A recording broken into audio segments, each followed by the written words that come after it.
Here we go. Hold on, one more second. Gotta do something on the land of Twitter, which you should never do. Twitter sucks. Alright.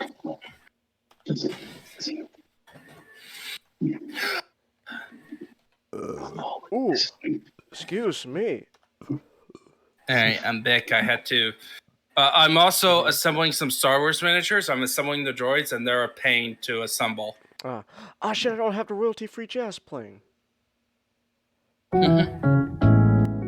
There's the royalty-free jazz. That's better now. Alright. Let me just take a swig of this Coke. Okay. Oh, excuse me. Oh, I'm sorry. Something got lodged in my throat there. Okay. So, yeah, we're celebrating Independence Day early. We're celebrating America early, because there's nothing wrong with celebrating America a bit Are we early. still at the restaurant? Yeah, we're still at the fine dining establishment. I told you, we got this place rented out every Saturday night. This time we're getting some nice barbecue. Some barbecue. Nice. For 4th of July. Oh, yes. And I forgot to do that. Alright. Also, Matchstick, your hologram thingy is smaller than I expected. I need to fix that. One second. I want... Wait, Matchstick is a hologram? Yeah. I'm a hologram? Yeah, you're a hologram. Because, Wait, what? Oh, no. You said Matchstick was gonna be here in person. Here. I never said well, there's not enough room at the table for Matchstick. What do you want me to do? Have him sit on top of one of us? Matchstick at the table. like we couldn't get Matchstick at the table.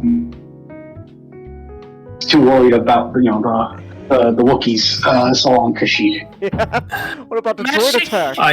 I got depressed. I got really annoyed after watching my movie, and I'm like, I'm just gonna sleep the whole day off, and I'm gonna be late. Oh, you didn't like your Nope. pick? Oh shit. Really? Oh, okay. Okay. Let's just get it over with. Let's get it over with. I mean, What did you pick again? he picked America the Motion Picture. It was that Netflix animated movie. I didn't watch it before choosing the topic? No. Oh. I thought you... Well, I was planning to rewatch it when I chose my topic, so I spent all day. I thought you already watched it, so that's why I wanted to Nope. talk about it. But it's like, oh, okay then. I saw the trailers like a few years ago, and I was like, yeah, that might be a good topic. I'll choose that, watch it. If I like it, whatever. If I don't like it, whatever. I saw the IRS. Oh shit. Servant! Thank you for the $7. Have more funds for the laptop. Oh shit. Thank you, servant, for tipping $7. Yo, happy Screw Britain month, since almost every nation took out their empire. Hell yeah! Hell yeah! Can we include Australia with that? No, we'd have to ask a resident Aussie. No, the Australians don't like pummies either. Ah. Yeah. Also, So it's like Australia, yeah, like we can just make a meme, we can hang it over the basement, just like America, the American and the Australian flag together, and like in between. It's the army. There's just like hating the British. I know. Also, Britain is one of those things, like anything they had anyone to do with ended up hating them over time. Doesn't matter how they were with Britain, they ended up hating Britain. it's like, Britain, wow, how hard did you fail? You had all the power in the world. You were an empire, and what happened? You're an island. You're a goddamn island. And everyone makes fun of you. Everyone makes fun of. Well, to be fair, the only people make fun of more than the British are the French. Well, yeah, the French deserve it because they're the worst. But oh, that's true. I I think they're about equal levels of. Like dicketry? Yeah. Oh, okay. But the French, the thing is that the British are just smarter about their jerkhoods. The French is just idiots. Oh, I see. What about the Canadians? Yeah, the but you Canadians see, aren't you really- they're not as bad see, as the French had. Yeah, but you see, the French had Napoleon, and that evened things out. No, it didn't. No, it Yeah. doesn't. Because you have to look at the other things. Just because you had Napoleon one time. And by the way, how did they get Napoleon? They got the Prussians. No, You know I'm right. You know I'm right, Ninjato. If the No. Prussians weren't there at the Battle of Waterloo, the British would have lost. Let me sing a little tale about a battle called Waterloo. This whole argument no, is just- actually, not really, because the French there was a lot of dumb moves. Welcome to our National Geographic documentary. Here in the wild, we have two history buffs competing against each other to get the attention of the elder. Why do I want your attention? You know nothing about this. Well, too bad. You're getting my attention. Now fight. Meanwhile, Okay, a flock of Jews fly away. Yeah, but this one was mediocre. It was mediocre. I don't think it's bad, but it was very, very mediocre. So what's For the premise of the American. movie? Oh, I guess we're jumping right into it. Benedict Okay. Arnold, as a werewolf, goes in and kills all the signatories of the Declaration of Independence. Wait, what? I'm sorry, what? As a werewolf. It's America. The motion picture can be best described as it's an anachronistic, just retelling of the American Revolution. It's like a drunken, bad Archer episode. Oh. Oh. Yeah, it's kind of. It's not that great. Oh. So based on what you're basically telling me, it's kind of like someone he asks a family member to tell you what happened in the American Revolution, but he or she doesn't really know what happened. Only vague details. Now they keep telling the story, just adding more and more shit. Turns out werewolves helped us win the revolution. No. Werewolves helped the British. Yeah. Take over. But then Abraham Lincoln, who is alive in this time, is also killed by werewolf Benedict Arnold. Okay. Werewolf Benedict Arnold. Oh. Alright. And then so George Washington with two chainsaw arm things has to go assemble a team of frat boy Samuel Adams, weird. Okay, that one is accurate. Yeah. Frat boy Samuel. Samuel Adams was a frat boy? Well, kind of. He's known Closest for. definition to one. Tangus, there's a reason why there's a beer. Yeah, and that beer is a plot point too. Oh, okay. And by the way, this is how werewolf John Wilkes Booth, werewolf Benedict Arnold killed Lincoln. Yeah. I thought. He did it at Ford's Theater. I thought John Wilkes Booth was a steampunk cyborg. There's steampunk. I know. I can't place the reference. I know it's a reference. It was Batman Brave and the Bold. Oh. Yes. Female Chinese scientist Thomas Edison.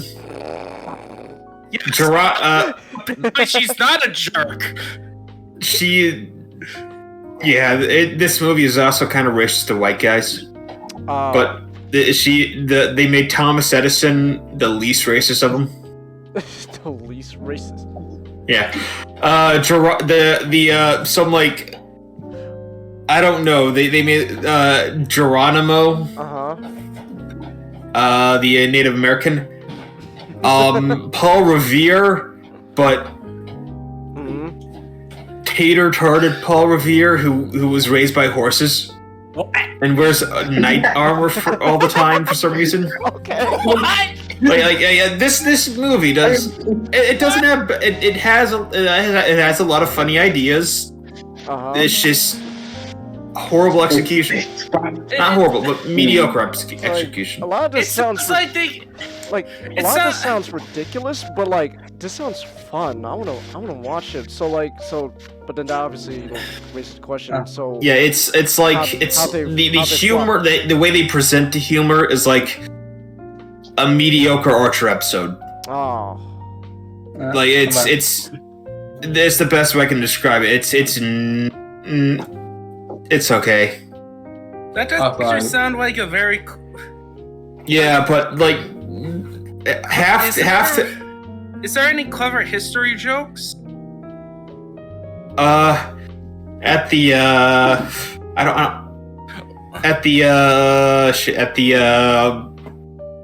funeral for I don't think that. Well, Sam Adams being a frat boy, he was also constantly racist throughout the movie, as was Geronimo and John Henry.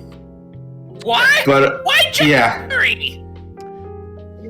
Because white man bad. Wait, so this movie is racist towards white people? Yeah. It's right. Yeah. It's also. But at the funeral for Abe Lincoln, in the background, in the crowd, you could see JFK and his famous lover, Marilyn Monroe. That was pretty funny. Okay. But I knew this was also a time travel plot, and there's a mecha King George that they have to fight. No, King George is kind of like Emperor Palpatine, but he's like I don't know if this is the reference, but I feel like this is a reference. I feel like they're referencing what was it? I can't remember the guy's name, but I think his name is Orwell. Oh, no, Cornwell. No. Yeah, Cornwell. The fat movie director. Orwell? No, Orson Welles. Orson Welles. Orson Welles. I think that was a referencing him for some reason. I don't know if it was sure, but he was super fat with somehow. I think he had an American accent. I don't remember too well. Orson but, Welles. Did they convince Orson Welles to be part of the movie by promising he gets full access to? Orson Welles is dead. Oh. They convinced Orson Welles' soul from the afterlife. Who voiced King James? It was King James, not King George too. Wait, I don't know what that was stupid. It was Simon Pegg. So oh, by the way. Wait, is Orson Welles dead in the movie? No, Orson Welles is dead in real life. I know that! I thought when you said he was dead, I thought you meant like in the movie he was dead. George I know Orson Welles is dead. Orson Welles is not in the movie. He's not. Yeah. But the British's plan ends up being that they plan on making seeding the clouds with tea, and when it rains tea, it'll turn all the Americans into like British stereotypes. Wait! That's come on! That's the plot of a Teen Titans episode. But I don't remember the tea part in that episode. No, but it's the exact same plot of like, yes, we'll turn everyone. So it's the second episode with the British guy. I can't remember his name. Mad Mod. Oh yeah, Mad Mod. The second Mad Mod episode, where the whole premise is that he hypnotized everyone to think that the British won the American Revolution, and it just turns into a whole bunch of like absurd British humor. And Robot turns into an old man at one point. Like he switched youth with Mad Mod. Okay. And essentially, it just turns into a ridiculous episode. There's including a chase sequence where it ends with a Monty Python foot. But eventually, yeah. But they sink the Titanic too.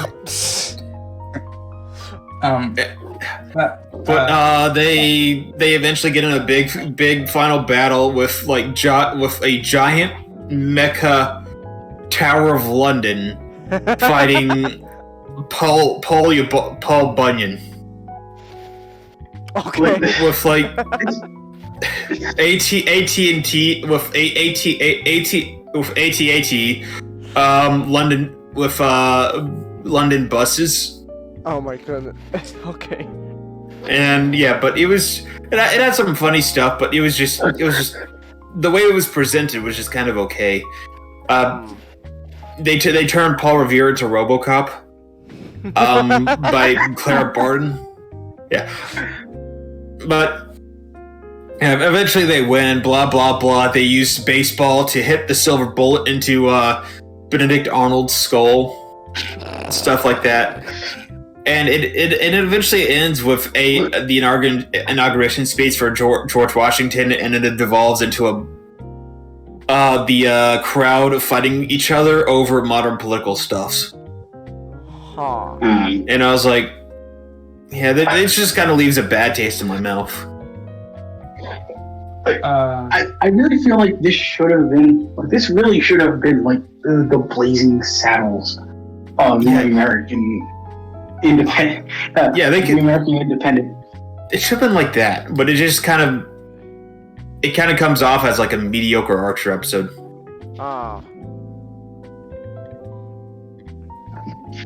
Like honestly, it seems to be like, and based what I only saw, is that it could have been a movie that did, like, you could make that absurd movie, but if they just threw in lots of it could have been a source of clever historical references that is funny on paper, like for normies, but for history buffs, it's like extremely funny. You can do that, but also making it funny. Yeah, but also wanting it. Yeah, that's but what I mean. You seen the movie? Do you wanna throw in your little?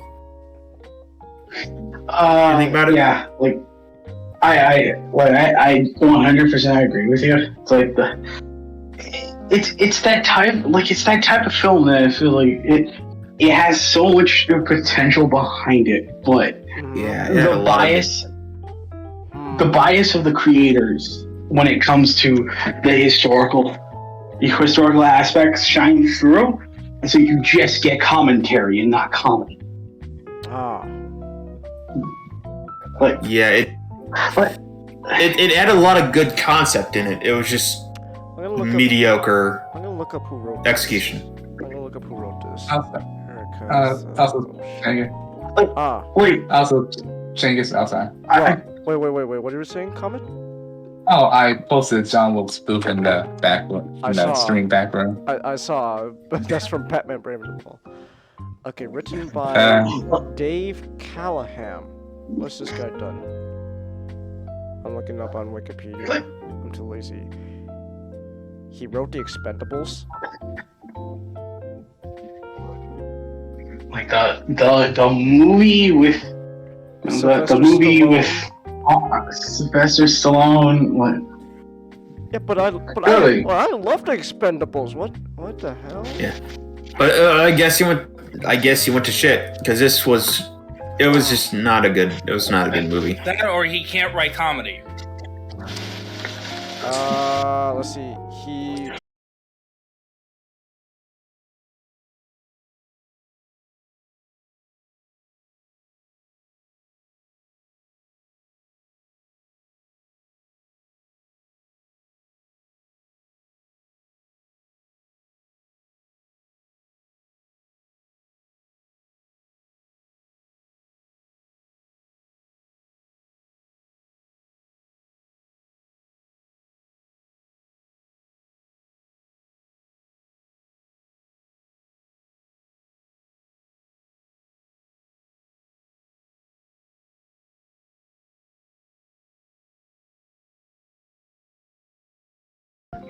The clip that got me to watch Oh, the there we movie go. was We're the. back.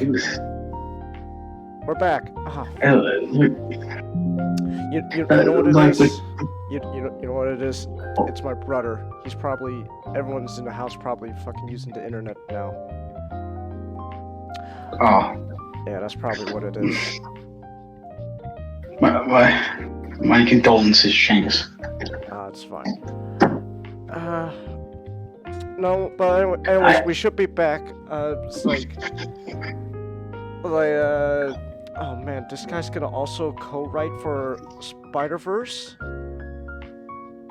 Oh, Hey, co-write. Boy. Co-write. So the other writer could. Well, he's co-writing Inhale with that Phil Lord copium. and Christopher Miller for Across the Spider-Verse, so I guess it'll be fine. Okay, maybe Lord Miller can balance him out, but Yeah, I don't know. because I liked Into the Spider-Verse, so it's Yeah, like- but you're saying something, not? it's because the clip that got me to watch the movie, I was like, yeah, it's like this is a really entertaining clip. It's just like, okay, they're trying to invade a pub filled with British soldiers, and it's a modern pub, and it's like, so yeah, it's like they're like, come on guys, we need, George Washington is just like rallying all of them. They're like, come on guys, we need to do this. Think of America, and they're like, what are you talking about? It's like, is that just going to be a running joke throughout the entire movie? Just he refers to America and no one knows what he's talking about.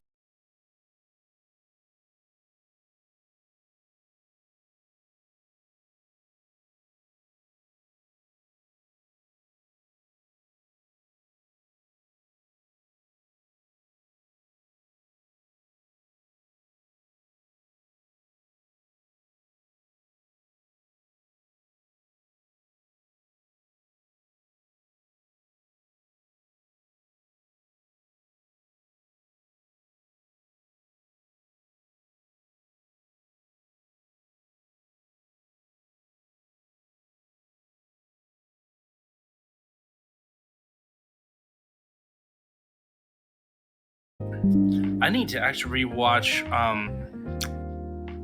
What's that movie again? That's basically. That's Christmas Carol. Oh, American Carol. That's.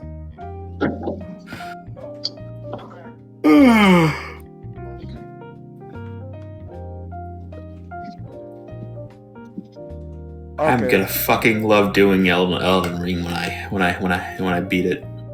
You're talking about Elden Ring now? No. But all right, not Connected. Yeah, we're back now. was it not saying something just a minute ago before it cut off? Oh, you say something now? It's like the thing about the film is it is just wasted potential. It's like there's so many jokes that you can make that doesn't have to do with anybody's beliefs. They're just fun. They can just be fun and just fun and all that stuff. It's like, yeah, Paul Revere being raised by horses. That's a funny joke. It is.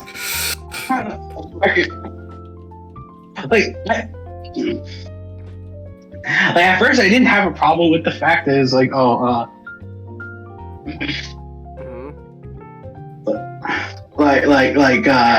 this guy was a woman, was Yeah, a woman. Thomas Edison, which I kind of find that funny. Because who cares about Thomas Edison? Because he was a fucking thief.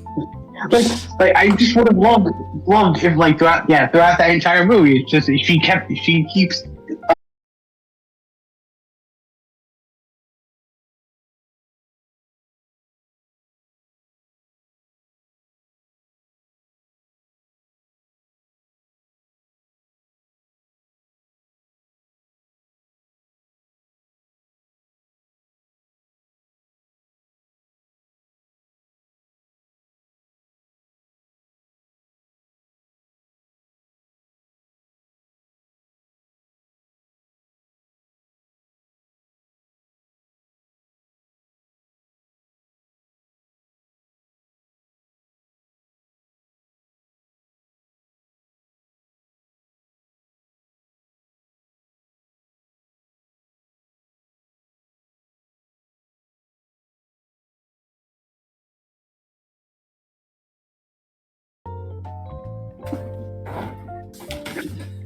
Like those are literally the only other things I have going on right now. It's just OBS, Discord, and the music app I use to play music. I have no clue what's going on. Let me see. Do I need to update? Check for updates. No software update available. Well, fuck you. Okay then. Well, I guess this is just gonna be a thing. That's fun. Anyways, there are net outages near you and me? Is there a servant? Is that what's going on? I don't know.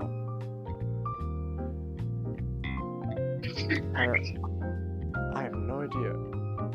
Wait. Let me see this. Are there Spectrum outages reported in the last 24 hours? Jesus, that's a lot of reports. What the hell? Okay. I don't know. I guess maybe it's a fucking internet issue. That's fantastic. Okay. What service do I use? I'm still on Spectrum Servant. I still use Spectrum. But no, it can't be an internet thing. No, I think it's OBS because it wasn't just connection issues. Like the whole app just crashed for a moment. We're back up now, but I have no idea what happened, which is really weird because the whole week I've been streaming. I've been streaming this whole week for almost every day, and no issues with OBS whatsoever until tonight. And I have no idea why. So that's fun.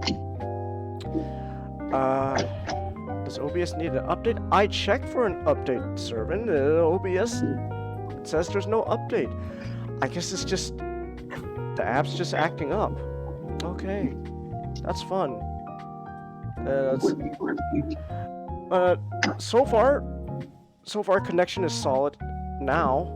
So far it's good. So yeah, hopefully it remains like this.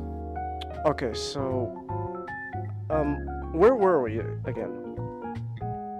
Were you saying something, Nod?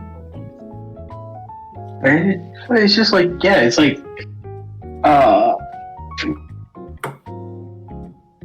there's a lot of obvious jokes you can make, and they didn't make them because they weren't thinking of the jokes before they were making the movie.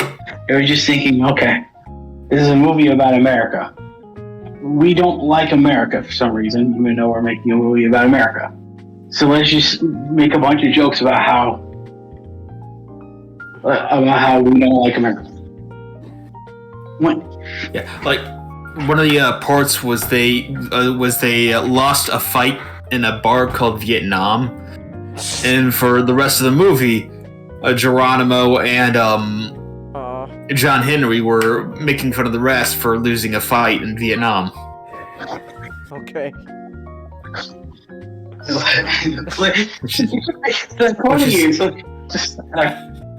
That's funny. It is kind of funny. It's a little funny.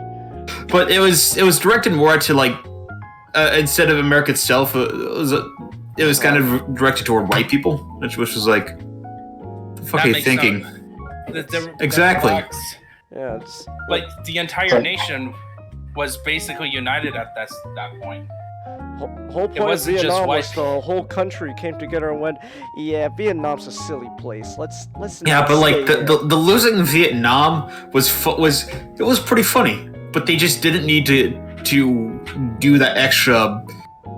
But they had a good joke, and then they decided to fuck it up with like the little bit of racism at the end. Oh. Of politics. Yeah. It's like they're like the entire. It's like, yeah, it's like you make a bar called Vietnam. The entire bar just has overgrowth. It just has overgrowth everywhere. there's just a bunch of trees in the middle, like every table could have like a tree in the middle of it, and like a whole bunch of overgrowth, and there's like a whole bunch of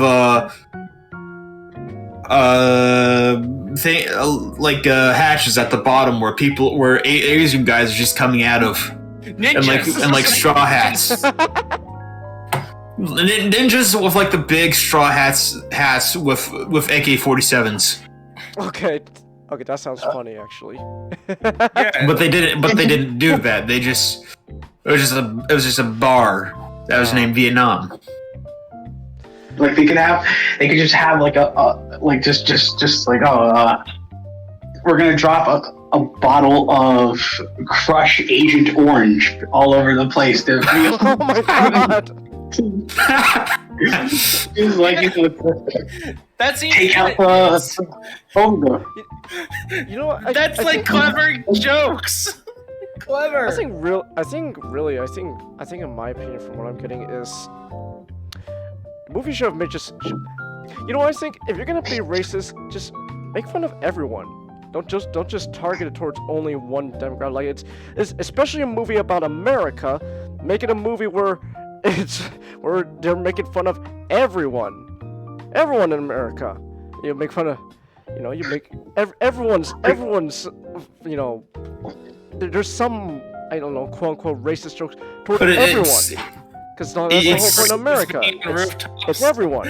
It's like in for example, like in Blazing Saddles, you had a few racist guys and you had some non-racist guys. Yeah. And one was portrayed as bad and one was portrayed as good, but they weren't all lumped in the same category. And it was like, when they had when Blazing Saddles had just jokes about racism, they were clever. They weren't just trying to say, oh look at the terrible things that happened. It's just like, yeah, look, the Cowboys were a bunch of silly people. They're bigoted. All probably smell like crap because they just eat beans and coffee all day. Like that was just what like the scene from Blazing Saddles, or they could have had a scene like in Blazing Saddles where all eating beans and farting, both something else from like the Revolutionary time. The whole premise of Blazing Saddles is a black guy becomes sheriff in a pretty racist town. That's the whole premise of Blazing Saddles. It's like the comedy's not clever anymore. I think that's just the long and short of it.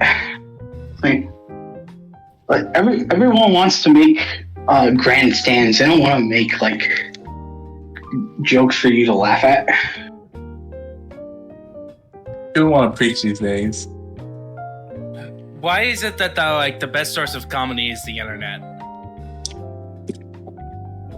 And the internet's comedy is the internet isn't the internet. Well, the internet has all different demographics. So you're gonna get comedy from all different sorts of places. I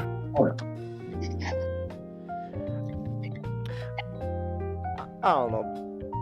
Just watch Blazing Saddles instead. Yeah. Alright. Man, now I want to. You know what? That's what we should do. We should watch Blazing Saddles Monday. I was thinking, was gonna probably either continue watching Civil War movies or an American Carol. American Carol. We don't have enough suicide bombers. Oh, the good ones are good. Okay. Yeah. Ever heard of that movie? An American Carol? No. Okay, so imagine A Christmas Carol, but instead of Scrooge, it's a document. It's like I think it's supposed to be Michael Moore. Okay. Right? Like a documentary director who's known for being anti-American in his documentary, and instead of Christmas, it's 4th of July. And it's about him respecting the soldiers, but then there's a subplot where he gets tangled up in a terrorist plot to blow up a stadium. That's amazing. Yeah, yeah. Hey Chelsea, don't apologize if you're late. Don't worry, you actually came at a good time. Earlier, OBS was being an actual asshole to me, so everything's good now. I remember there was some pretty funny stuff. Like George Batten is the ghost of Christmas Past, and they got like a country singer to do the future. That's amazing. And like his nephew, instead of like being like a worker, he's a soldier. And like his family has like all these disabilities because they got paid for all these expensive surgery, like cross-eyed surgery. Oh my god. It's hilarious. Cross-eyed surgery. Oh my goodness. Yeah, it gets absurd. It's like an absurdist comedy where it's all about America and about how America. In fact, like at the beginning, there's like this scene where he's in an interview with another documentary woman, and she made a documentary about terrorist Christians. Okay. We will blow up towns in the name of Chibbas. No, and the preview was them going through airport security, but they had to keep stripping because of the different bombs that Christians apparently made. Okay. Okay. Actually sounds kind of funny. Alright. I guess before we move on, real quick, Master, is there at least like one moment in this movie you found like probably the funniest?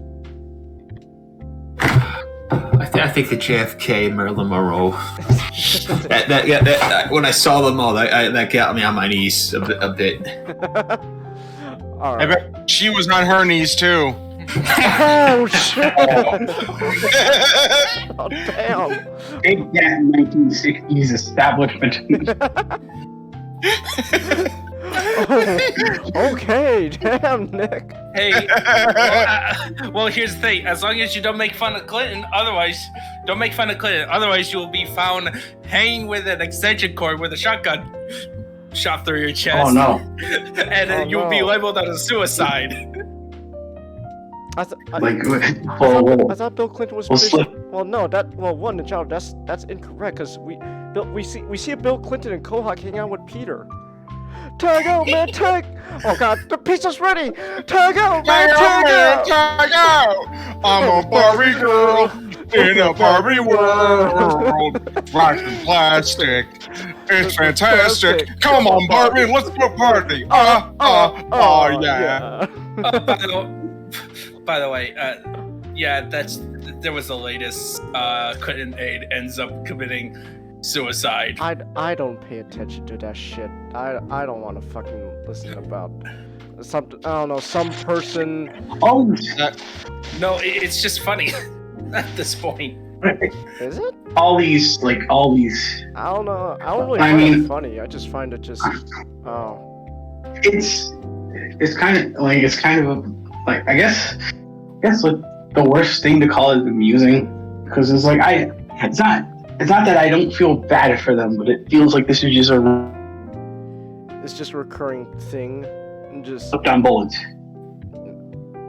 I feel like it's just a recurring thing now. Like at that point, it's not really funny. It's more just another. No. Oh, okay.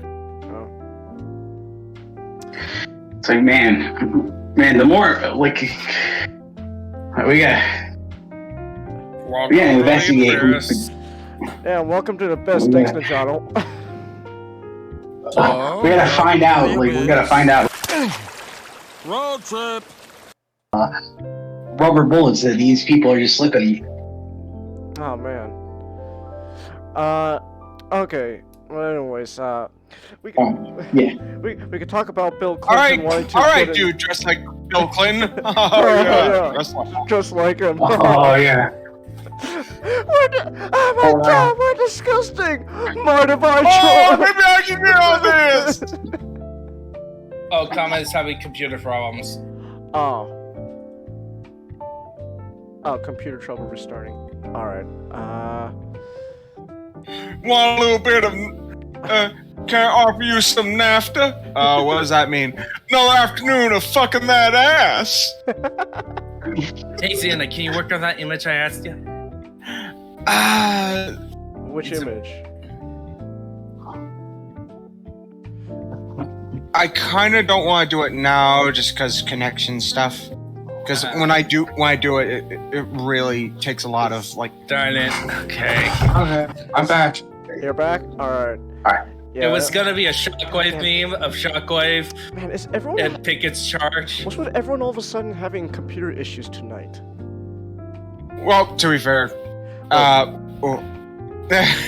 it's not a surprise with me. Well, no, I know that, but like all of a sudden, like it's just Yeah, tonight. Chingus, Everyone's look having, at the date. Look at the date. It's July 2nd. And what day of the week is this? It's Saturday. Independence Weekend.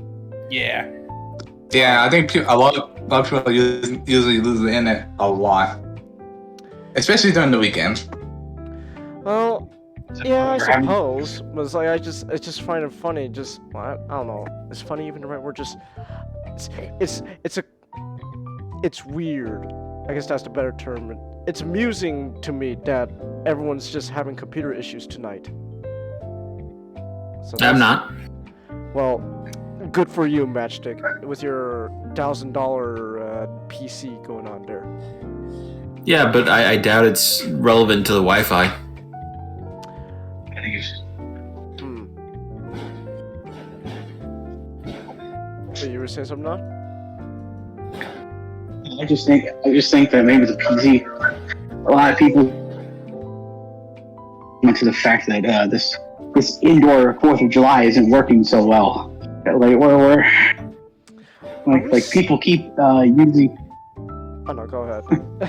No, but I just like the idea. I just like the idea that people are just so scared to go outside. It's just an indoor 4th of July instead of fireworks indoors. I mean, it's kind of weird, like, especially with all the restrictions this year now lifting. It's like it'd be kind of interesting, like, just no, people are still don't want to go outside. It would be an amazing idea though. Just everyone lights a firework inside. All right, let's watch the fireworks, family. That sounds like a Florida Man story. Probably is. You can probably find it. So everybody became monk. Everyone became a monk. Yeah, we just Yeah, but stay no, indoors. No, monk, as in the character monk from the show Monk. ODC, the OCD detective. I've never heard of monk before the show. What? What? It's a good show. Okay. I am not. It. You accuse me of being uncultured, and you haven't heard of Monk. Have you heard of Psych? Psych? I've heard of it. I've never watched it, so I don't know what it's about. That's all. It's a pretty okay. I like it. Okay. Okay. Monk. Okay, James, have you heard of Columbo? Columbo? Oh no, Changus, please don't. Please don't. Okay, check it. A quick rundown. We're dying right now. My childhood Hey guys, check out Streaming Backroom. What was? It's a tall geese. It's a tall literally. Goose. It's a tall goose. Tall goose. Tall Goose isn't real. It can't hurt you. Tall goose. So check this. A quick rundown. Monk is about an OCD detective. Okay. Who remembers everything and can solve any case because he noticed even the tiniest details out of place. Okay. But it's also his weakness because he's a germaphobe. He doesn't like change. He's a germaphobe. and pretty much everything must be like perfect. Huh. Like nothing can be crinkled, crooked. Oh, okay, here. Okay, hey, Genghis, you know Paulo, right? Paulo? Paulo.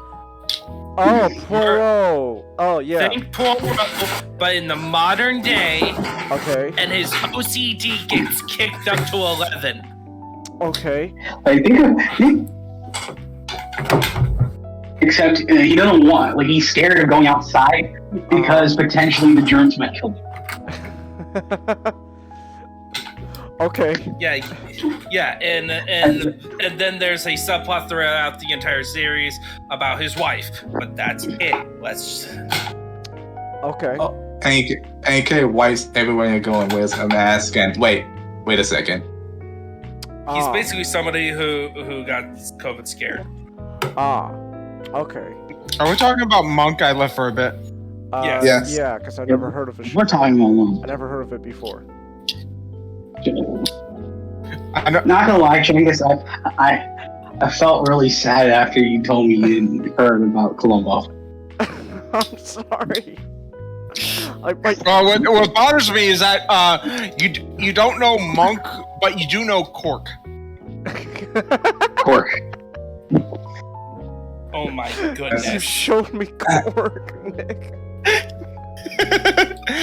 Cork is essentially a parody of Monk. Okay. You've shown me Genghis. I've never seen. Look, my They say it in the intro.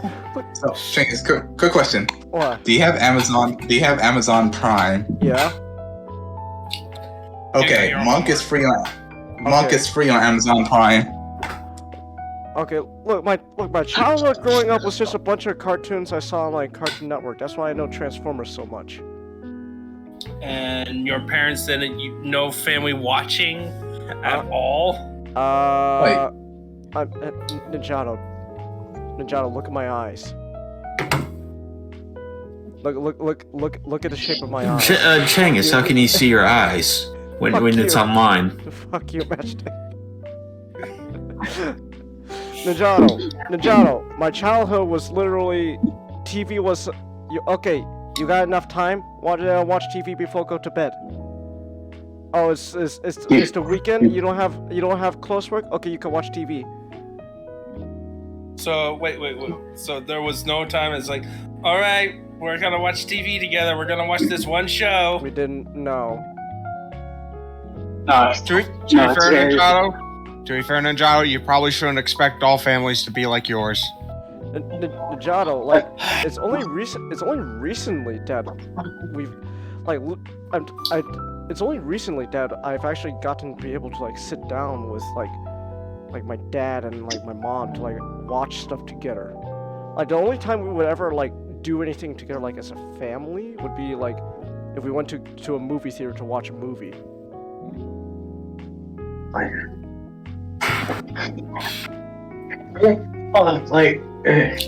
Everything I've ever seen in my life is just whatever my dad's watching, and I just happen to come in and watch it with him. The closest Ninjato that I ever got to like watching TV like together was either just sitting down with my brother, but then we never really talked to each other. We just watched TV, or if I just went into my dad's room and we would watch like NCIS together.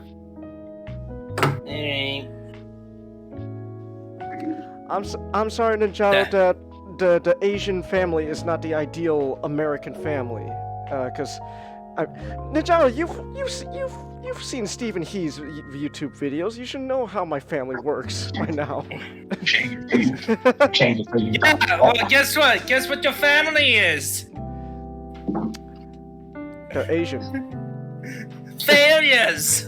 To be fair, Ninjato, I didn't really have family stuff either. Well, I used to, but then we all got TVs separately in our rooms, and we kind of stopped talking to each other. All right. We don't even have dinner together. Thank you for bringing up. Okay. Now you're bringing up past traumatic events. It's not really traumatic. It's just we're just saying like. No, my trauma. Oh. Ooh. Oh, okay. It's like For jokes. My comedy trauma. actually, no, Nick, you bring up a point, like, you know what, the minute, like, our family, like, really just stopped hanging out together was when everyone got their own computer. Once everyone got their own laptop, we were just like, okay, we'll just do our own thing. As much as I'm dependent on it, social media is like just destroys everything, doesn't it? Yeah. Okay. So, all right. Let's just get to find a common enemy. Yeah, I'm just gonna say this. Okay. I think we all came to. What was that, Ninjato? Wait. There's two people are talking at the same time. What are you saying, Common? I just say I think we all just came to a realization. Oh, what's that? Social media's bad? Social media consumes all. I mean, that's a common realization most people have. So, comment. Tell the audience, and tell me specifically why do aliens want to suck up our natural resources by destroying major First of all, I didn't hear what Ninjato said. Wait, what? About what? Common enemy. What was that? Oh yeah, aliens, not xenomorphs. These xenomorphs are different from aliens. Good job, Nick. Good job, Ninjato. Your racism has caused Nick to leave us. You know how? Oh, he's back. Thank goodness. Wait, xenomorphs are different than aliens. Are you? Nick, why are you offended? You came to this country legally. Fair enough. And you don't try to kill everyone. Okay. So you know those. First, I gotta mention something funny. So you know in some of the images I use like those xenomorph drawings, not the one of like of Charlie as a xenomorph, but like with. I get that from like an old Tumblr I used to follow called Ask Xenomorph. Still one of my favorites, just because of how the xenomorph is drawn. Yeah. Like all the faces are hilarious. Yeah. So, and one of them was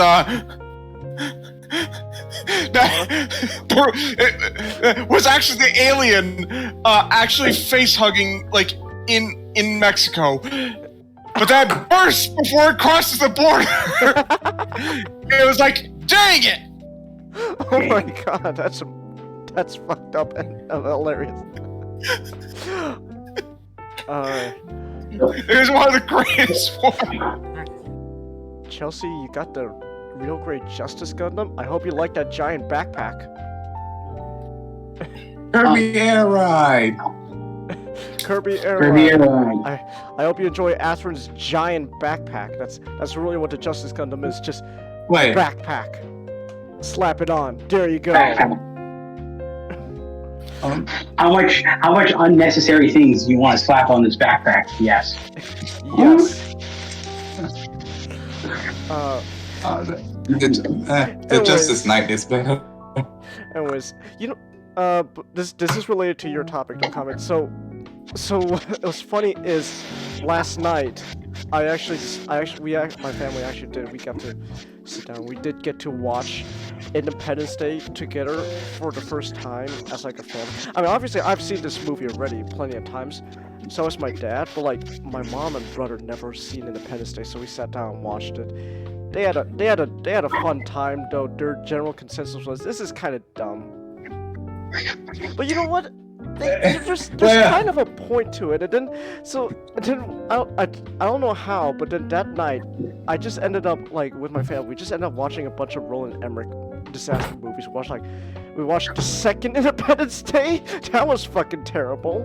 We watched 2012 again, and then we ended the night off watching fucking Moonfall, which oh my goodness, Moonfall is an absolutely amazing movie for how stupid it is, and there are parts of it that like this is so stupid. I almost love it, and the best part about this movie about Moonfall is it is almost like it's this weird thing where is this self-aware? Is it not? Like half the time they're taking this shit super seriously, but like this is stupid. And it kind of made me so. This is related to your comment, but like it just made me think. Why is Independence Day out of all the Roland Emmerich movies the one people look back fondly on?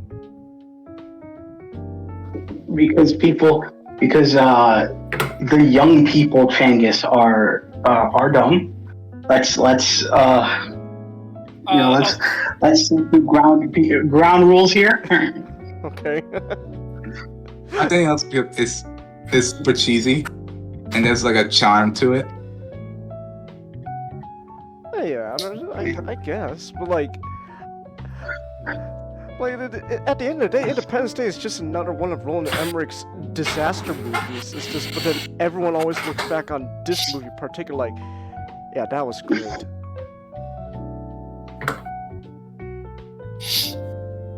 You know how this film was conceived?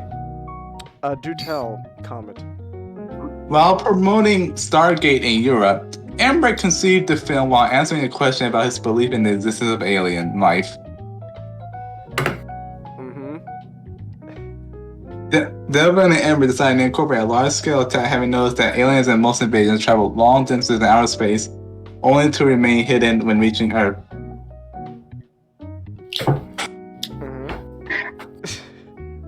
And that's how it all started. This movie decided, like, Roland Emmerich just went. What about a movie about aliens? You're like, I wonder if there are aliens out there.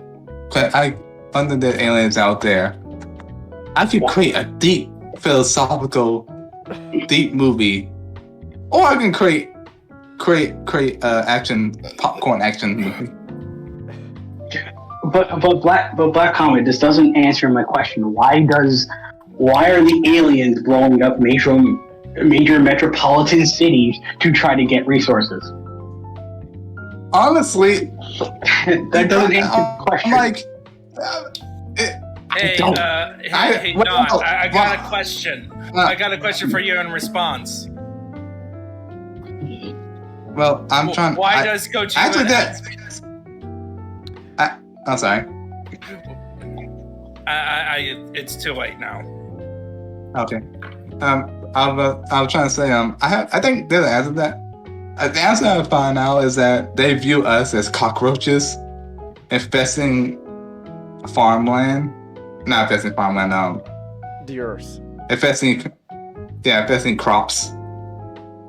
And the earth is there, so they kind of, the whole blowing up made part of this them doing pest control.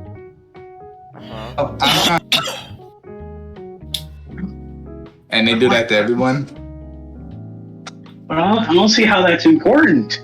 Like if technically advanced, then the cockroaches you view. Why aren't you grabbing your giant bendy straws and just sucking up volcano fluid? It's like why? Like we have to make sure that the White House gets blown up before we can take their electricity. Is that important? Honestly, quite frankly, I think it would have been a lot more expedient just to work out a deal. Give us their equivalent. I'm pretty sure their equivalent of cassette tapes will be like a gold mine for us. But then how else are they gonna blow up the White House?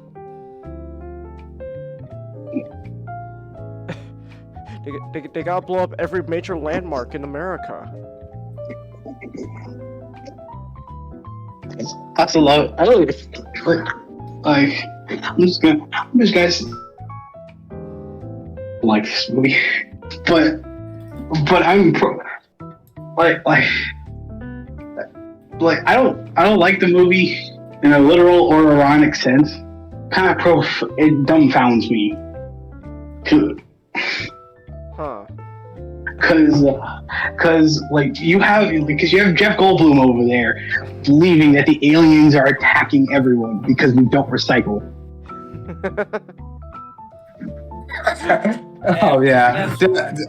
Oh, and man, and he's proven wrong. Okay.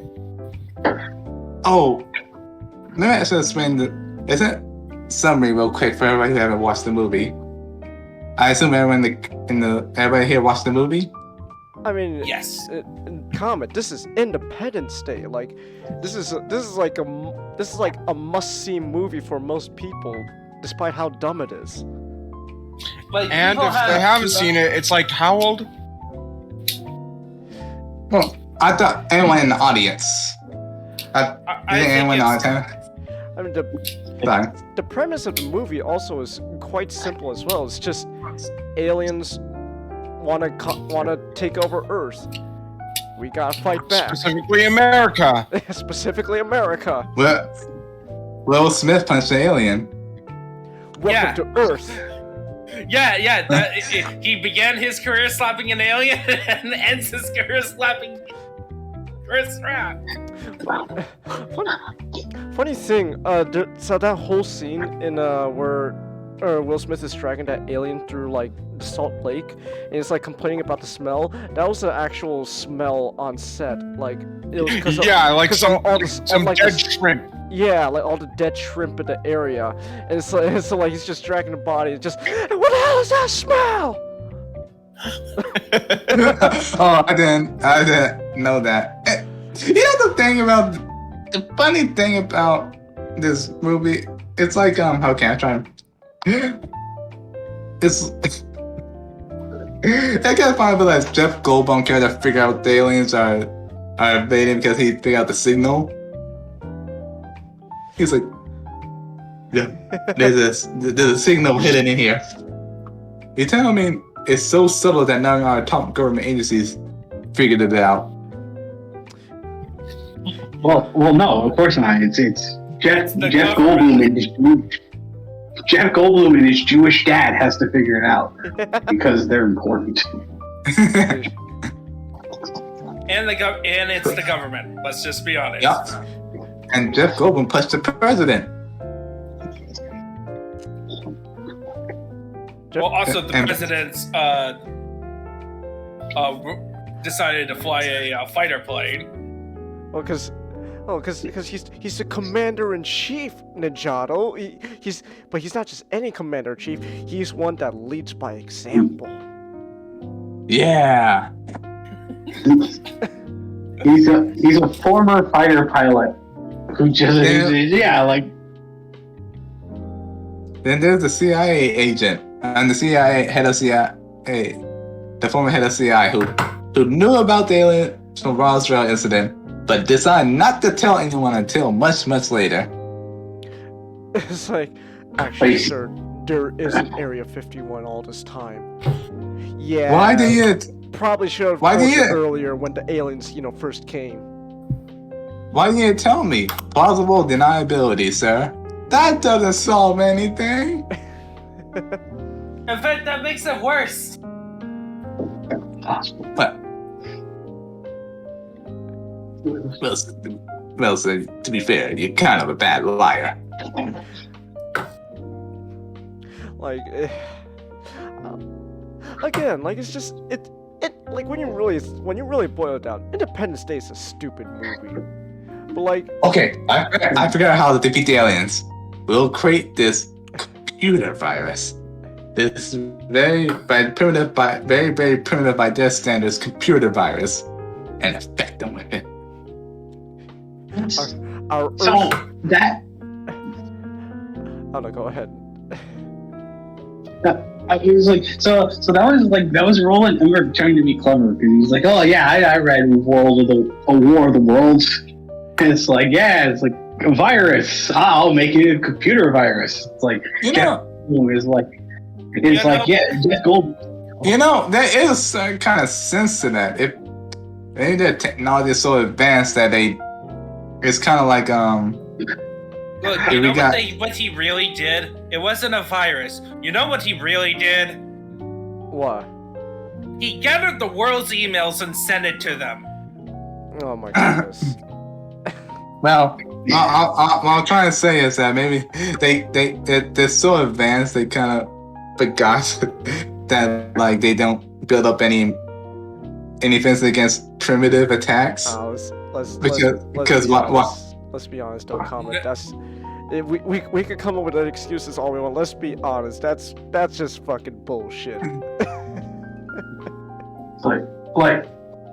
Let's be honest, comment. Let's be honest here. Cause I refuse to believe that that a great powerful alien race that can blow up cities is brought down by what is literally just the Y2K bug. It was just emails, okay? They literally just flood the emails.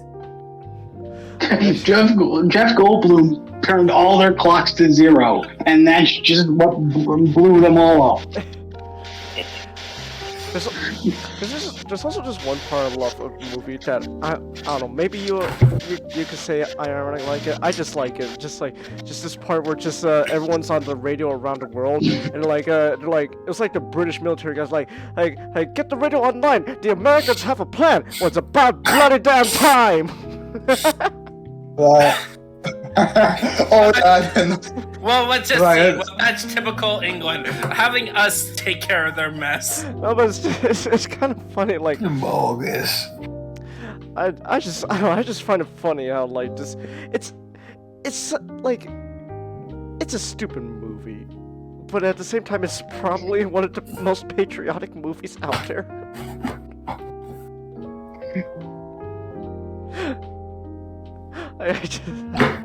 I don't know. I think it's again. It's just interesting how this is the one movie. It's also a fun movie. That's another key thing. That is true. It's stupid but fun. It is fun. Like, but again, like at the end of the day, that's just the thing. Like, out of everyone agrees that Roland Emmerich's movies are all pretty bad, but then Independence Day is just that one movie out of all of them that they look back the most fondly upon and go, yeah, this is an American masterpiece. It's because it's got so many it changes like goddamn Independence Day is stacked to the brim with so many names. You got Will Smith. You got Jeff Goldblum. You got Bill Pullman. Spiner. You got Judd Hirsch. You got Bill Paxton and his Burger King Kids Club family.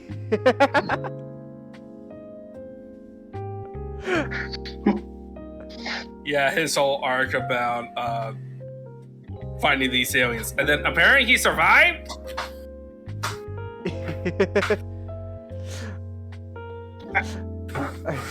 I just find it amazing.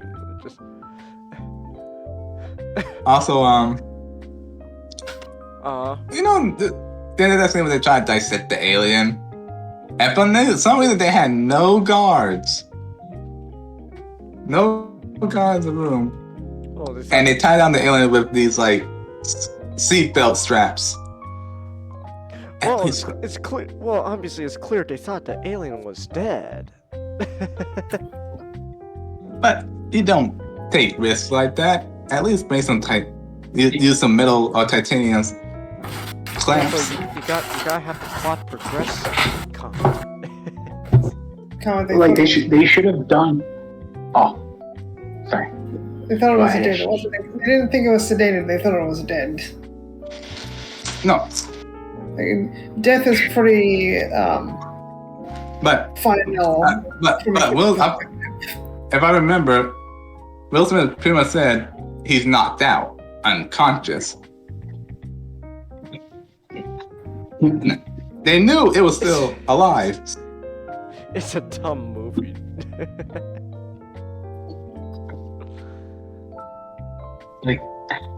To be honest, they should have done the Steve Irwin thing and they should have poked it with a stick. Come on. They should have. Just, crikey! Look at this alien. they just poke Alright, him, like, look as soon as at this alien. Oh, we stick. No. Look at this alien. It can scream into my mind.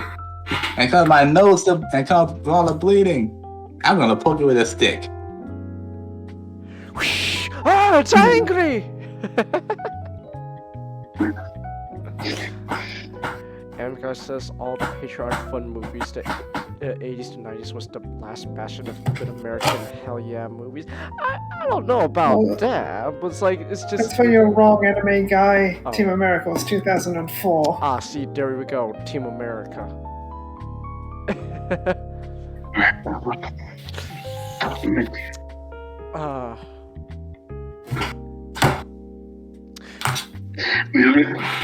Overall though, I'm not so sure. what is your honest opinion of this movie? Like, your actual honest opinion. I like it. I mean, it's just a fun, dumb movie, you know? We got Will Smith. Jeff Goldblum.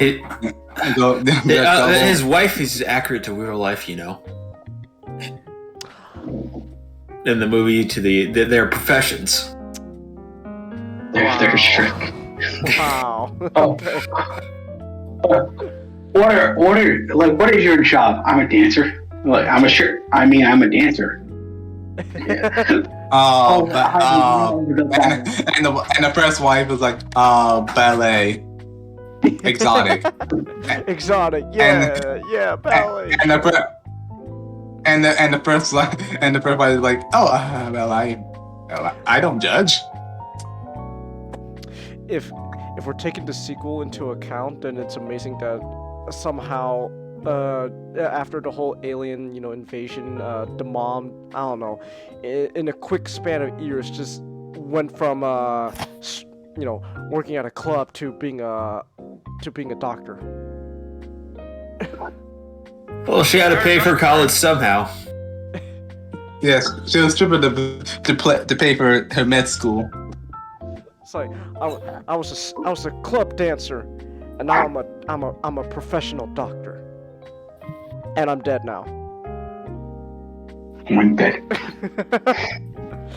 Her death in the second movie is one of the funniest, because I don't even remember the actor's name for Will Smith's son in that movie, but his reaction is so fucking hilarious. Just, no, Mom, no, stick, hang on. She lets go of the helicopter. No. That's literally how his reaction sounds. Like, no, that's literally the best of his emotional range. Just, no. It's like she falls down to the earth, and the earth just it's just a sinkhole.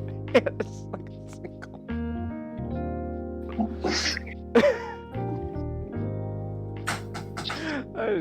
Oh my goodness.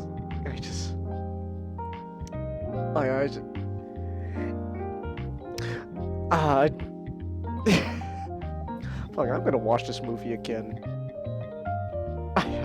I know it's fucking stupid, but I'd watch it again.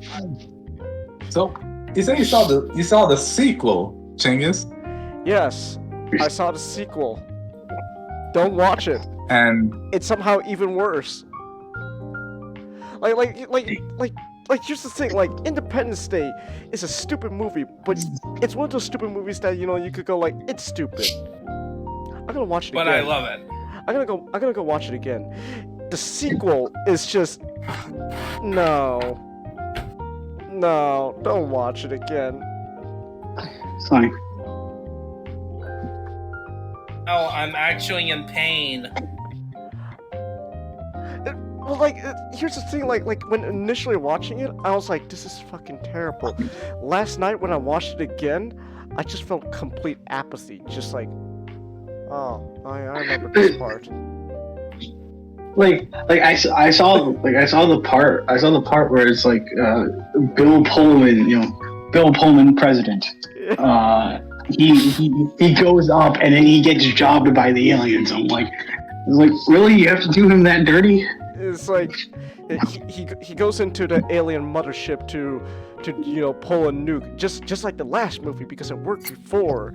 But then oh no, it turns out the alien queen is still alive. So yeah, he died for nothing. Yeah. It's like Bill Pullman had red spider for some reason. I don't know.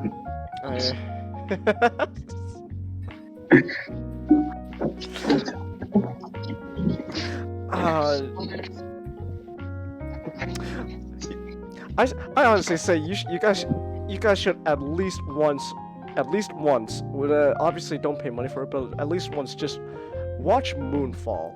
It is literally like I think the best way to describe it is how Red Letter Media and Half of the Back describe this is the end of an era, because this is a movie, this like a return, this like, oh man, Roland Emmerich is returning for disaster film movies this year, and no one bothered to fucking market it.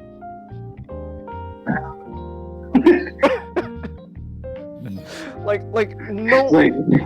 remember I told you guys I'm kind of curious to watch Moonfall whenever that comes out, and you told me it's already out. It is? No one marketed that movie. Oh, sorry. Sorry.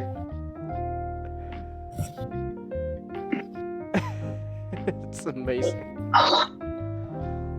I think I'm just fascinated with Roland Emmerich as a person. It's because he's a German who just decided, I'm just gonna make American action films, and all of them just seem like are just like, it feels like just like different parts of films that he just cuts together and just glues onto like a collage of a movie. Oh, you gotta see Moonfalls. Then it is a perfect example of that. It's a movie about the moon is about to collide with Earth, but there's also aliens and AI, also Skynet at the same time. What? Why? Because it's Roland Emmerich. I watched that Red Letter Media review last night of Moonfall, and I think it was Jay who said it. I think it was Jay, but he was like, the best part is the movie. Roland had the fucking audacity to sequel bait in the movie. He had the audacity to sequel bait after he did it already with Independence Day 2.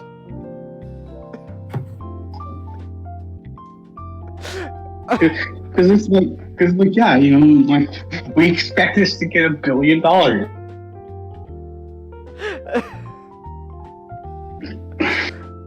Roland Emmerich is just something else. It's just really adorable. Yeah. Roland Emmerich, he is perpetually in this belief that he's going to become the second coming of Spielberg. And he's been thinking this for 20 years. Well, if the man's delusions lead us to fun action movies, then what are we to judge? But the thing is, are they even really fun?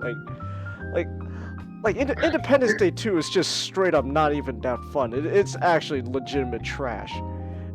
And then Moonfall is just, it's somehow worse, but yet at the same time better than Independence Day 2. But it's like, Changus, I think maybe you'll agree with me on this. It's like, Roland Emmerich is just what happens it's just what happens born a bit later in life. Actually, you cut out there a bit. Who was born later in life? Like Roland Emmerich just seems like the the answer to the hypothetical question. What if Ed Wood was born later in life and got to make, you know,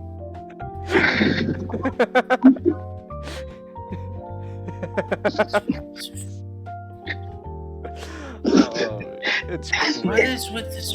yeah, I'll make like, you know, alien, you know, I'll make like an alien invasion movie, and they're gonna steal all the resources, but their plan just revolves around blowing up the cities when, you know, they could just capture them. And It's like What the flip is going on? You alright, Jaro? or Frustrated right They- now. or you can negotiate, or you can just negotiate and get all the resources at a bargain price. Exactly. Like you can, they can literally pull something out like what do we got to trade? Check the drawer and like pull out the equivalent of cassette tapes and a bubblegum wrapper. But again, how else are they gonna blow up the landmarks? How else are we gonna blow up the White House? Like Jeff Goldblum said it best. It's like chess. Oh, you know what? You know what's been funny? What thing would be funny in the movie? What? If you know that scene where they send that helicopter out with the lights, they're trying to talk to him. Yeah. What if they added that? What if the reason why they blew up the White House because when they inadvertently called the aliens, they were like mom cool and fat or ugly. Or accidentally did the alien equivalent of flicking them off with those lights. We built a second White House right next door to the original. Why? Money. Money. Money. That. Oh, by the way, we're gonna raise taxes by 5% for the next few years. It's-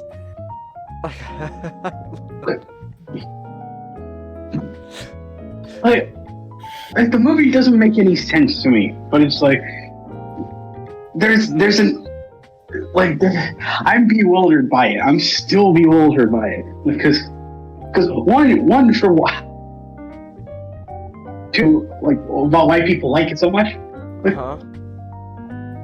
Because like I understand the argument that it's fun, but it's like it doesn't feel like a movie that was made to be fun. It felt actually like it was a movie made by a guy who's delusional enough to believe that he's making a masterpiece.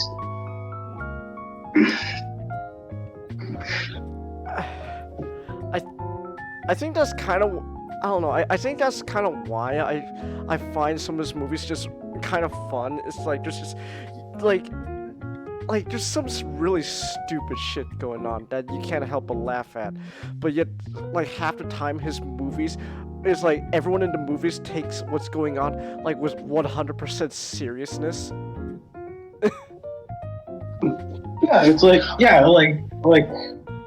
you know, because he thought to himself, yeah, you know what, you know, for White House Down, I'm just gonna make James Woods the villain, and he's just gonna chew the scenery. I'm like, yeah, that's really funny.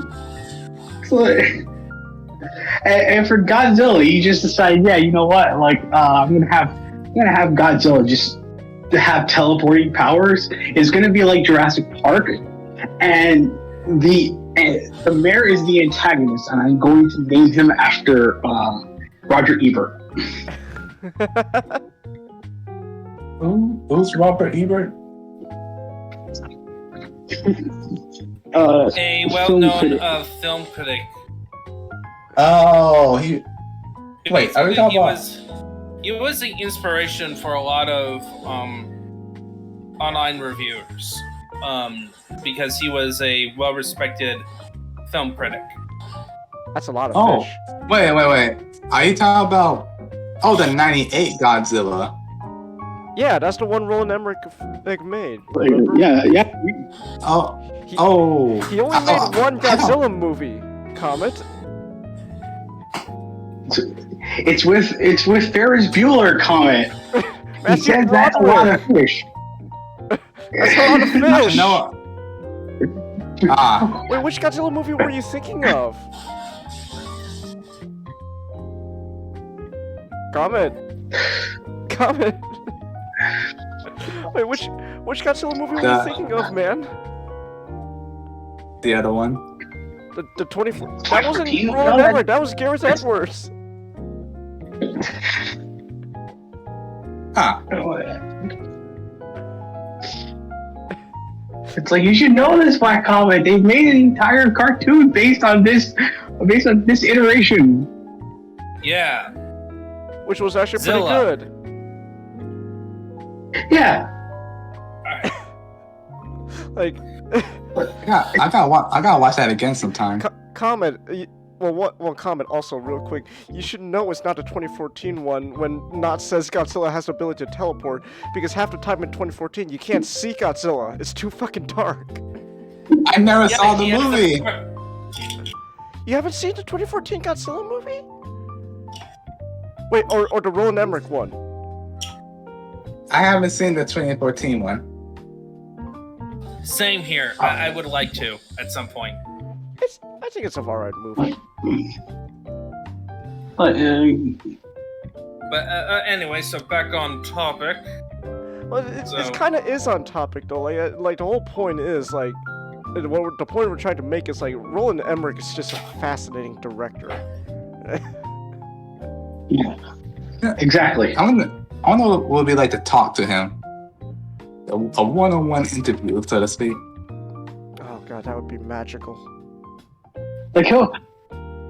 Like I wonder if he still has his German accent, because he'll just talk to you for hours about something. He doesn't actually know English.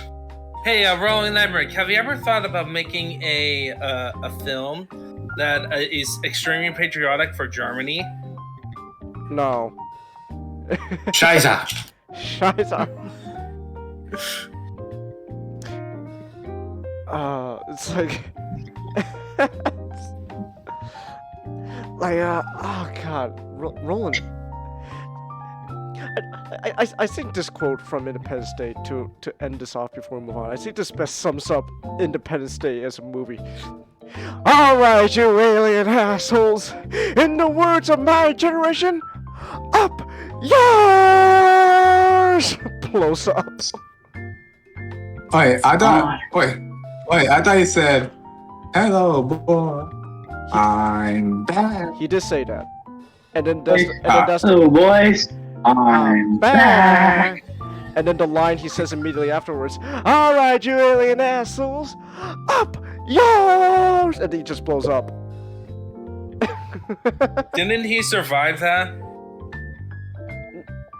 No. That's news to me. Because I don't yeah, think... Bill Paxton. I was thinking of like a dumb plot point in the sequel. I thought it's like, oh yeah, that character who's... Are you talking about are you talking about Brent Spiner?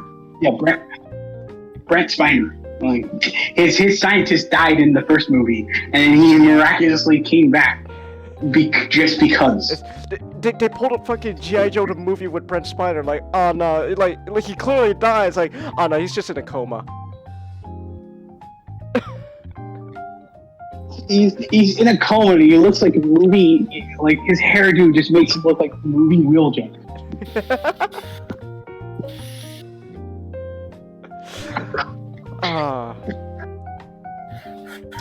Fuck it, you know what, I'm gonna watch Independence Day again tomorrow.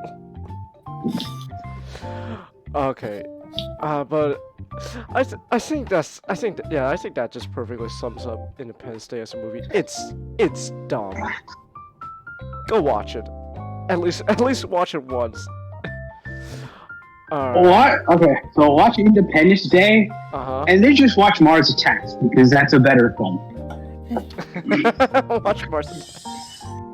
Yeah. If you like people being stupid for half the movie. Well, that's the whole point. Well, that's That's the whole point. Yeah, but Ninjago, like everyone's stupid for half the movie. That's the point. The aliens get defeated by listening to polka music. It's a movie you're not supposed to take seriously. It's yeah. it's not. It's not a movie. I laughed at the jokes, but it's not really like a film I want to.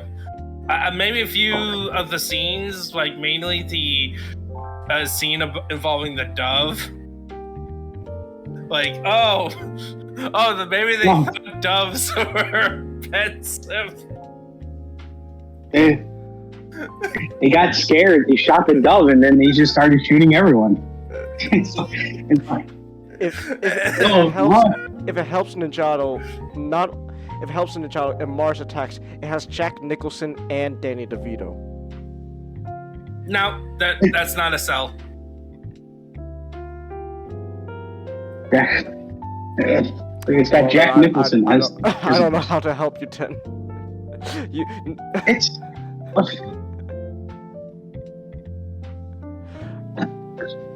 You were saying something, not? It's like I really don't see the point in that. It's like,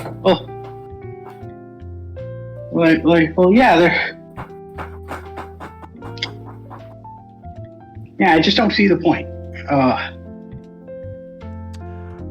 Alright. Well, alright then. We could talk about aliens invading America and all that later then. But we still got a bunch of other topics to move on to. So we still got a bunch of other stuff to talk about America. So next up, for American things, like it's on the channel. You watch what's this movie, Gettysburg? So it's a epic historical movie. Okay. That tells you the whole Battle of Gettysburg. And through multiple viewpoint characters. The two principal ones is General Longstreet of the Confederate Army and Joshua Chamberlain of the Union Army. Though it is through multiple points of view. It is based on a book by Michael Schauer called The Cure Angels. Alright. And it tells you the whole battle from like the military situations, the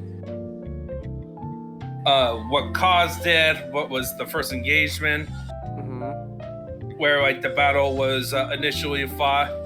Initially, it was not a planned battle. It just started off as a hey, we're trying to draw the Union Army up, but hey, we need supplies. Specifically, we need shoes. So let's go raid Gettysburg. And two Union cavalry is like, yeah, F that. Hey man, look, we just need some shoes. Get the hell out of here. Yeah, you're 2 miles away from. Yeah, and it's just a very good movie. That is his. If you want to know, Chinggis, it's historically accurate because. Okay. Because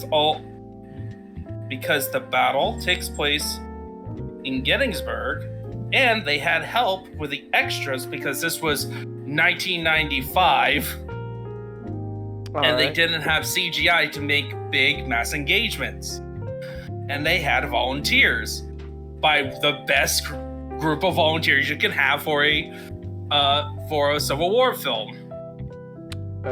Recreationalists?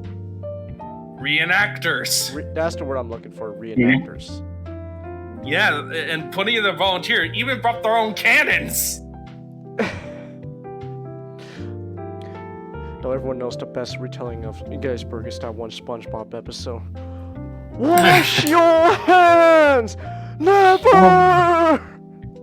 Unfortunately, there was no washing your hands thing that was important in Gettysburg, and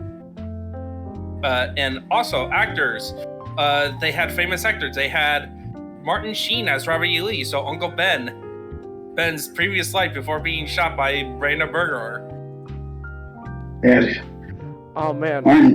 Martin Sheen. Sandman didn't kill Uncle He Ben. went through 2 wars. He went to 2 wars. He went through Vietnam and he went. Man, Yeah, amazing. And then you had the general, General Buford, who was the part of the cavalry leader. He was played by Sam Elliott. Huh.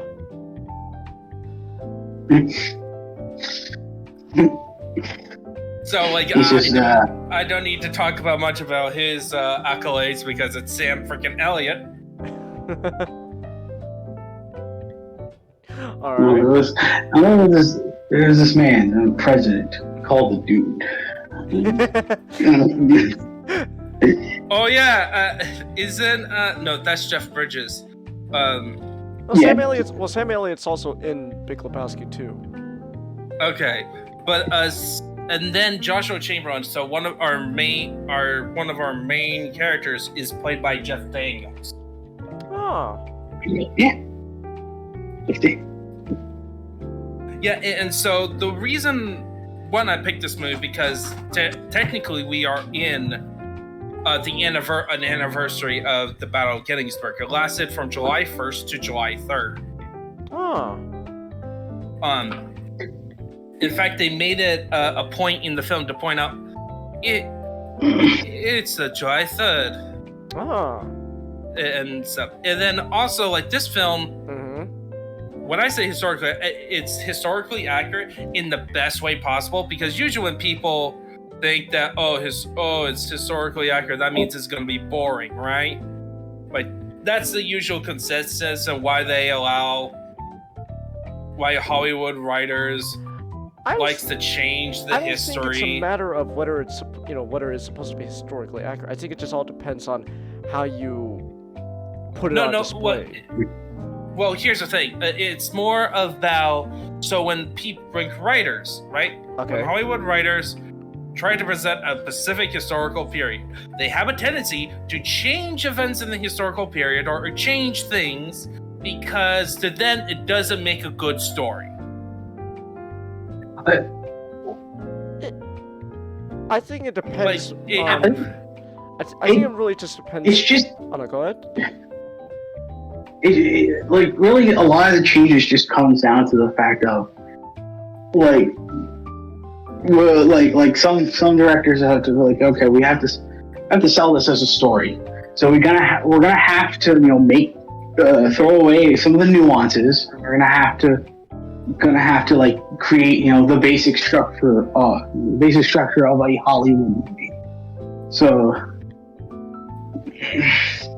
Yeah. So it's like, you get some films that are like that, where it's like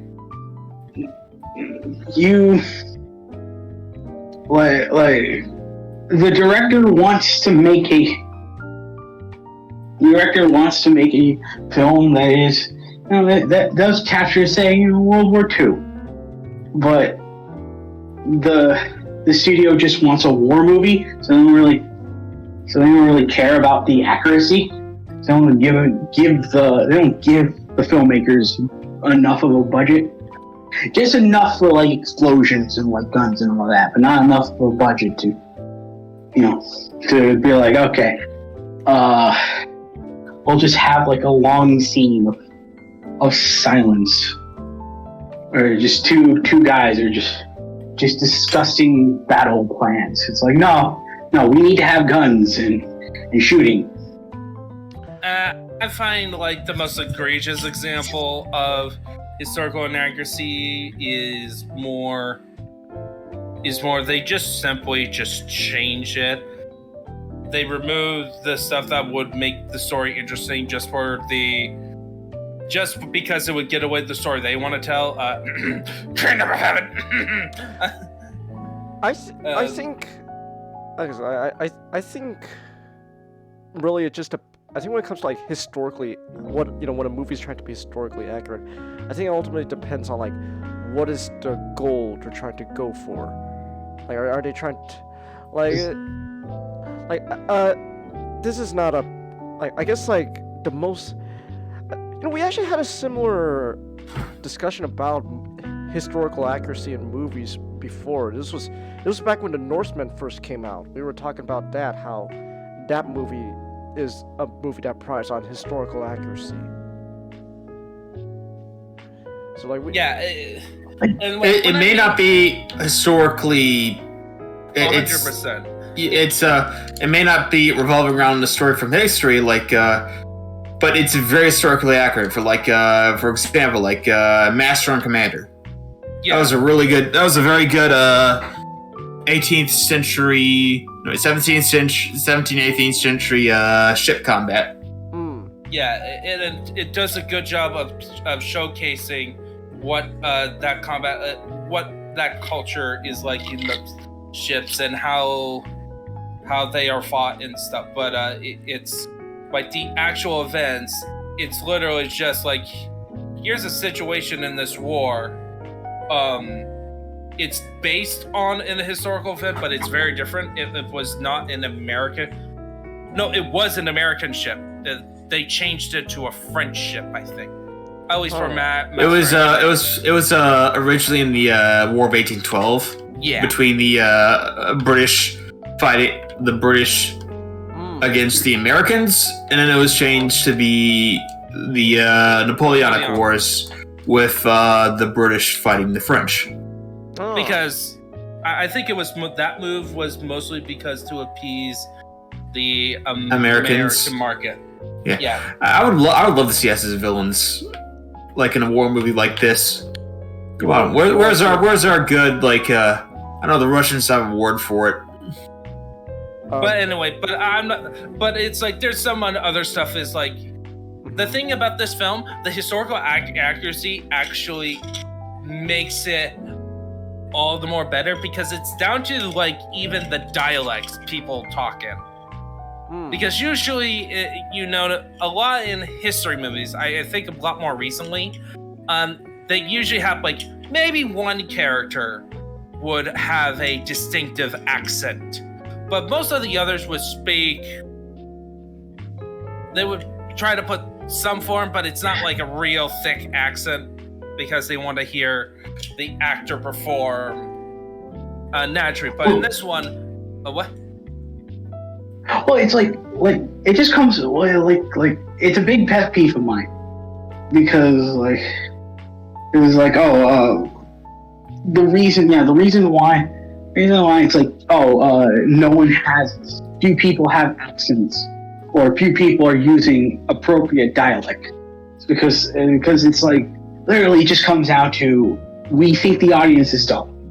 But it also could be like for Robert Edgers. Would he actually do the actual Scandinavian accents if he could? Yes, but the thing is that the Scandinavian accents are really silly sounding. But I think. But here's the thing: everyone is the Confederates. All of them speak in some form of a Southern drawl. It's like you can tell everyone is speaking Southern in the way they act, in the way they speak in the film. And then you notice Joshua Chambers, who's, by the way, the head of the 20th Maine. Maine is New England. Boop, boop. Fun fact. Maine was a new state at the time of the Civil War. Maine was actually created as part of the whole split between free states and free states. It was originally part of Massachusetts. Huh. I did not know that. Yeah, it got split to basically free up a free state. As part of the compromise. And plus there was a distinctive culture, because in New England, Maine is like a rural state, Okay. like super rural. It's like if New York cut off upstate New York from New York City. Yeah, like upstate New York. Just so everything above Albany is cut off from like the city. You just get like a vast world of difference. Yeah. Yeah, but so you get some interesting like there's a lot of historical stuff in the battle. You get some good insights into like how the reasons why the war was fought, and like just it serves as kind of commentary of the war. Like in my opinion, this film, which is by the way 4.5 hours. Ooh. Yeah, it was a long one. Yeah, it's an epic. All right. It's an epic, and it's worth it because it covers 3 whole days of battle. It's just a fascinating understanding of like the various commanders and his motivations, and like even including like you kind of understand why Robert E. Lee made a couple critical military error with the whole Pickett's charge thing, other than being caused by Shockwave, because we all know that Shockwave is responsible for everything. Not everything. Well, no. Yes, everything. Look, I have evidence of you at Pickett's charge, Shockwave. That's a fly. So besides the historical accuracy, though, what is like the biggest strength of this movie? The characters. Characters. Like you're exploring the characters, and of course you got battles, right? You got cool, authentic Civil War era battles. But yeah, you get exploration of the characters, and you get to understand. It's like the Civil War in one movie. The whole Civil War. If you like one film you want to watch that encapsulates everything the Civil War is, it's the movie. It's that movie.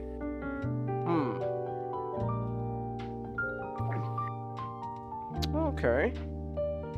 And then the director made a film called Gods and Generals, which is critically panned as being one of the worst Civil War movies. Huh. So he went from making a really good one to a not so good one. Apparently. I haven't seen it. I need to see it myself. Okay. It's the main thing apparently is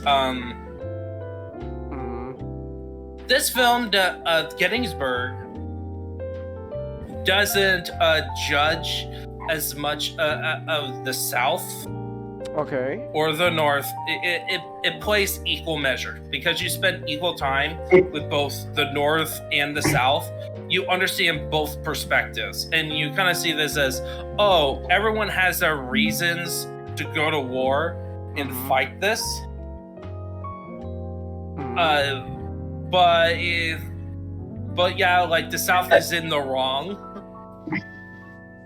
But like Gettysburg, what it did best was kind of explain that like the Civil War was not a story of rights and wrongs, even though one side was doing really, one side was using people, enslaving people. Like it portrayed this story of like the Civil War is a tragedy because brothers are divided, essentially. And of course, it's standard war film, so you have it's about like the horrors of war. Like that's also a theme in the film. And questioning why you fight in a war. Because there is a scene with Joshua Chamberlain. He's talking to like his second in command, like who's an old veteran, and they were talking about why they are fighting in the Civil War. And Joshua Chamberlain was a teacher before becoming volunteer for the 20th Maine for his reason was to free the slaves. And then, but the veteran was there, because he's a veteran of the war, and he talks about, like, you're an idealist, I'm more of a realist, and I know one thing, because if man is angels, if man has this divine spark, as Joshua Chamberlain mentions, we are not angels. Men are killer angels. Hence the title of the book that it's based on. So it does that well of portraying that not all sides are good in their own way, but not all sides are evil. Like this war, yes, there's a good versus evil nature to it, but it was still a tragedy because people were fighting for this war for various reasons. That's not just keep the slaves. Like there's another scene with Joshua Chamberlain's brother, who's part of his regiment. He was talking to prisoners of war who were captured during the first day of the war, and he was asking about why did he fight in the war, and he says, like, we just wanted to protect our lives. Why couldn't you just let us? Why couldn't we live by live and let live? Like if you very viewpoints, very libertarian style arguments, and that's why he fought in the war. It's not so much of what they call darkies, offensive word. But yeah, by that back then, darkies was more offensive than. The N-word, right? Probably just as bad, but darkies was. I'm pretty sure if you called I don't know. Actually, wait. We got a black guy here. Comment. Which, in your honest opinion, which is more offensive? If we called you the N-word or darky?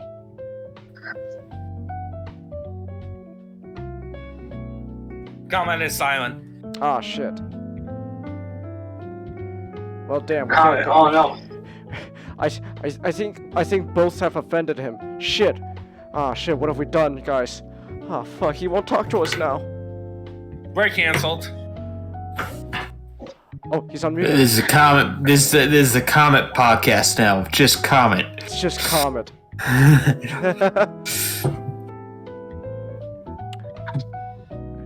Oh. Comment, are you there? Comment.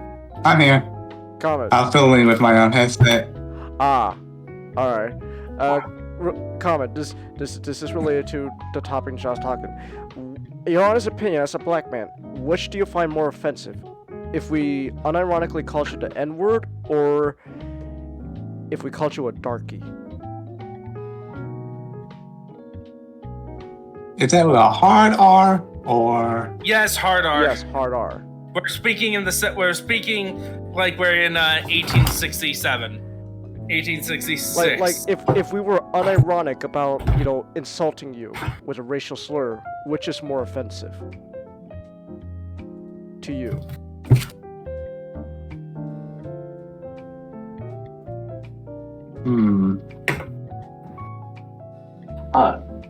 Meh. Well, black comment. Here's a question. It's like, what would you find? Quote unquote offensive? Me condescendingly calling you boy for a week, or just for 1 second dropping the N-bomb with the hard R?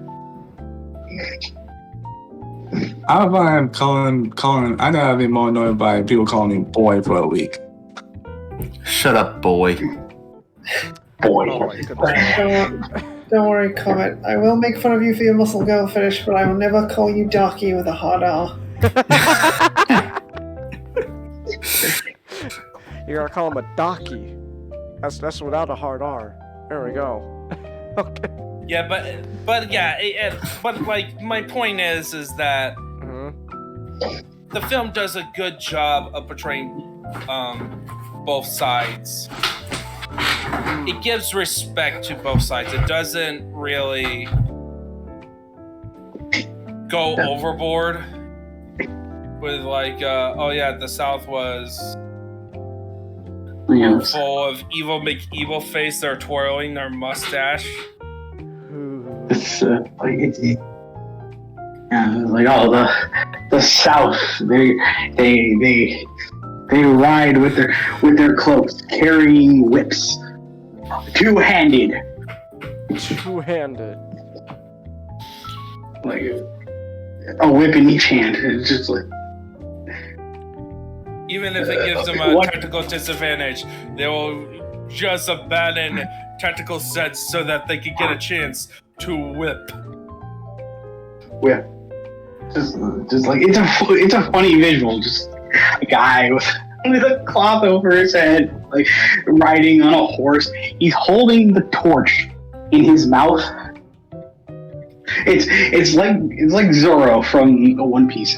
He's holding the torch in his mouth, and he has a whip in each hand. That's just how the liberals see the South. I'm sorry for that, Changus. It's fine. We already pressed the button earlier, so we're. You know what? It's a 4th of July special. I guess I can let it slide tonight. Real quick question for you, Ninjato, and I guess also Matchstick, you historical buffs. How many white people in Confederate actually did own slaves? I doubt it was that many. Like, just like the top, the ruling class, you know? Like the ruling class? In short, if you were a plantation owner of any kind, you had slaves. By the way, black people also owned slaves. Well, yeah. It was rough. Like, it was rough, like, factual wise, it was roughly 2% of the South that ever owned. Yeah. Really? Only 2% of the Southerners at the time owned slaves. Yeah, but it held like most of the economy. Yeah, because like remember, Changus, those things, that's expensive. Like owning another human being, that's a good amount of money you're paying. Well, yeah. I understand that. Like, I'm just. Like this is just an honest question. Like if we're talking about like Civil War time, like, because people always, like, if the whole point of this movie is to show that not everyone on both sides are good or bad. It's like it might as well bring up that question. Like out of all those people on the South, like how many really did actually own the slaves? Because we know for sure not everyone in Confederate America just had a whip on them 24/7. They didn't dual wield whips, Changus. Hey, that's my human being I own. No, I want him. Then it's a whip duel. Yeah, like they didn't like. No. Wait, what? Let it. Whip duel. Let it whip. Let it whip. Let it whip. And whip it good. The cruelest punishment that a slave was ever given was you go to bed without supper. Like you're literally treating them like a child. Like, whipping was whipping was just what few idiot owners did. Yeah, like you said, slaves are expensive, and you whip your slave, they gotta take time to recover. But like imagine, like for example, it's like horse owners. You know, you don't want to be overly tough on that horse, or else you'll break it. Right.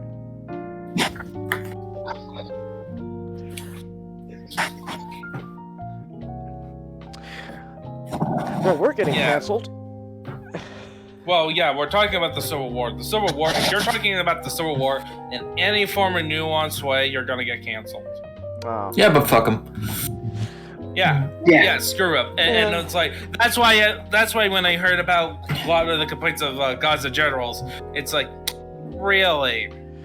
So, like a man went from making a very nuanced movie about a civil war to just, no, we're not gonna be nuanced anymore. We're gonna be a bit more pro-South. Pro-South? Because the thing, so Chang, is the thing about Gods and Generals is it itself was adapted from a book, much like Gettysburg. And the book was about, letters from Confederate soldiers. Also unions. There was also Union generals. So yeah, it was both sides again. And by the way, the film does feature both sides again, but there was a significant increase. The problem with Gods.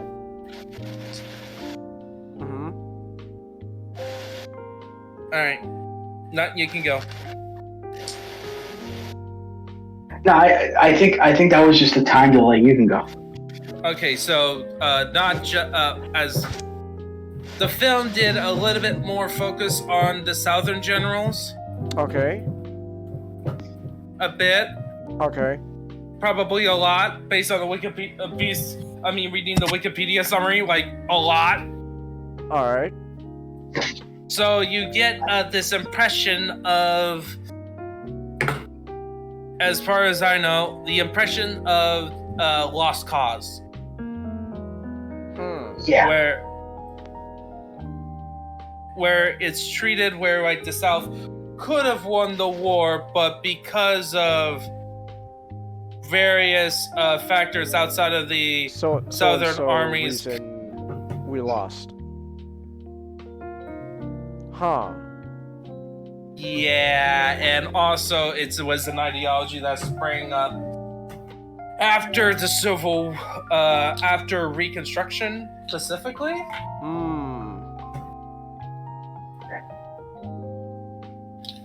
And it was used a lot as an excuse for abuse. Lots of it. Oh. Lovely. It was like an idolizing the South. Like a lot of the statues, remember years ago when those statues became an issue in the South?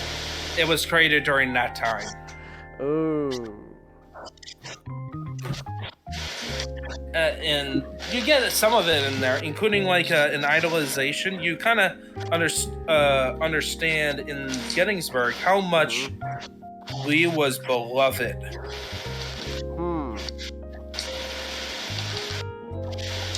Like it was insane.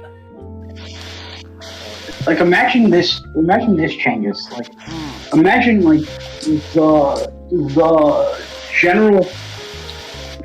Imagine like the top major general of the Union Army defecting to your side, and it's like, oh. And by the way, he's the best general. He is like an absolute genius. Robert E. Lee? Yeah. Yeah, Robert E. Lee was a genius. Yeah, he was, like, Robert E. Lee was the reason why the South even had a chance. Like, Gettysburg can only happen because of Robert E. Lee. Because Robert E. Lee was such a brilliant general and made a fool out of the Eastern, Union armies. Yeah, the people that the Union before like Sherman and like Grant were all politicians.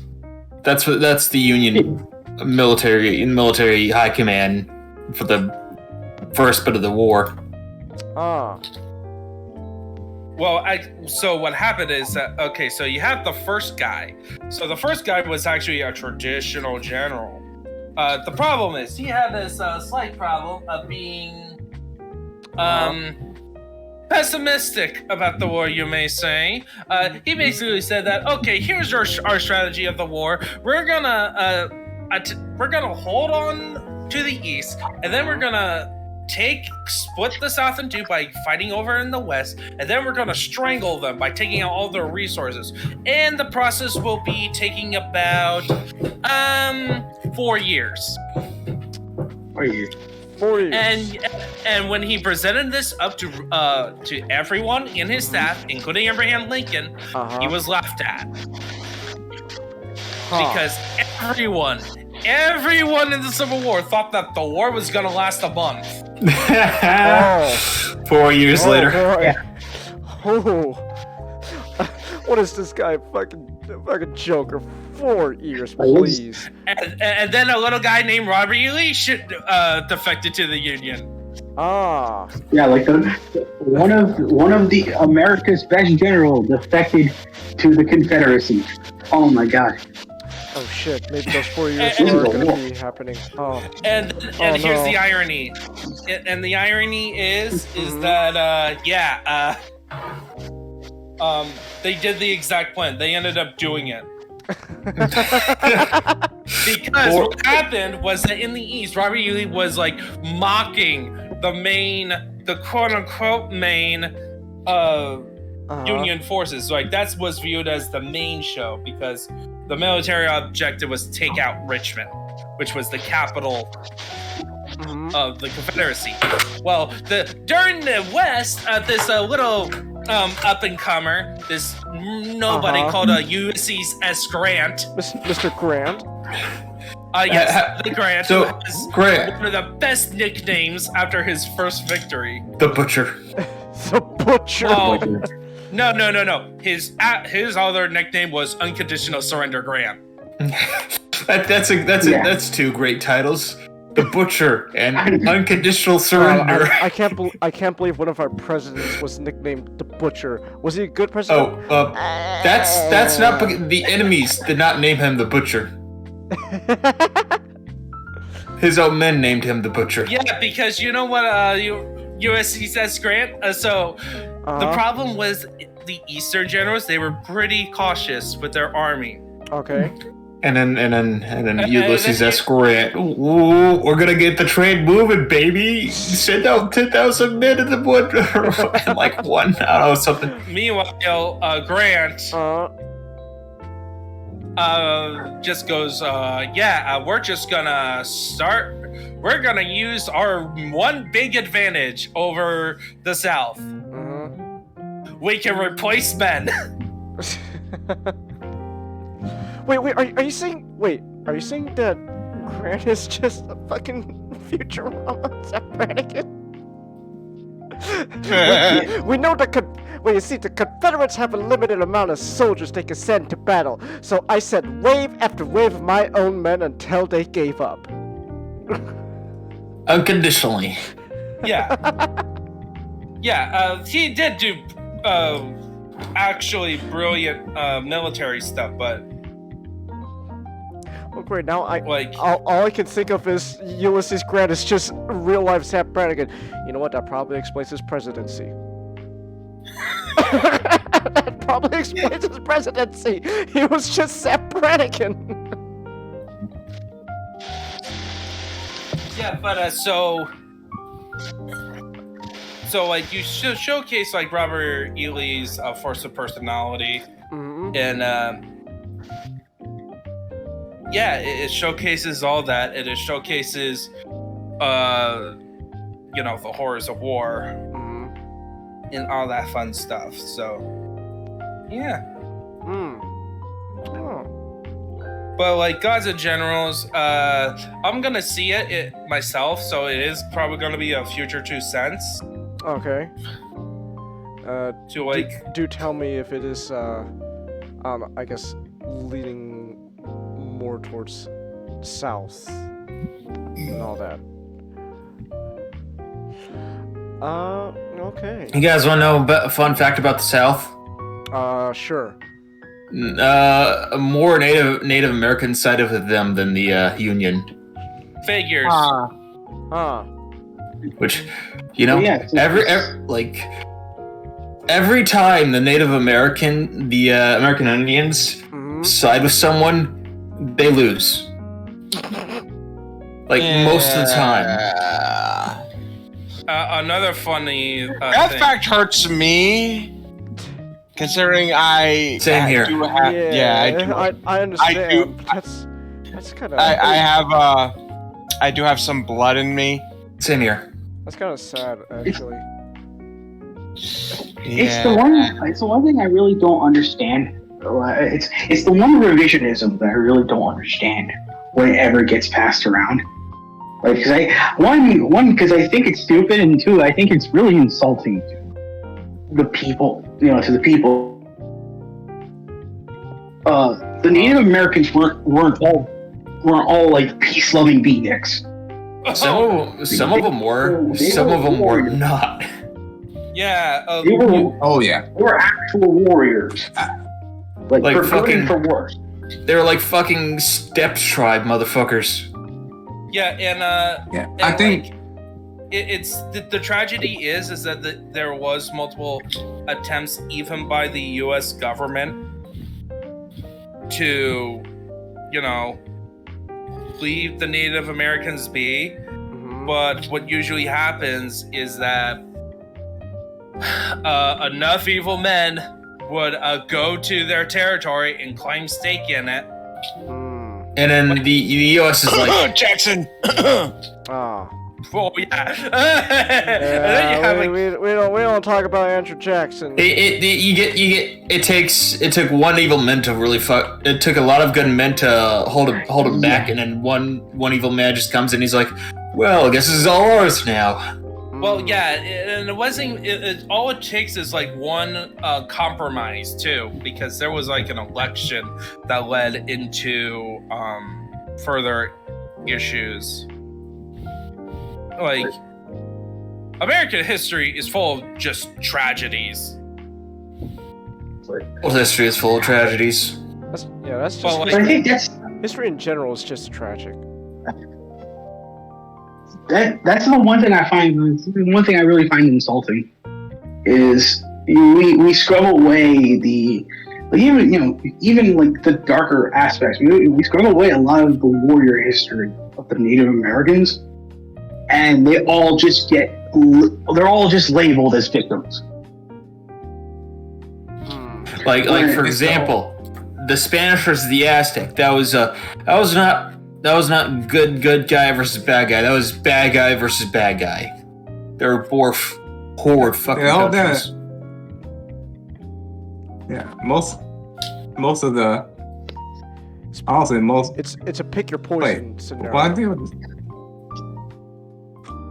and then most of the other civilizations sided with the Spanish because the Aztecs were were that bad.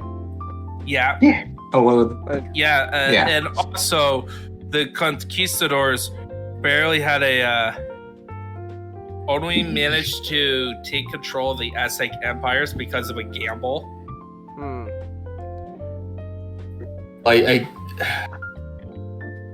And again, it's like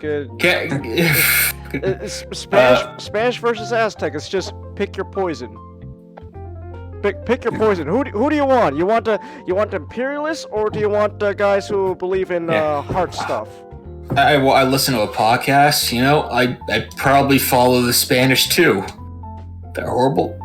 And Damn. also, not Rather than if I was living back then, because there was this one story about the Aztecs. They show up, they're making peace with another country, and then they cut the other country gives them their daughter. Oh. And then after that, like days later, they're having a big feast. Then the Aztec the Aztec priest comes out wearing the skin of the king's daughter. Oh. And that's it. It just tells you all you need to know about the Aztecs right there. El Dorado lied to me. Road to El Dorado lied to me. Really, it's just who again. It's like, who do you choose? Do you choose the imperialist assholes, or the guys who do a bunch of fucked up stuff to other human beings as well? Do you choose the imperial assholes or the imperial assholes? Yes. Do you choose the Spanish who who spread their seed among the land, and that is a metaphor for I think you know what.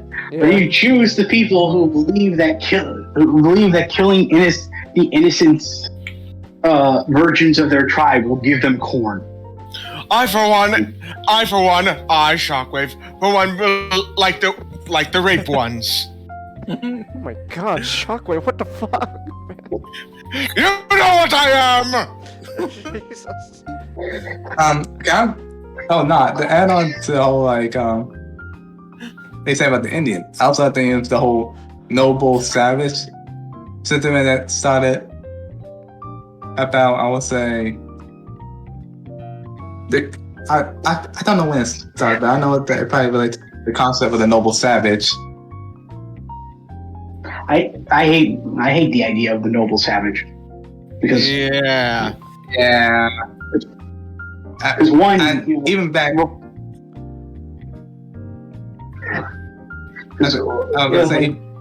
Even back then, it was criticized by people.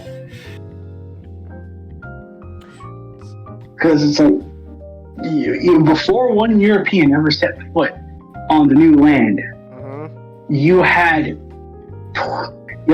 3 tribes that have gone missing. And one tribe that seems to have gotten a lot more in the land than before.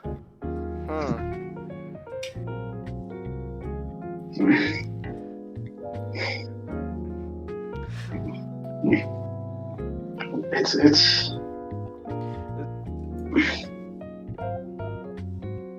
sucks, kids. Never do it.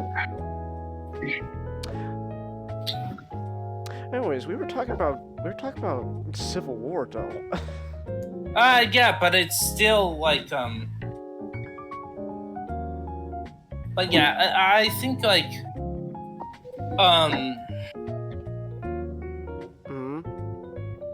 yeah, I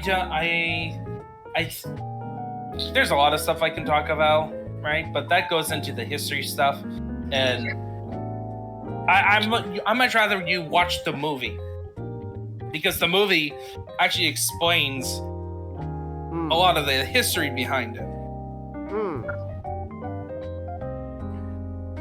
And it's such an enjoyable movie as that. Like, you can split it up with multiple parts. And I may go and so I know I do want to watch Band of Brothers, finish that up to do a review on that one. Oh, because John, I would love to watch Band of Brothers with you. I love that show so much. Oh, by the way, in terms of historical accuracy, there's one glaring one. In Gettysburg or Band of Brothers? Band of Brothers. Okay. That's hilarious. Which one? So, remember episode 3 with Blythe? Yes. He didn't die a couple years later. He, like, the film implied that he died like a couple years later. He actually lived a lot longer. He was not. It wasn't. It was like shot in the collarbone, not directly on the neck. But that was like the most hilarious one. And like so. There's also other times of like some things change in Band of Brothers. Like the most.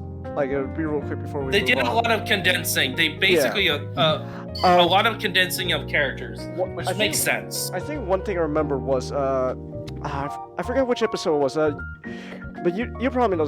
Who's the one guy who was shooting at the German prisoners?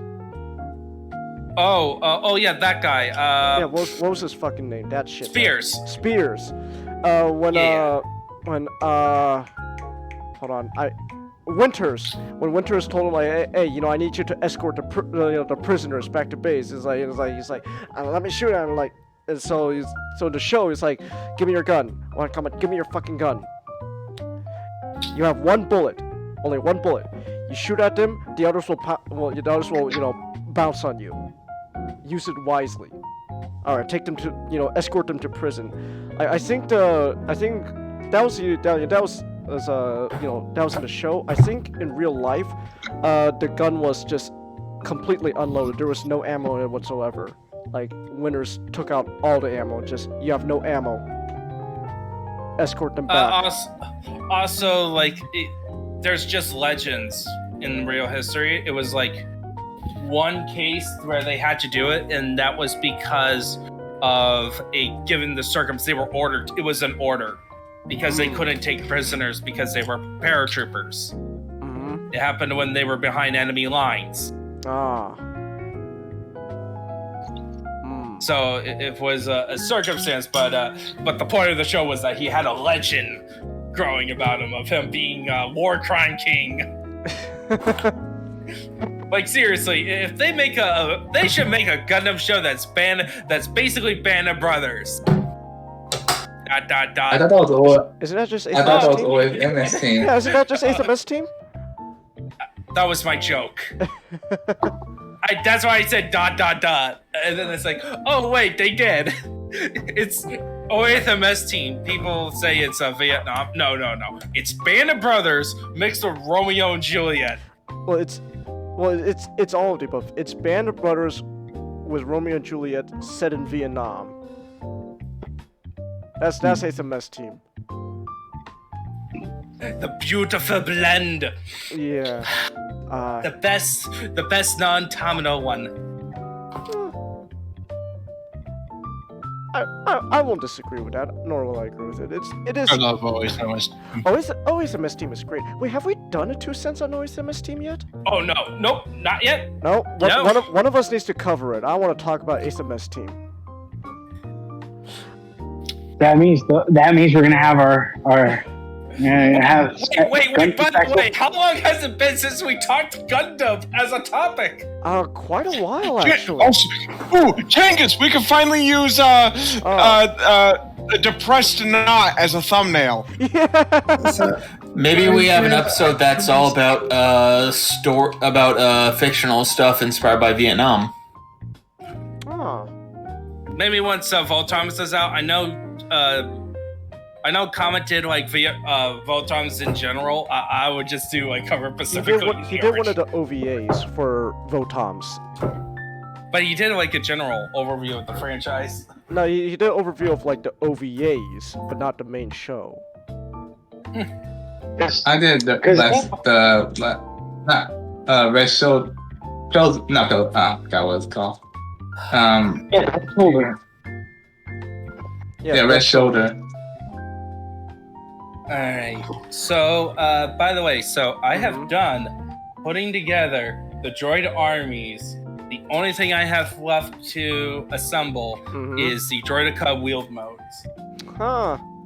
Nice. Now I have General Grievous, which, by the way, I'm gonna paint the droids as best as possible.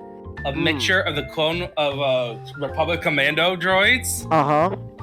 But with, like, the classic droid color scheme. In terms of the commander colors. And then paint General Grievous into a different color scheme than what you know him. From his first appearance.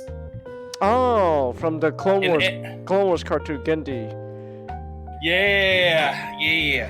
I want that General Grievous to come back. Man, his voice is fucking sick. John DiMaggio, people.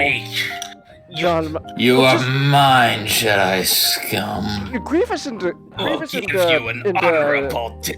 mean, let's be honest. Man, Grievous really peaked in his first appearance. Yeah, he really peaked, and then after that, George Lucas just went, no, he's just coughing all the time.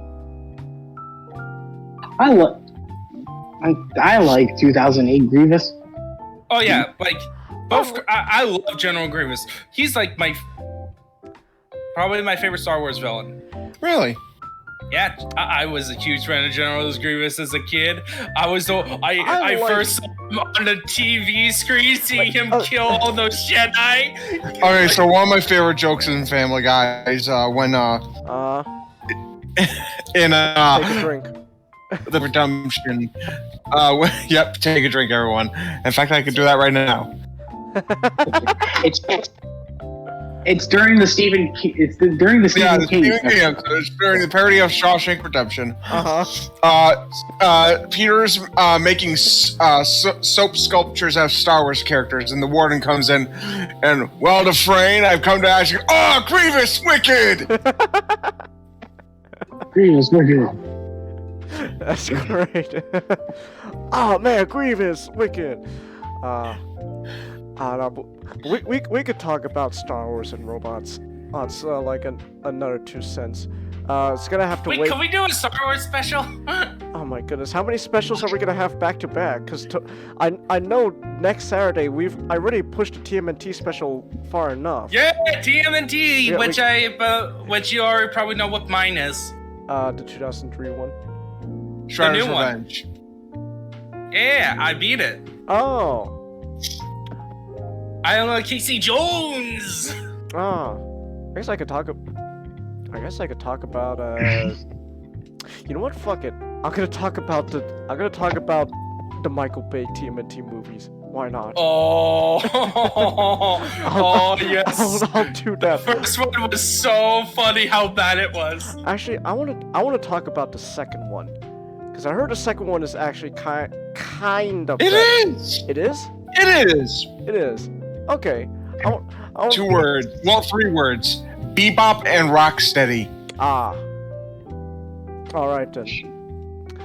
But yeah, well, we could talk about TMNT and all those stuff later. So, but right now we're only at the halfway point of our show. We need to talk. We have 4 more stuff to talk about. So, SGD, remember there are 3 people in this world. There are dicks, there are pussies, and there are assholes. Okay, which one unfortunately, I have to go to bed. I took extra shifts at work tomorrow, so. All right. Have a good night, child. Yeah, but Have a good one. All right. But SGD, are you a dick? Are you a pussy? Or are you an asshole? I'm gonna be completely honest with you, Chinggis. Okay. I have no idea what an American Chavez is.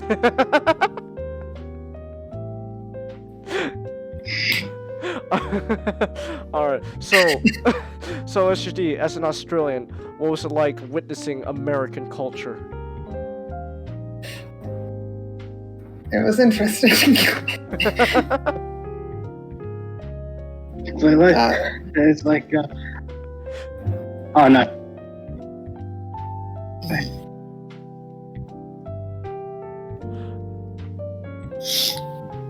No enemy guy. I watched this. Well, I mean, we've all already watched it before, so like that's why I made the joke. Are you a dick? Are you a pussy? Or are you an asshole? Those are the 3 type of peoples in the world, according to this movie.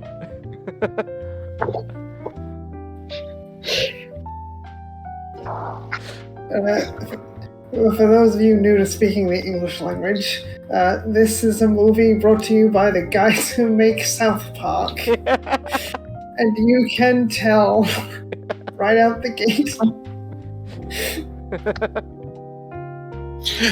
I gotta love the fact that they used puppets because I thought that would have been one of the most easiest things to do, and it ended up being one of the most difficult things for them to make. Ray, I love the way you think in chat. You failed me again, Eric Bertrand. Your fuse was to me, Eric Baldwin. I think the best thing about it is Trey Parker and Matt Stone get away with making an explicit sex scene because it's just 2 puppets. That's right! Oh god, the uncensored version's way worse. Oh god, no. I don't know which one I watched. I'm not sure. Chinggis, they didn't have a ladder, but I'm just gonna say Tennessee Logjammer. Okay. No, I am not going to explain what that is. Well, why would you? Hanawha already explained to us a long time ago. Remember? Well, I watched the uncensored version. Oh. Kind of hope that. I kind of hope it was the uncensored version because if it got worse than that, because the censored version would mean bad things.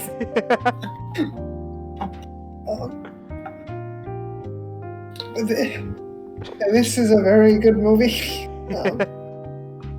It's a tropey movie, and it both plays into those tropes of the comedy and also makes fun of them. So it plays into the tropes, so it can make fun of them sometimes.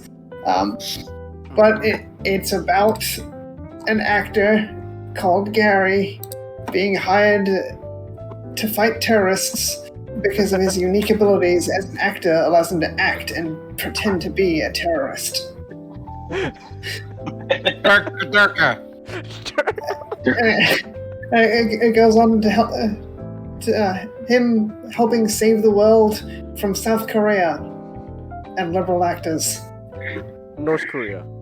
In North Korea, Kim Jong-il and a handful of well-known actors. The two kinds of people who hate America the most. We are the Film Actor Guild. FAG. Yeah, we cannot say what. Yeah, we can't say that acronym on the stream. But we can sing. I'm so Ronry. So Ronry. I just love it's the Liu Kim voice. I don't even change it. I love that. Off topic because I'm going to South Park, but I love that twist in that episode. It's just I remember showing it to you guys, and you guys are laughing so fucking hard at it. That's the fucking brilliant. That's one of the most brilliant twists I've ever seen. The Chinese guy was just another personality. Oh my god. The Chinese, the whole white guy. That's the greatest twist I've ever seen. It is. Oh, I love it. I'm so Ronry, and sad we are wrong. There's no one, just only sitting on my little throne. I work really hard and make great plans, but nobody listens, no one understands. Seems like no one takes me seriously, and I'm so Ronry, poor little me. There's nobody I can relate to. Oh my god. Feel like a bird in a cage. Oh my god. It's necessary, but not really, because it's filling my body with rage.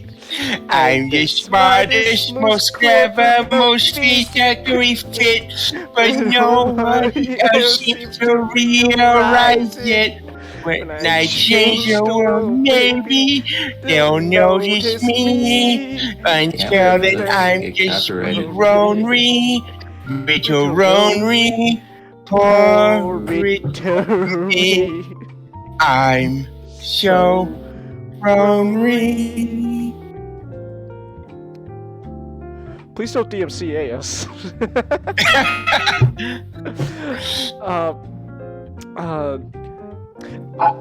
It also has my favorite joke about the United Nations. Like, what the United Nations gonna do? We are going to write a letter about how mad we are at you, and we will send it to you expressing how mad we are. Oh, fuck. What? 17 years later, UN actually tried that. That's right. They actually, I forgot. Oh no, go ahead. I'm playing Elden Ring, and some chick just turned into a giant lizard. I completely forgot. I remember the United Nations actually fucking did that. Like, I think it was like to North Korea recently. Like, they actually did do that, and I just remember that was the one time everyone on the internet collectively united together, no matter which side you're on, because they both agreed, oh my god, this is just Team America. I think it was it was someone in the Middle East, condemning them for human rights abuses. Like, I'll just send them a letter. Like, okay. That's what I love. That's what I love. There's just those magical times on the internet where both sides of the political spectrum will actually come together and go, oh my god, this is just Team America.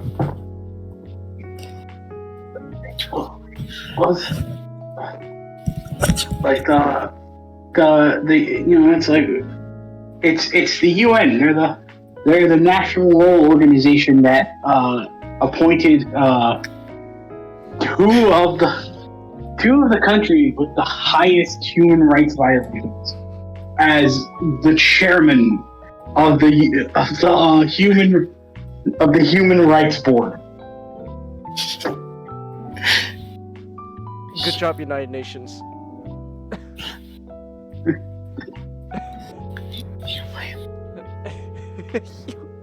God, I don't know why this mental image makes me laugh now, but here I go. Also, I am so glad I didn't take a drink before I did this. Oh my goodness. I am the supreme ruler, the neighborhood of make-believe. What the hell? Who puts a You are doing I've been thinking. What kind of king lived next to the train track? What is it, Mexico?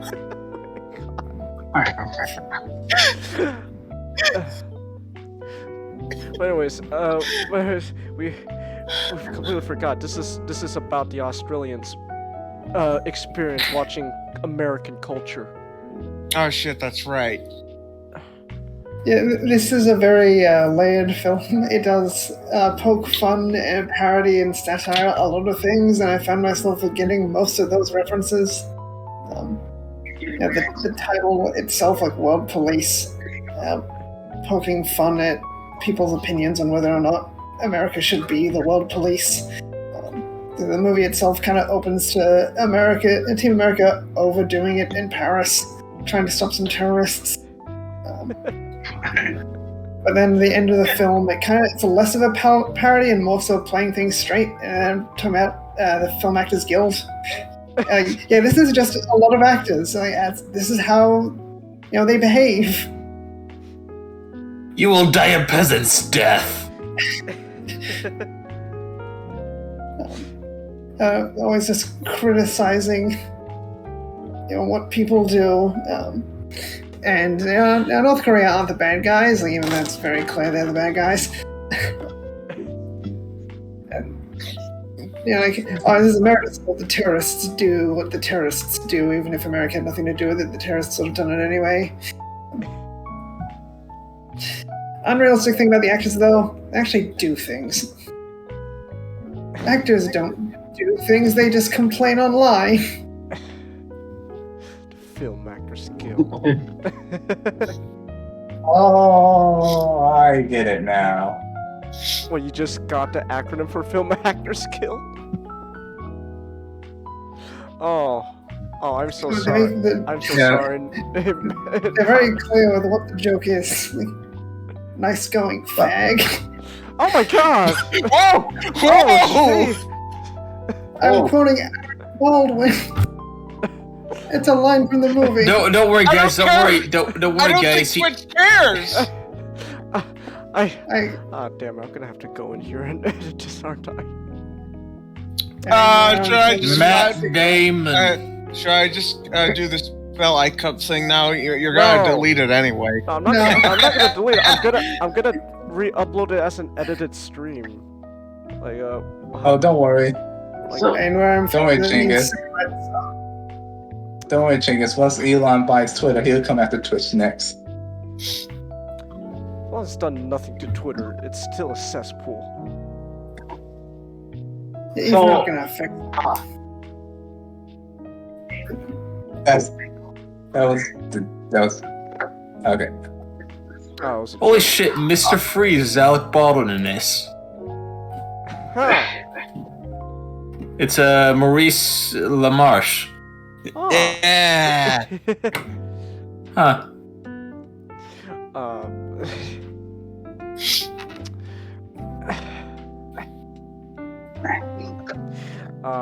god. Actually, no. Actually, you know what? Though I don't even know if I should take this down or not, because this isn't the first time we've accidentally said the word, and so far Twitch has not done anything to me about it.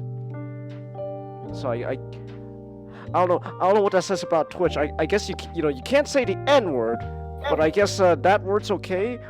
Twitch, what's your stance on gays then, huh? You allowed that word, we can't say the N word? Well, I think Cengiz, your tinting face. Hold on, Cengiz. I think it's okay now since June is over. Ah. It's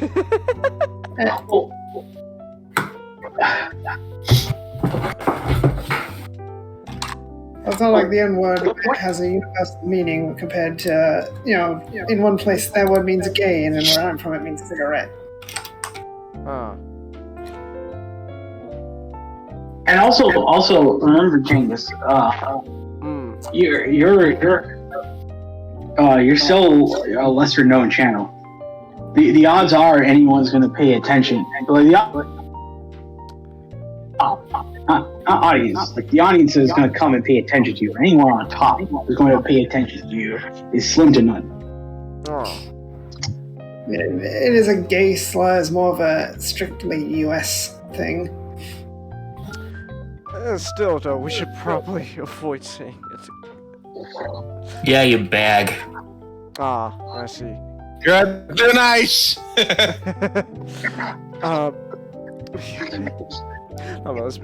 But that's just a great acronym though for the Film Actors Guide. Yeah, I'd say this isn't a film you can make today, but yes, you can. These guys are still making South Park. They don't care what other people think. That's alright. I love those creators for South Park. I love it. Like, Trey and Matt are amazing. Like, what was it? We said it before, but like, it was the fact that difference. It was like the difference between Seth MacFarlane and Trey and Matt. It's like Seth MacFarlane, I can't show Muhammad on Family Guy. Trey and Matt, double down. Cengiz, these were the very same people who, a week after 9/11, made Osama bin Laden has party pants. I fucking love that episode. It's amazing. They made him a Looney Tunes character. I just loved how he talked as well and moved. Like how he kind of just shambled around.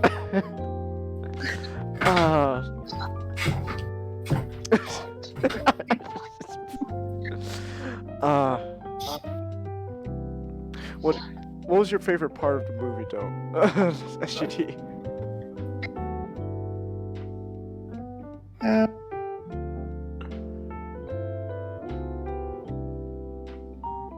Probably the fight with all the actors. All those sequences. Matt Damon. I had Matt Damon just as Matt Damon because the face came out derpier than they expected, but I'm not sure how true that is. Right. They had dialogue. They had dialogue for the Matt character, but I think. But they thought, the face came out wrong, and they thought it looked retarded. Yeah. Matt Damon. And the best thing about it is, like, Matt Damon doesn't understand that choice because he doesn't say his own name. But no one's explained to him the reason, so he's just confused.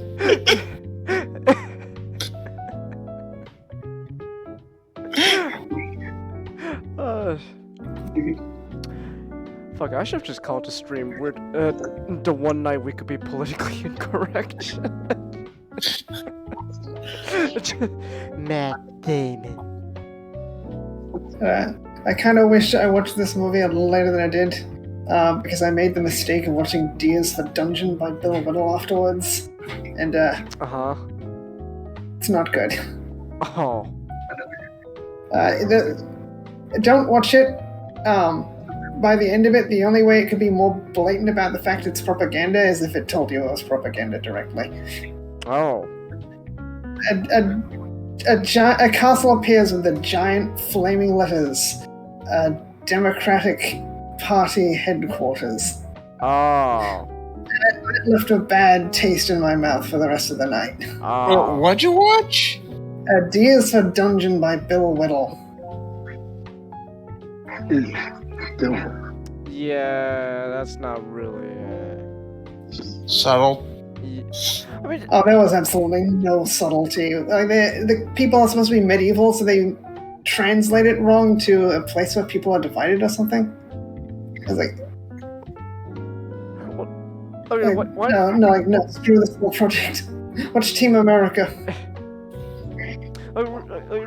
Real quick question. Like, let's just for like explanation. Like, why is it that when you look at something like a castle with Democratic parties in flaming letters, we see that like, oh, okay, but then you get the Film Actors Guild.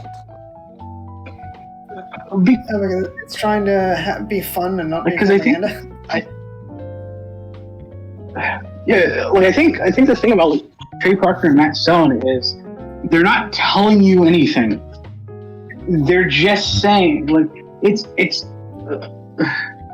like there's nothing too deep to read into it. It's just immature humor. Like, why are they called the Film Actors Guild? Why not?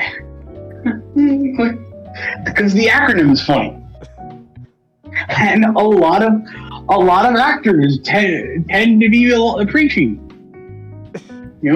It's very surface level things. Yeah, the Film Actors Guild kind of just depicts actors how they are all the time.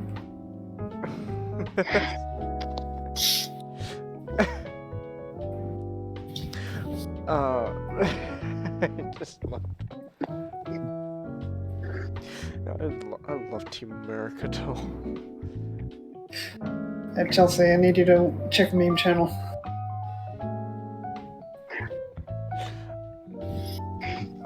But what is this?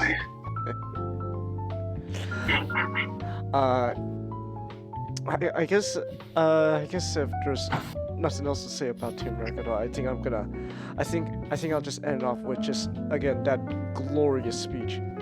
See, there are three kinds of people: dicks, pussies, and assholes. Pussies think that everyone can get along, and dicks just want to fuck all the time without thinking it through. But then you got your assholes, and all the assholes want is just to shit all over everything. So pussies may get mad at dicks once in a while because pussies get fucked by dicks. But dicks also can also fuck assholes. And if you don't fuck the assholes, you know what you get? You get your dick and your pussy all covered in shit. I think that the vomiting in the alley was one of the first things I saw in this movie. And it's the inspirational music makes it so hilarious.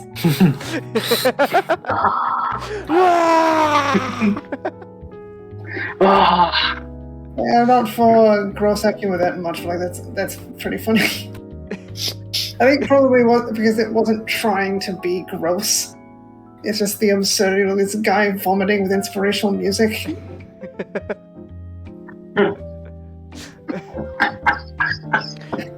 I also love Gary's disguise as Ahmed. It's so fucking terrible. I love it. One thing I saw from that movie, when they gave him the quote unquote plastic surgery. That's what I'm talking about. When he gets disguised as Ahmed, it's oh my goodness. They just add more hair. I to know Trey and Matt would probably hate working on it, but I would love another Team America. Another Team America. Oh my goodness. But I think one of the best things about like the I'm So Rory like musical number is once you see like puppet Kim Jong-un walking down the stairs, his statue is an actual person that they just painted.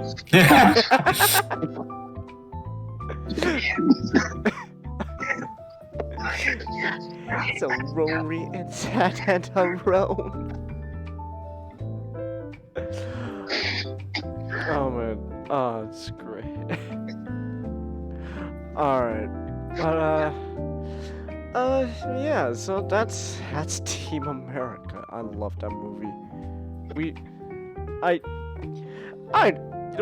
wouldn't mind if Team America just becomes like a traditional movie every 4th of July. Just every year we just sit down.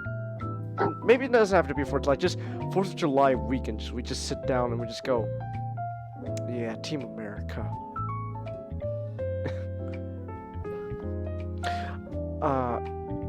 Well, anyways, yeah, that's Team America. So, speaking of actors, though, remember that time Elvis was an actor? He had a short-lived career as an actor before he went back to music. But anyway, so Not, why'd you want to talk about the new Elvis movie?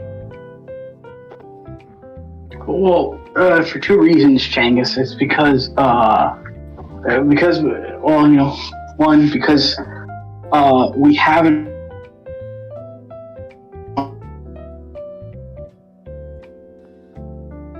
Oh. So I just decided, what's that? Oh, you cut out there, Not. Okay, so it's like my inspiration for picking Elvis is we have an Australian guy. We have Australian.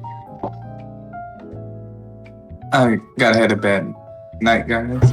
Alright. Good night. Have a good night, Comet. I'm gonna. Good.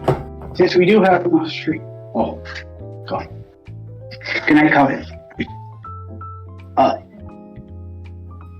Since we do have an Australian here, who just watched an American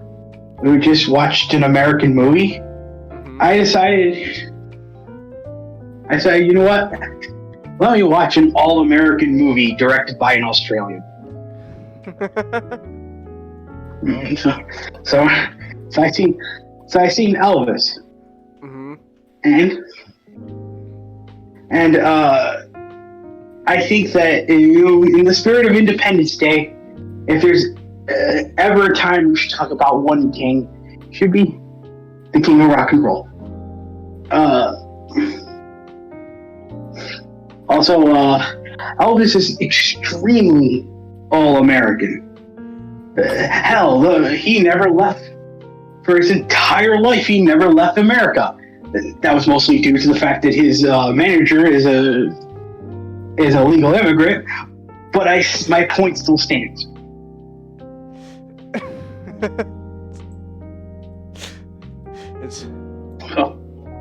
It's just well, yeah. I mean, we as we all know, his manager was Megatron.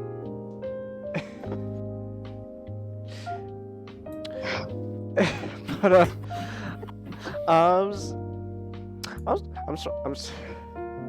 okay, I have to ask. Was the thing they kept injecting Elvis with, was that the heroin thing, or was that something else? That was something else. That was something else? Okay. Yeah, like a lot, like the movie didn't go into it, but just, yeah, of course, like Elvis was heavily intoxicated for much of the early 70s.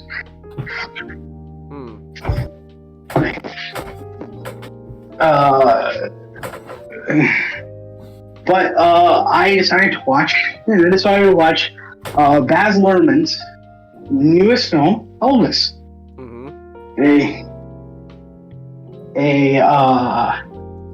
I could say it's a musical epic about the life and times of one, Elvis Aaron Presley.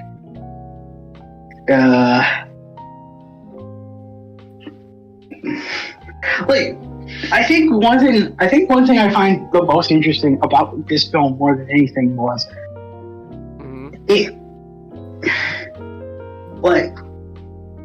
it's a film that no one was clamoring for. What I mean by that is we already have a lot of Elvis has been gone for 30 years. We already know his life story. So it's we've had a lot of movies that just kind of explored Elvis. So it's having an Elvis movie in the year of our Lord 2022 just feels so weird. But I'm not going to complain about it. I'm just so the interesting thing about the movie is the interesting thing about the movie, okay, so really quick, I should get this out of the way. Do I recommend it? Yes and no. Oh, I'm listening. The reason for is because the reason for it is because Baz Luhrmann, if you don't like his works, you're not gonna like Elvis. Because Elvis feels very much like Moulin Rouge. It feels very much like, Romeo and Juliet. It feels very much like Australia. Yeah.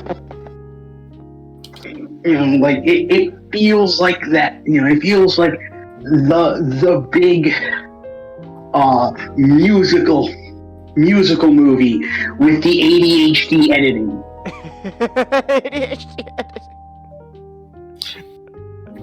This is completely off topic, but okay. I take a break from the r/Bionicle server for a day, and I have no idea what the fuck just happened. What? I can't really say it myself, but you should probably oh no. You should probably go check it. Oh no, what's going on?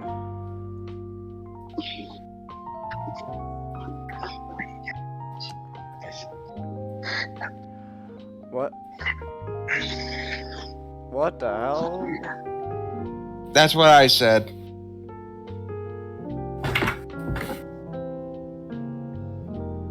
Oh. Okay. Good for them, but it's June's over. And it's a moderated situation. Maybe someone posted. What the fuck? Zactastic has gone rogue and banned the moderators of the subreddit. Oh, okay. Someone invaded the. Nick, why the fuck? Why is your hobby like this? Our hobby's I don't not supposed know. to be like this. I'm just as confused. It's just a toy line about Lego making action figures, and then apparently this is what everyone's posting now. It's okay. I don't know why. I do not know why.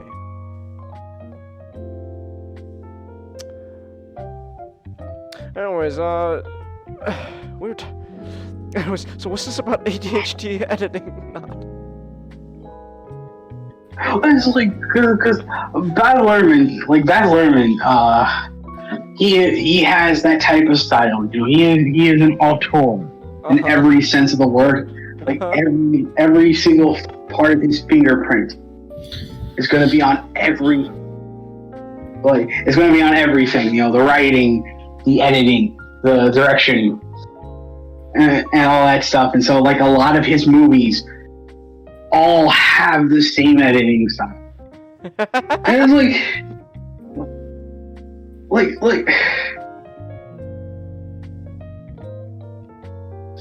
well, yeah, it's like Moulin Rouge had the same editing style. Romeo and Juliet had the same editing style. The Great Gatsby had the same editing style.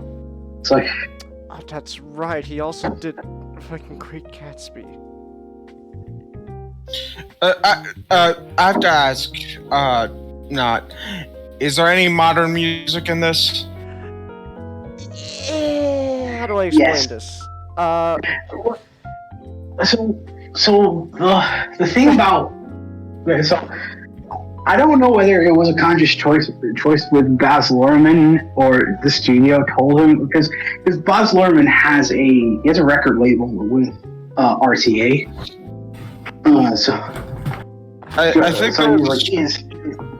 I think there was a Spice Girls song that or Beyonce in Great Gatsby. So like, if I remember correctly, they got a song from some rapper named Doja Cat. I don't know. There was that, and then Eminem also made a song for the movie. Like, this movie feels like it was cut in half, or like the first part.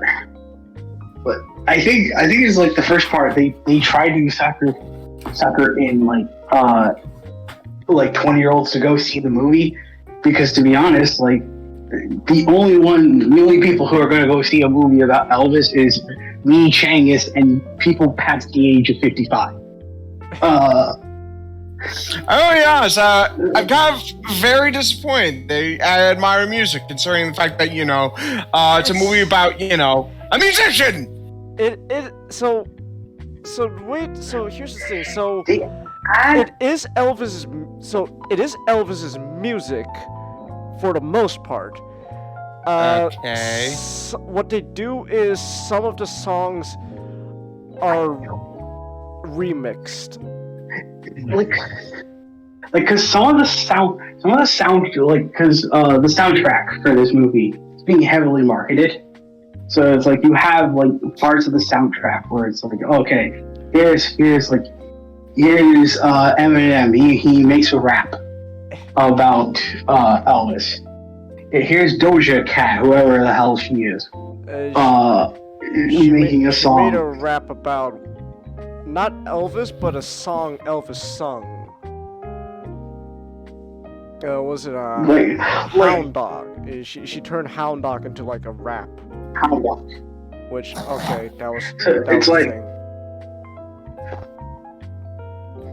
For the most part, because I've seen the movie twice at this point, so for the most part, the modern music is there. I don't care for it. I think because I think it happens. It works, but some don't. Like some of the remixes, like the more I guess like modern remixes of Elvis' songs. I think some work. Some are pretty fun. Like what's the song? I got a feeling in my body. Like they remixed that. It's actually kind of fun. They got like this funky remix to it. But that's fun.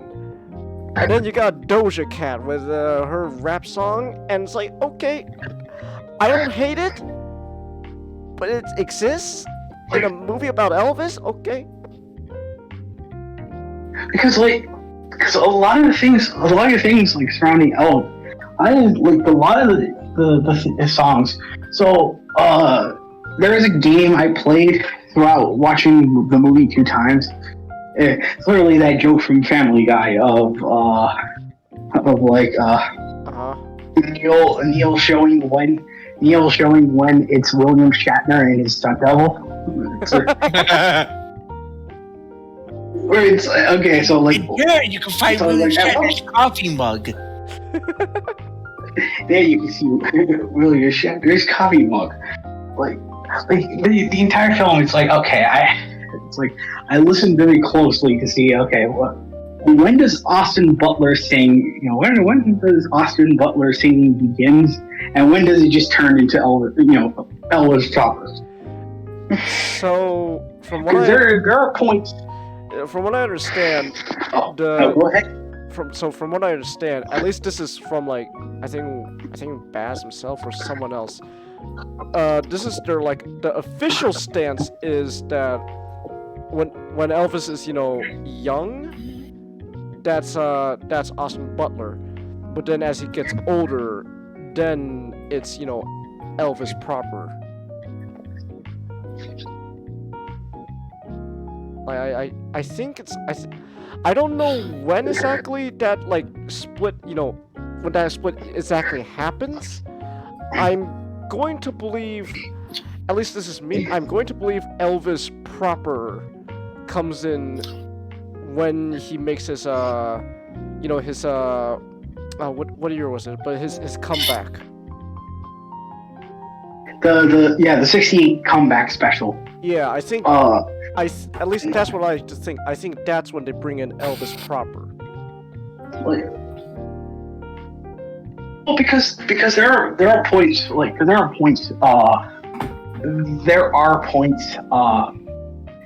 that happen during the beginning where they like to play around with it, like when Hank Snow's son, when he's playing the record, of Elvis singing "That's All Right." That's all right. That is actually Elvis singing. Like, of course, they did remix it, but it's like remixing Elvis songs is like a pastime at this point. There's so many remixes of his songs that you can probably create a small, Ethiopian village with them. Oh my god. Well, I really should call this the politically incorrect. But like I said, like I think. To be fair, the Ethiopian villages are gonna need as much people as they can get. Aww. But like I said, I think some of the remixes work. Like I said, got a feel in my body. That remix is I have no fun. problem. But then, like it's like some work, some don't. And you got the one Doja Cat rap, which okay, that exists. Like a lot of the modern music doesn't like I really don't care for it at best.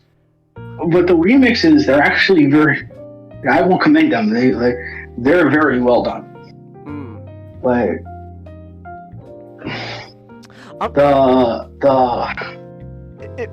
Can I just say this? If anything, this is also probably because I didn't listen to much of Elvis's songs until like after I watched the movie. This movie did one thing I think was successfully. They got more some of the younger guys to check out Elvis's songs, which that's what I did after the movie. So so now on my phone I just got a bunch of Elvis songs that I play when I'm driving. But like it's like some of the songs are it's Elvis Presley, and then and some of the remixes as well are fine.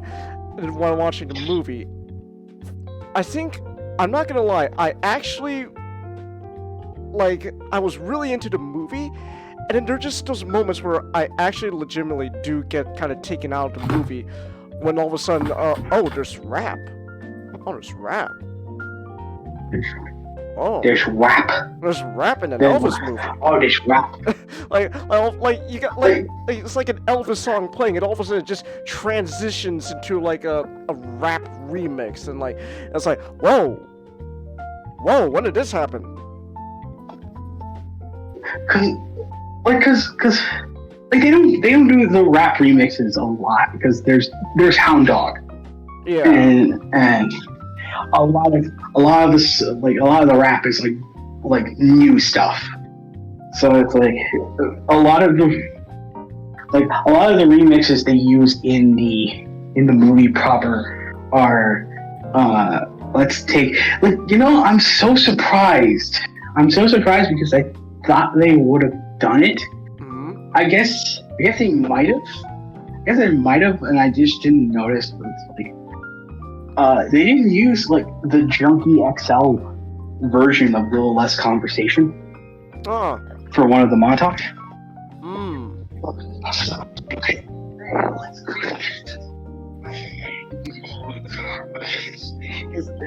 It's like, they use like, this is like during the 60s montage. They use Blue Sage Tears. They use like Little Less Conversation. It wasn't the remix version. It was the normal one, from what I heard. And they used what do you call it? Bossa Nova, baby. Yeah. And it's like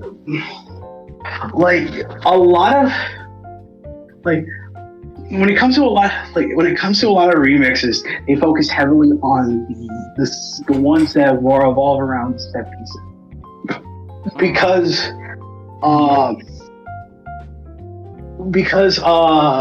like Heartbreak Hotel, I feel like it's a new recording.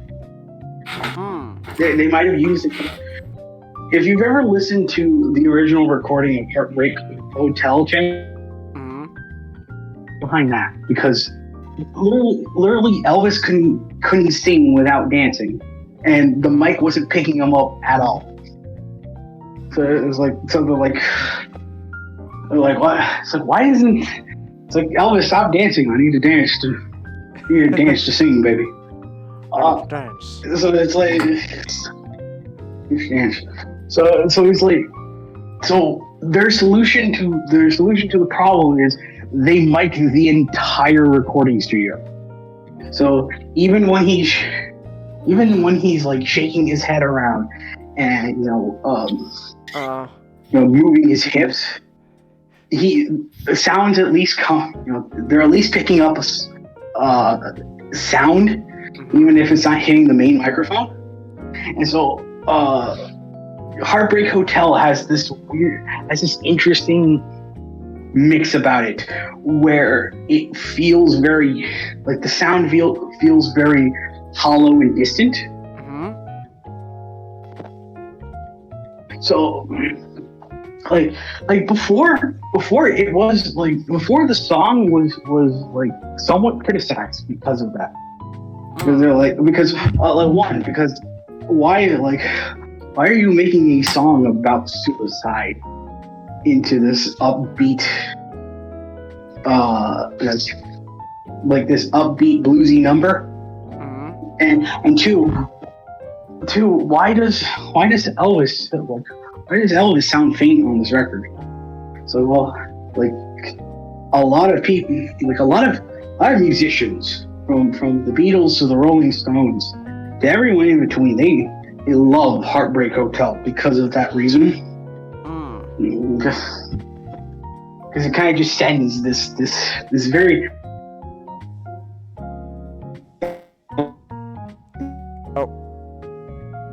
You're breaking up again, Matt. I'm sorry, Changus. I need to move my body around while I'm talking. Understandable. So yeah, it's like, so it was like, yeah, like, over time that got more revered. But no, they used the newer recording for Heartbreak Hotel, I guess, because it's like, it's really weird to listen to. It's really weird to listen to a song that sounds tonally to a modern audience, I guess.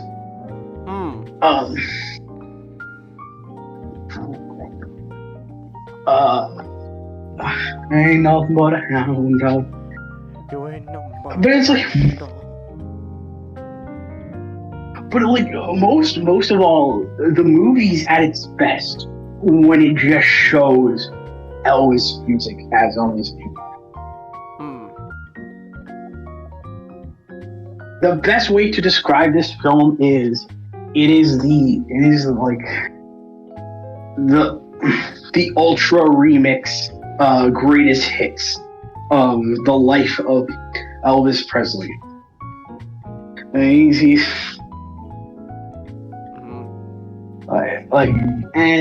and alternatively the movie has like one of the better and one of the weaker ways of setting up a lot of the movie. So, if you the audience ever seen the marketing or watched the movie itself, the narrator of the entire film is Colonel Tom Hanks. It's like the Iceman himself, Colonel Tom Parker. It's a snowman. Who was neither a colonel and snowman. It was neither a colonel, a Tom, nor a Parker. So, what was he like? He was like some Dutch immigrant. The Lying Dutchman. The Lying Dutchman. I think what I found the most interesting was throughout his entire life, he got away with saying that he's from Huntington, West Virginia, yet he doesn't sound like he has a Southern accent. I don't know what accent Tom Hanks is pulling in the movie, to be honest.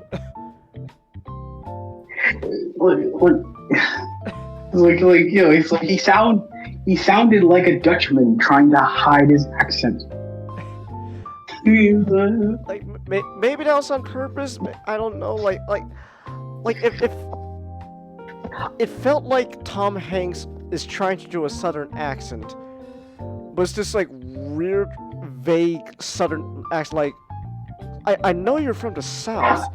I don't know where exactly though, because it's so. What is this accent? But I like but I like it because like Tom the real Tom Parker for the longest time didn't have a Southern accent. He just tried hiding his Dutch one, really poorly. But no one catched up to him until he was about almost 1 foot in the grave. So. All his life, no one thought to themselves, wait a minute, that accent's not from Virginia. What? Wait a minute. Who are you? I'm the snowman. What accent is that? Snowman. I don't know what you're talking about. It's just my normal accent.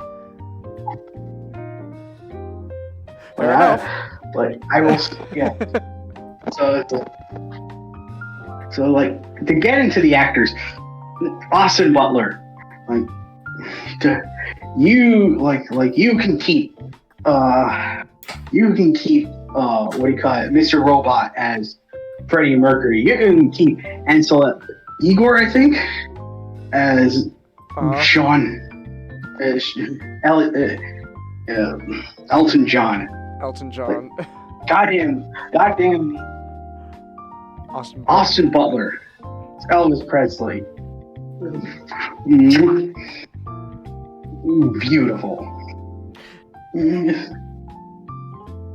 There was like if I can find it again, there was like a quote unquote test footage of like Austin Butler, as Elvis, like singing and all that.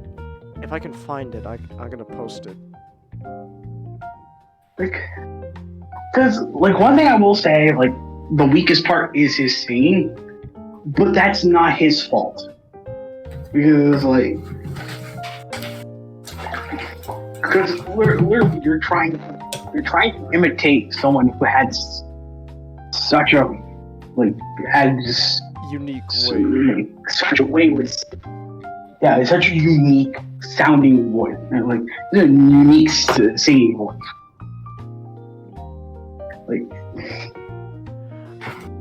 So it's like I never faulted him when like the movie was like, okay, let's start playing some, let's have him start singing some of the songs because I did like his Hound Dog. It was pretty good. I liked whenever Austin Butler sang. I didn't have a problem at all. Again, maybe it's just because I didn't hear enough of Elvis before the movie, so like I was like, it's close enough to me.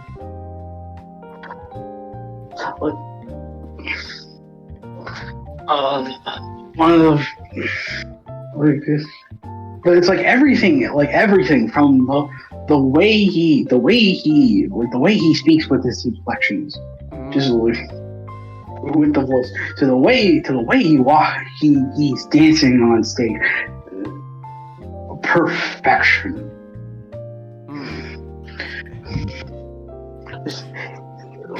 I think what also, I think also for Elvis, you should also really give credit to all those, to whoever plays all those female fans in the crowd. That I think they're also really helping sell, Elvis, because here comes Elvis. This guy, all he's doing is just shaking his hips a little, and all of a sudden, all the girls are going, "Oh my God, this is fucking amazing." Like, man, Forrest Gump teaching Elvis Presley how to shake his hips really did change America. It's like, oh, we're just a bunch of good old country girls, that's all. Sees Elvis shaking. Something has awakened inside of me. He wasn't even shaking his hips that much. I don't care.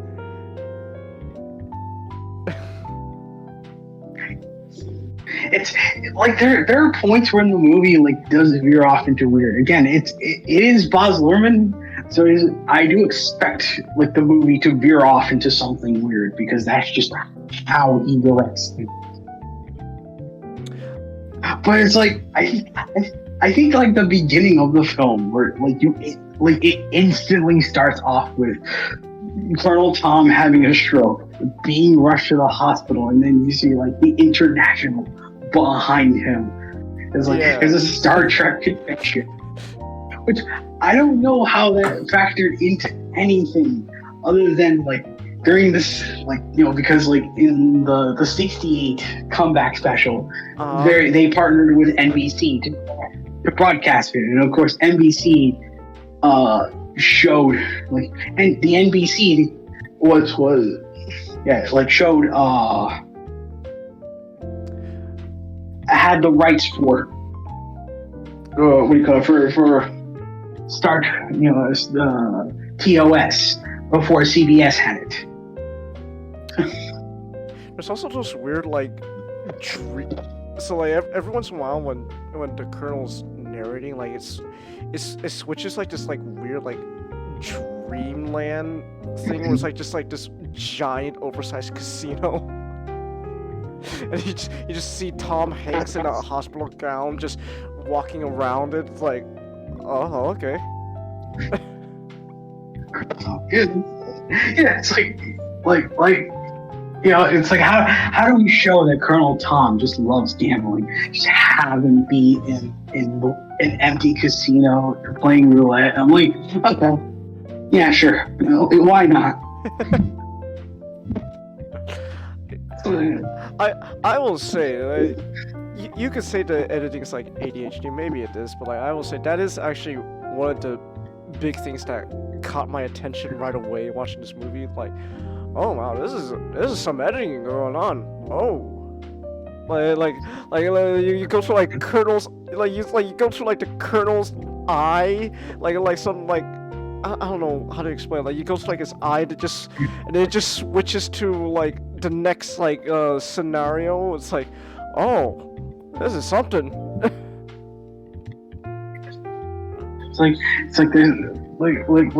It's very sensory overload because it's just okay, it's we see his eye, and then it's his eye, it's the spinning of a roulette wheel, and then we just go right into 1973.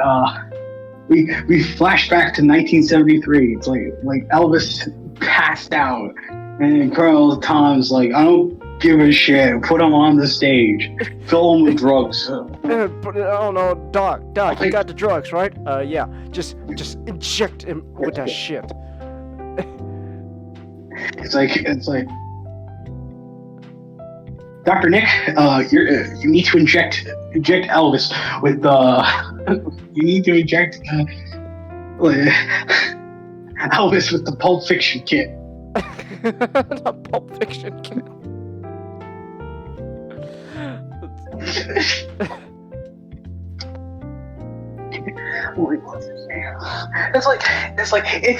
It kind of becomes very disorienting at first. Like, man, like so much information is coming at once. It's like,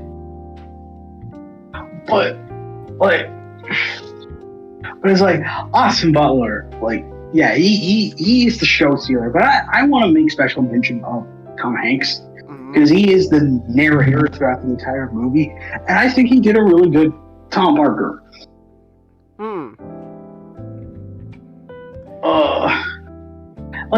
So one of the things about so this movie is being narrated by Tom Parker, and of course the movie has an interesting way with how it presents it, because of course Tom Parker, controversial figure, very controversial figure. I mean, if you watch the movie, you at the end of the day, it's like, no, he definitely had a hand in what happened to Elvis. You really can't make up. I don't care what the Colonel says. Yeah, he probably didn't help. Like the whole opening narration was like, oh, so I brought the world Elvis Presley. It fits with his character because it sounds like something he would say, but it's almost like the movie kind of believes him in a strange, twisted sort of way. And it's like kind of. There's points in the movie where I don't like where it doesn't know what side of the fence it wants to be on. It's like the whole throughout the whole movie, because the Colonel is narrating, the whole point of the Colonel is he's constantly arguing the point that no, I didn't kill Elvis. I made him. He's like my son / prop I created / raised / abused. I brought the world. I brought the world Elvis. I brought the world Elvis. Why would I want him dead? But then throughout the movie, it just shows him just being absolutely shitty to Elvis. It's like so. So it's like he says he didn't kill him, but then the movie is just being an absolute shithead to Elvis. It's like okay. Because it's like there are points, there are obvious points. I mean, this movie's not very subtle, but it doesn't need to be. So it's like there's obvious points where it's like it just like hits you over the head with a brick with how the Colonel feels at the very moment. Like literally, there's this. I think it's like just the scene of like Elvis leaning on the pole in the carnival, and then Colonel Tom is just like he's going to poke, like he's walking up to Elvis. He's walking up to Elvis, and of course, the one thing that's focused in the foreground that we can see focused right next to Elvis is the geek. So obviously it tells us, the audience, that Colonel Parker views Elvis like he is a sideshow. Well, that's literally the whole thing. Like that, I did actually. So I will say, that's one thing I really found interesting. Again, this is just because I didn't really know too much about Elvis before the movie. Well, besides the heroin thing. But like that was the one thing that always caught my interest, like how throughout the whole movie, the Colonel's always explaining that, like sure, you gotta produce good music and all that, but that's not what's important. The music itself is absolutely fucking pointless. No, what matters is that music itself isn't how you make money. You gotta treat everything like it's a circus. He's like this circus master. Everything is like a show to him. He like whenever he talks to Elvis about like it's not like you're gonna make great music. It's you're going to put on the greatest show ever. And you put on the greatest show on earth. He sounds like another Carney who was in another musical that we will not name. Oh. But that's just what I always found interesting, how he never viewed the music business as, you gotta make good music. It's, you gotta put on a good show. Yeah. For a split second, I'm like, what other Carney musical that hit me? Oh! Yeah, we are definitely not naming it. Yeah. But that's... I could sum up that movie with lies. Lies! Deception!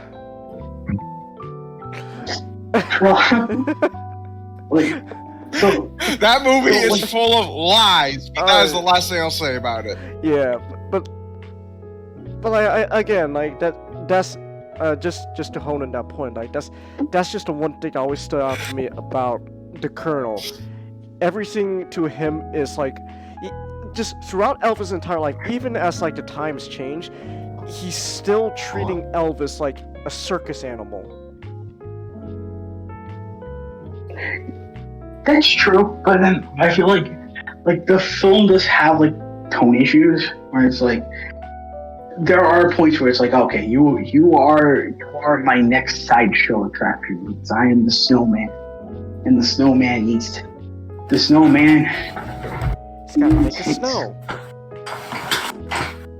He's gotta make it snow. It's like, but like there's like I think back to like the kids' charity at Freeway Park, and it's like, oh, okay. You see, kind of like Colonel Tom. It's like there's that genuine. I believe it's like a genuine scene where it's like he's seeing like Elvis getting manhandled by the police. And being arrested, and it's like he keeps like it kind of like is this moment where he's just yelling at them to get their hands off his boy, which I think you can interpret as oh, okay, he's my property, so don't lay your hands on him, pig. But that's kind of how I took it. Like the film kind of has this whole, because the film like does portray it as a sad moment, and so like the whole like with Colonel, it kind of stays as that sad moment. So it's just like, oh, like he's watching his client get carted off and arrested. When it's like obviously he didn't want that to happen because Elvis is his meal ticket, but at the same time I don't want Elvis to go and spend time in jail. He actually believes in this the new and improved Elvis Presley, because he feels like, yeah, like that's just what's going to keep the boy out of jail. Really? And so there's moments like that where it's like I know I like a lot of what he is doing, I should feel malice towards. But the sheen doesn't reflect that. And, which I think kind of speaks to the nature of the fact that, it's like, for as long as, like, Colonel Tom has been, like, vitrioled a lot of his life, there's a lot of other, like, conflicting reports about how Colonel Tom, because it's like, it at this point in time, we like, since Colonel Tom and Elvis passed, not know what the full story is, because like there's literally a two like a he said she said account how the Colonel reacted to Elvis dying. Where he read it in the newspaper. There's one report where it was like, oh, he read the death in the newspaper, and he didn't feel anything. There's another newspaper. There's another report that basically said, like once he found out that Elvis passed away, he was heartbroken. So I feel like I do want to give like the film the benefit of the doubt and try to sort of combine the two of those conflicting reports to try to create this interesting rhythm of like, Colonel Tom, it was a delusional old fuck who actually believed that he was the reason, like, Elvis Presley was the way he is. But Colonel Tom, at least, but on the other hand, Colonel Tom found out hurt. He wasn't like. Maybe it's like he wasn't like. Maybe it's like. Hang it up. You guys have a good night. All right, have a good night, Matchstick. Have a good night, Matchstick.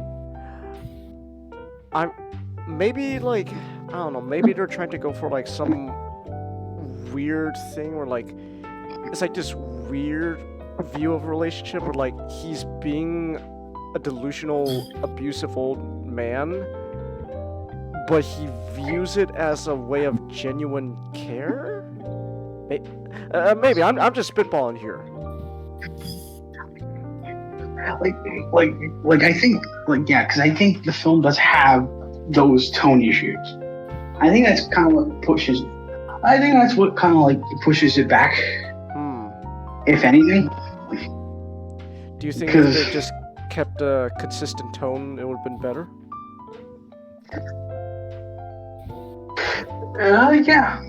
Like, if anything, if you did want to portray like the Colonel, because like the thing about Colonel Tom was like, you have to remember Elvis willingly gave him 50%. He didn't try to coerce him out of it. He goes like, oh yeah, Colonel, hey Tom, my good friend, yeah, sure, I'll give you 50% of the money. I think well, on paper it was 50%, but I think like they like for like court investigations they found like later on like it's through like other shady means it was more like a 80 to 20% sort of thing. Yeah.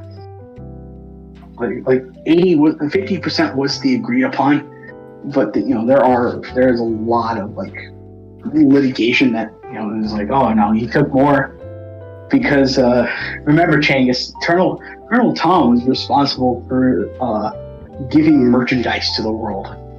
Oh, that's literally right. The entire scene is like that.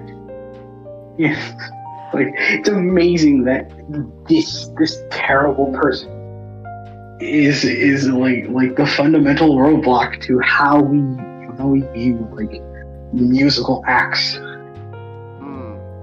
Like just how musical acts are viewed. So it's like, yeah, like he created the idea of the merchandise, and it's like a lot of bands have a lot of merchandise. Kiss has a shit ton of merchandise. Changus, Kiss literally sells a bag labeled air guitar strings.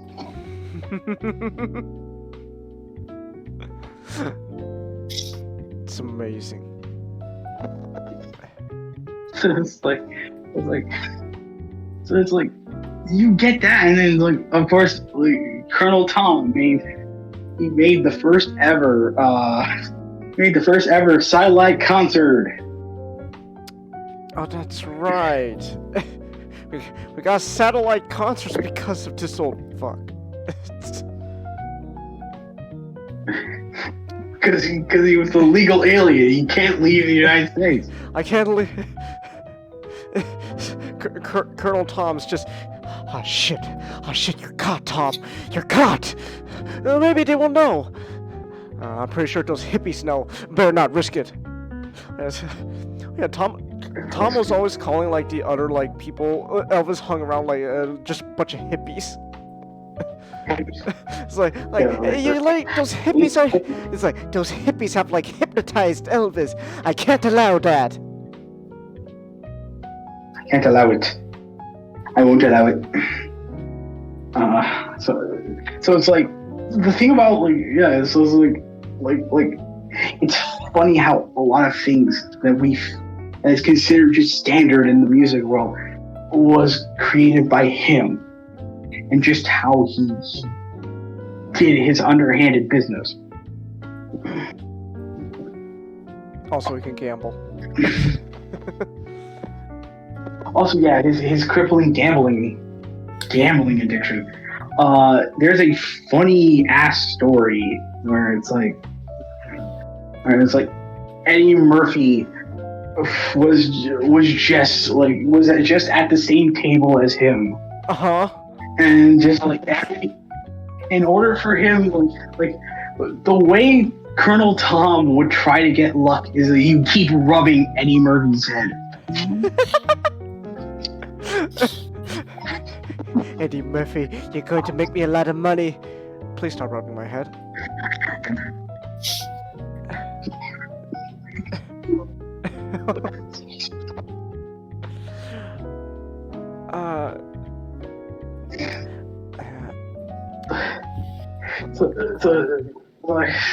Like Eddie Murphy literally went, you know, there were times where I actually wanted to tell him to stop, but I know that he's old and he's from a different generation, and at this point I just thought it's a fruitless effort.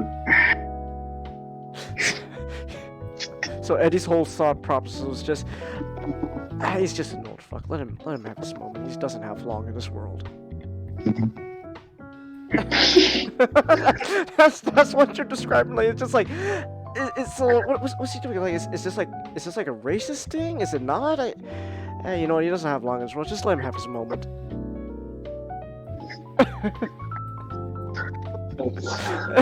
So it's like, Elvis. Yeah, like so the movie. I think the movie just shines with its numbers, because the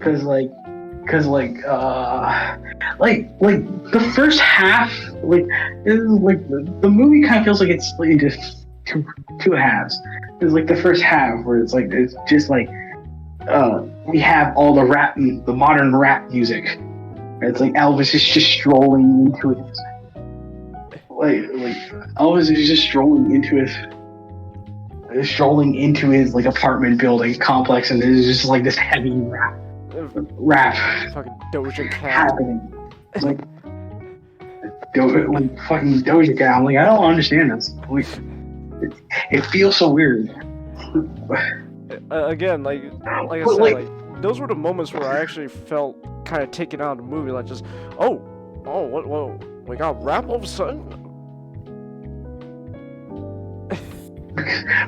Because, like, while I do call the editing ADHD, there's just moments where it's like, I think it's just like, there are moments like, I think it's just beautiful. I kind of wish they didn't reuse it twice. I just love the moment. It's like, okay, like, how do how do we transition to Las Vegas? Just show the sign, like with all the letters of welcome, turning on one after another.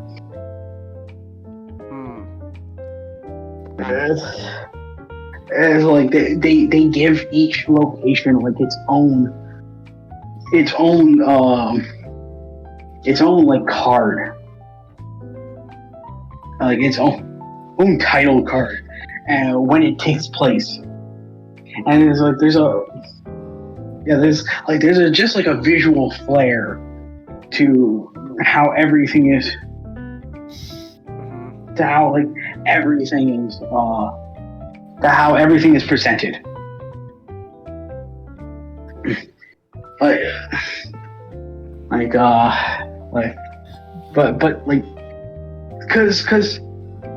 I really feel like the second half comes in right around like the 60s, where it's like, okay, Elvis is having his golden decade, where he's starring in movies, like he's living it up, and oh no, it's like those limey fucks from across the pond, the Beatles. They come to take my job. I actually think though, I think it kind of works, cause like I think it kind of works. Like this is Elvis before, you know, like the first half is like Elvis up to the point, you know, he's like fucking shipped off to Germany or something, and then in a little bit when he comes back, I think like, at least to me, like the second half again like is around like that 60s because of his, you know, his comeback. Yeah, because like the 68 comeback special, that was a really well done moment. That was the moment. I think it was like, after watching it again, that's the moment, because when the second half cranks up, that's just I guess it's just because it's me. I'm a huge Elvis fan. Like, that's just like the moment where it's like, man, like everything is just shifting into high gear, because it's like you have like a Bender telling Elvis, yeah, your career's in the shit. I'm like, okay, I'm glad you told me that. How do I need to? Like, oh, yeah, go back to gospel. That's what he did. And it's like,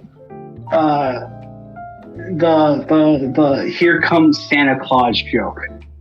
I don't know if you were thinking to yourself, Changus, why do they keep saying? Why do they keep saying, like, why does everyone in the film just keep saying, like, Elvis needs to sing "Here Comes Santa Claus"? I'm assuming there's a bigger reason other than, I don't know, so it's a Christmas song.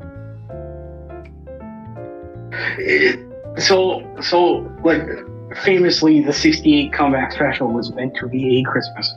It was meant to be a Christmas special. Right. That's what Colonel Tom tried to sell it as to the NBC bigwigs. So okay, yeah, it's like just Elvis singing Christmas songs, which Elvis knew none of them. Because Elvis didn't really sing like Christmas songs. He sung gospel, he sung blues. That was just what he was hearing his entire life. So literally that entire scene where like where Priscilla is going in the trailer, comforting him, and he has like the tape recorder right next to him. That's him. While the MLK memorials happening on the television, that's just him trying to understand, like trying to remember the lyrics to "Here Comes Santa Claus." He doesn't know them. So, like, because if you watch comeback special, he does sing it. He does sing "Here Comes Santa Claus." Really? It's the best thing ever. He does, yeah. Like, but it's the best thing ever one thing I should say, Chang, is you should watch a lot of. If you do get the chance, you should watch some of his live performances, because anything, Elvis was a huge goofball whenever he was performing. Like he loved to just be a showman, just start like doing weird things that kind of made no sense, just so that people can laugh. Like literally, like during the '68 comeback special, he was just singing "Here Comes Santa Claus." He's playing the song on his guitar, but it's like, literally throughout the entire song, he doesn't know any of the lyrics. So he's just like, he's just making it up. Like he's just going, I don't know any of the lyrics. But goddamn,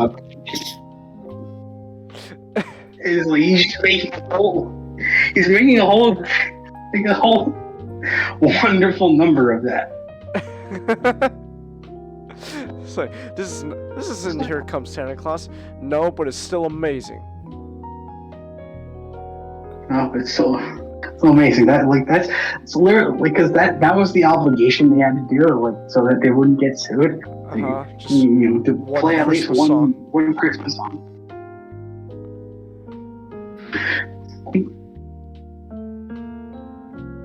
Because in the film doesn't really happen, because he just plays like Hound Dog, Heartbreak Hotel, Blue Suede Shoes, and then he gets really depressed because like I got my JFK like Pez dispenser. Well, at least I still have my Bobby Pez dispenser. Bobby Kennedy has been shot. Oh man, JFK's not president anymore. Well, it's just you and me, Bobby. Bobby Kennedy has been shot. Fuck.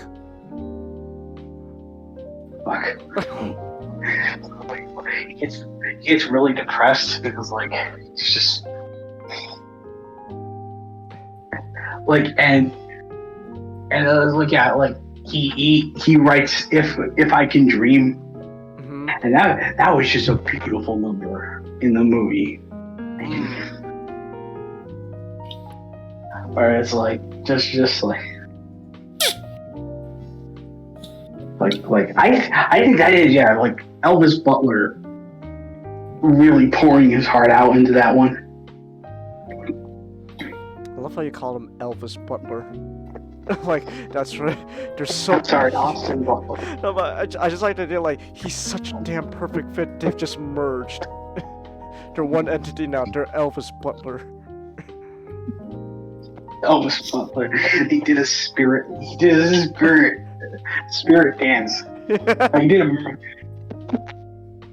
what was it?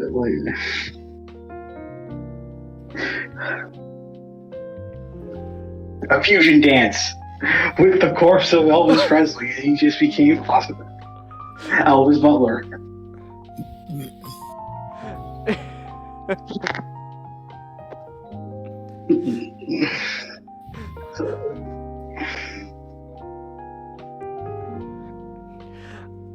I think I will say this also, like, as someone who wasn't too big into Elvis, and this movie really started, getting me to like his stuff.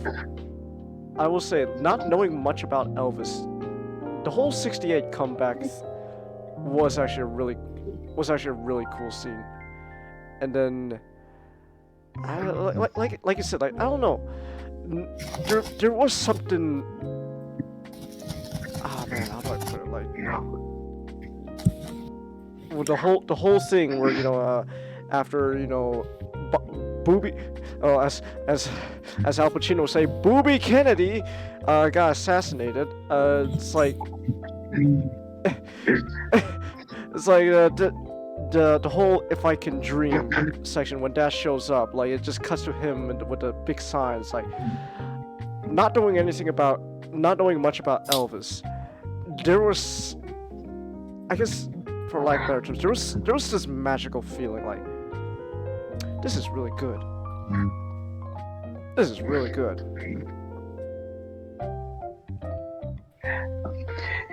Yeah, it's like I just, and it's like for me, my favorite part, the international.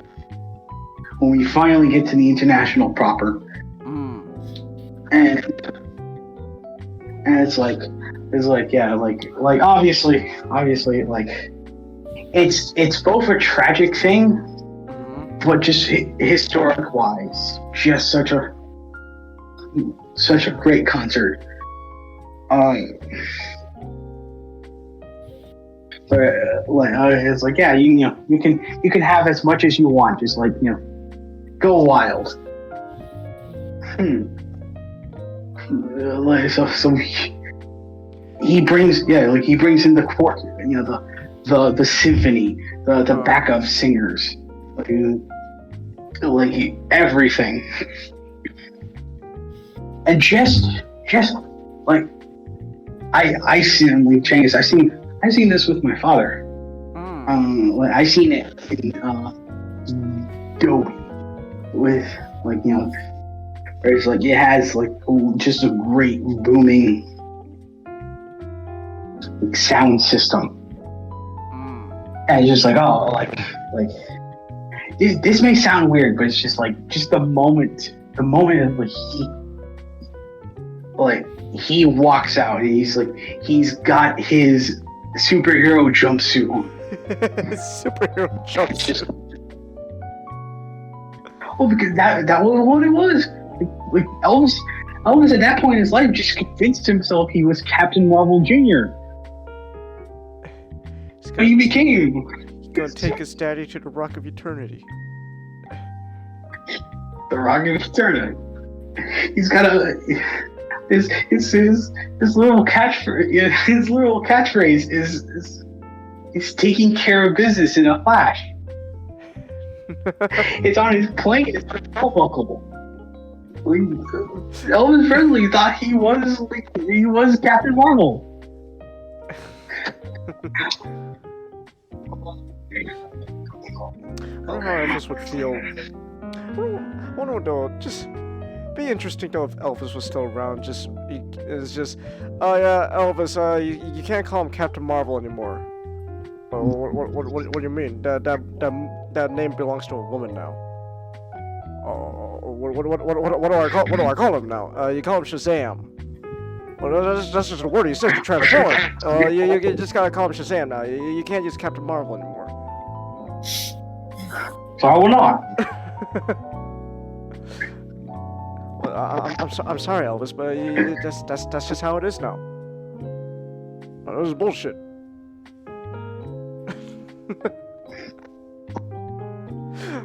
Like just like that moment where it's like they're doing the Vegas rehearsal and just like it cuts in like because the movie, like of course the movie uses a lot of archival footage and just where it will cut into it. It's like, yeah, like everyone's just lining up and so there's the Vegas rehearsal and just him making the just that's all right, and it transitions right into the actual performance, and it cuts in with I forgot what his name was, but like it cuts footage. It cuts in footage of I think it was Bill Bob, the guy who was singing it in the rustic shack. Because like I think the funniest thing about like a lot of the movie is it's kind of like Solo, where all the important events in like Elvis's life happen nearly all at once. Like, it's just like, oh, Elvis gets to listen to blues through the whole through this guy singing in a rusty shack. But then there's like a tent right far away, where like Elvis gospel. It's like And they're like, oh man, that's lucky. It's almost like those belong. It's almost like those were set up perfectly. And so it's like that would happen. Like he meets BB King, like Big Mama Thompson, everyone just like all at the same time. So it's like, yeah, literally his like Millennium Falcon can do 12 power steps in the Kessel Run moment. It didn't matter. I didn't care.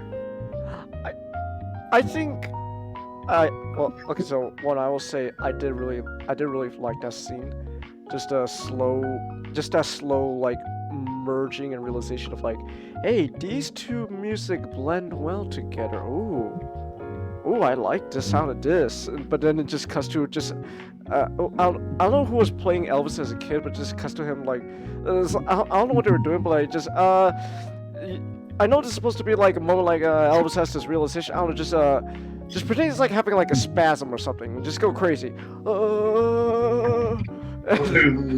just like oh my God, Elvis is having a seizure. No, he's with the spirit. You can't. He's with the spirit. It's all right. It's like, are you sure? It looks like he's having a spasm. I reminded of like just John Travolta. It was like, Inca Mo Howard, the Goof Live episode. It was like, Inca Mo Howard's having a just. That's what that moment reminded me.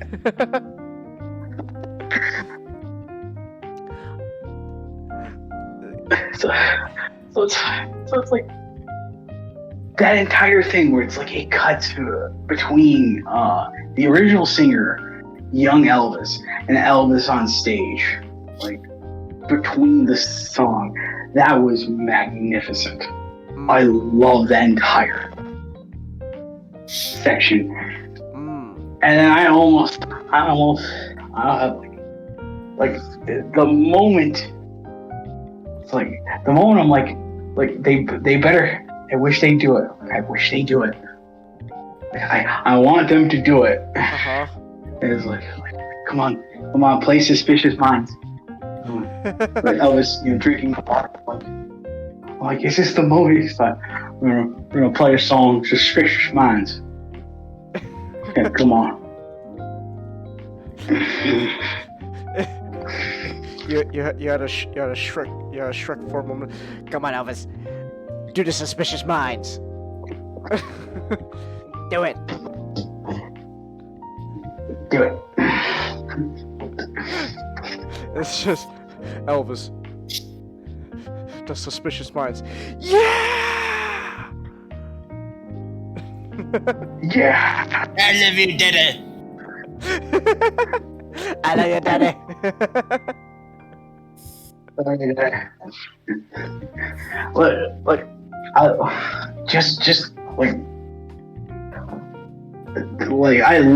love because they use the actual recording, the recording of the international performance for Suspicious Mind. Like if you listen to the soundtrack, because there's if you also view the actual live performance, there's a great moment, showcasing Elvis being a goofball.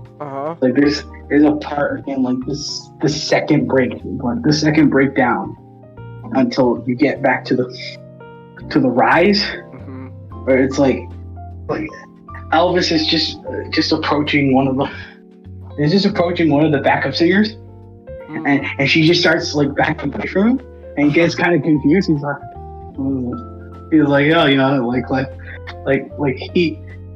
he just shakes his hand and is like, pay me no mind.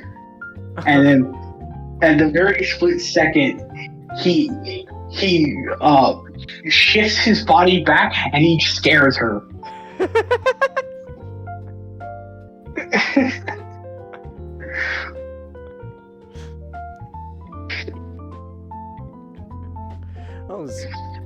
That was just a goofball.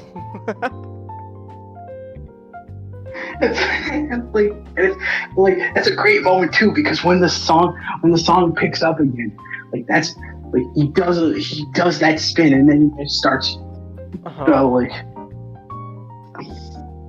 it's like Austin Butler's just doing the same move. I'm like, oh my god, he's doing it! He's doing it!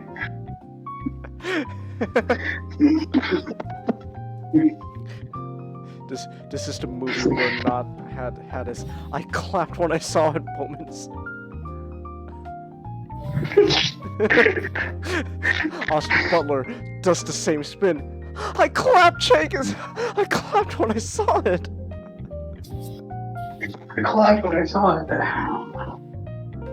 Like just getting everything down pat, from the costumes to the way he moves on stage. It's like it was just tremendous. And that's just where the movie shines.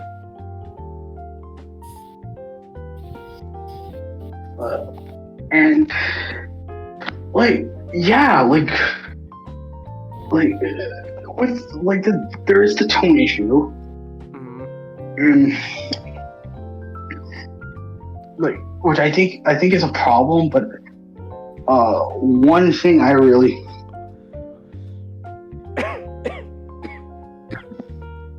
excuse me. You were saying that? One thing I really like, because of course, you know, like between the big musical numbers, they start playing a lot of the music. Like I love the 70 montage with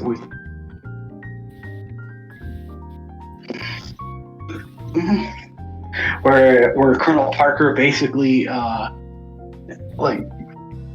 makes Elvis a paranoid by claiming that there's death threats when there were never any death threats. Well, it's all part of the plan to make Elvis stay. Why? Ah, shit. Well, what's wrong, Colonel? It's not like why are you making Elvis paranoid? It's not like you're an illegal immigrant, right? No, of course not. Shit, Colonel, you're caught. You're caught. I'm keeping him in the country. I'm going to make him afraid.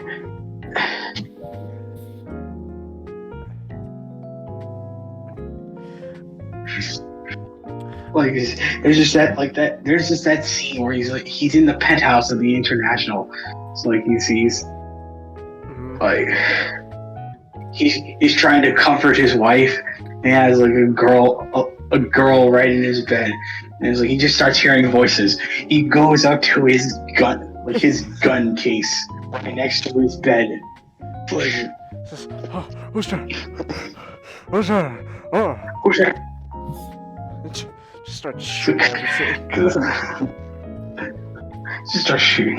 It's like, it's amazing. Because he's turned into such a paranoid wreck.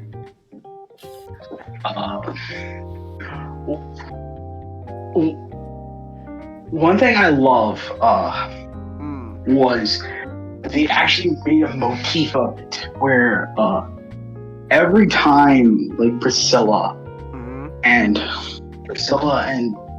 Elvis were together, they're in the background you can plainly hear Can't Help Falling in Love. Right. And it happens in every scene.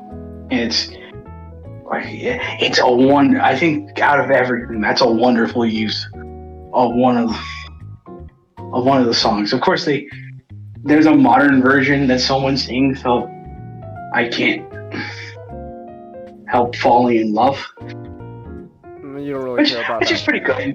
It's the one. Like it's pretty good. Because they don't try to modernize it for the kids, you know, for the youngsters. Like she's just I'm like, So it's like, yeah, like that out of all the modern music, that was pretty good. And then like, oh, you know, and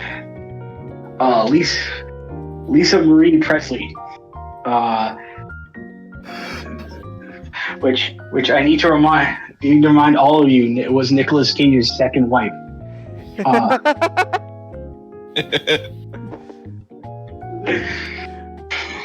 Apparently, Lisa Marie Presley is just, from what I read, just apparently it's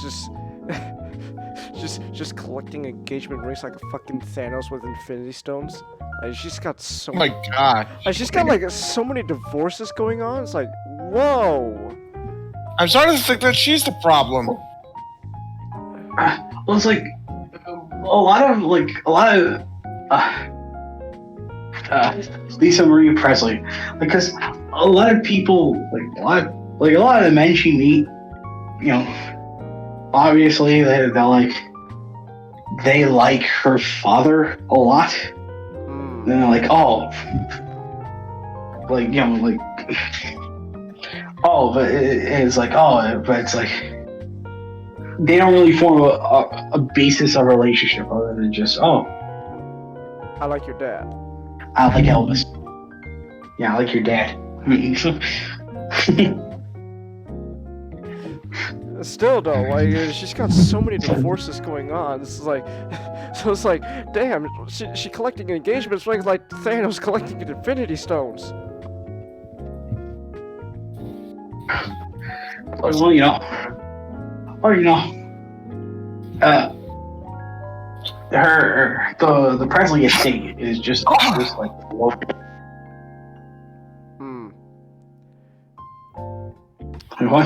Once like Colonel Tom, that old fuck, died, all the rights went back to them. So it's like, yeah, we get all the money.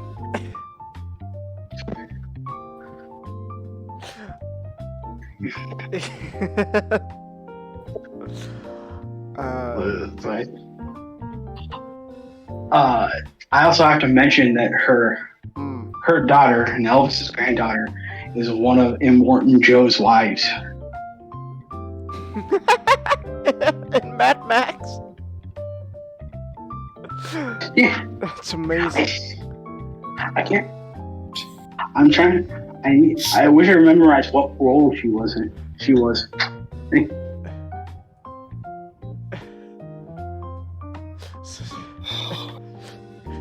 Elvis, don't worry, Elvis. Just so you know, your granddaughter in the future, she's gonna be the wife of a post-apocalyptic warlord. Oh, what the hell is that supposed to mean?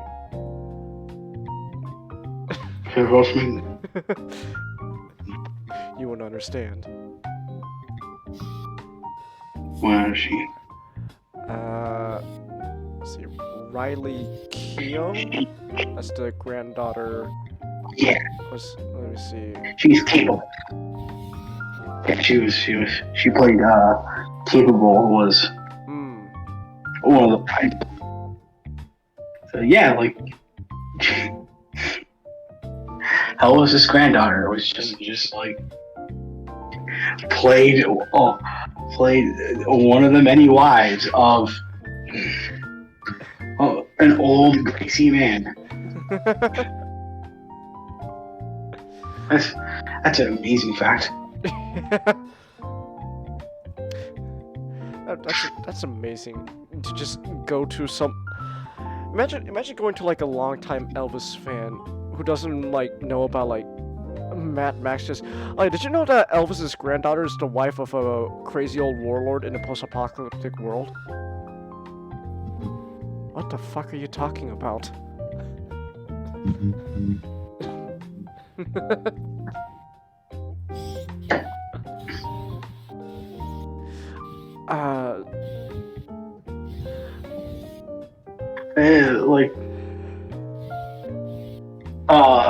Like I think one last weird thing that the movie tries to do is it tries to go like, okay, how did Elvis died? Oh, like probably has to do with the exhaustion, like the heart attack, or some people say it was the pills, some people even say it was me, and it's like it kind of ends with no, like it was because he entertained all of you.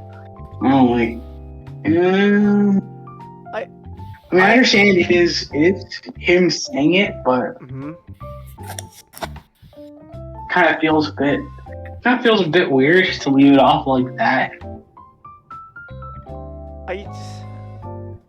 I think the way I took it was like just like maybe he has a point, maybe, but at the same time, like this, it's the dying words of a delusional old man. Cause it was like Changis, like Elvis Presley was not a picture of good health.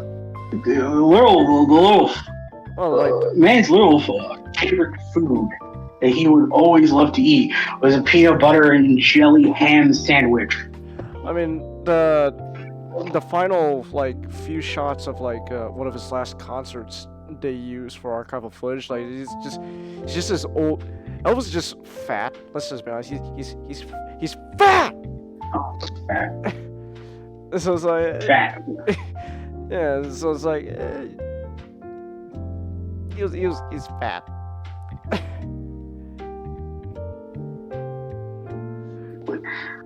Like he would go on the Lisa Marie. He will just fly to one of his favorite places, and he'll just pick himself up a peanut butter and jelly ham sandwich. Not gonna lie though, that sounds amazing. If that food didn't kill me. So I don't know, if I'm on my deathbed, it's just like, well, I don't got much life left before I meet the Lord. Hand me a peanut butter jelly sandwich. I've always been dying to have one of these. Literally. Genghis, it's peanut butter jelly with ham in it. I don't Man, I ate a sandwich. I don't care what you think about it. It's like I've never had a peanut butter jelly sandwich in my life because that shit will literally kill me because of my allergy. So it's like I'm on my deathbed. I don't care. I don't got much time left before I meet God. If I die from this, at least let me die tasting something I've never eaten before. Give me a peanut butter sandwich. Awesome. I'm just gonna post this. Oh God, what are you posting? Elvis ate like Shaggy Rogers nearly most of his late life.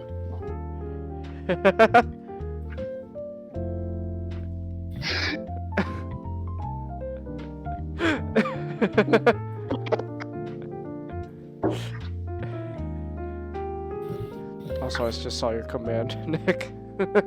Yep. Who said they have rights? No one shall have rights when I control the universe.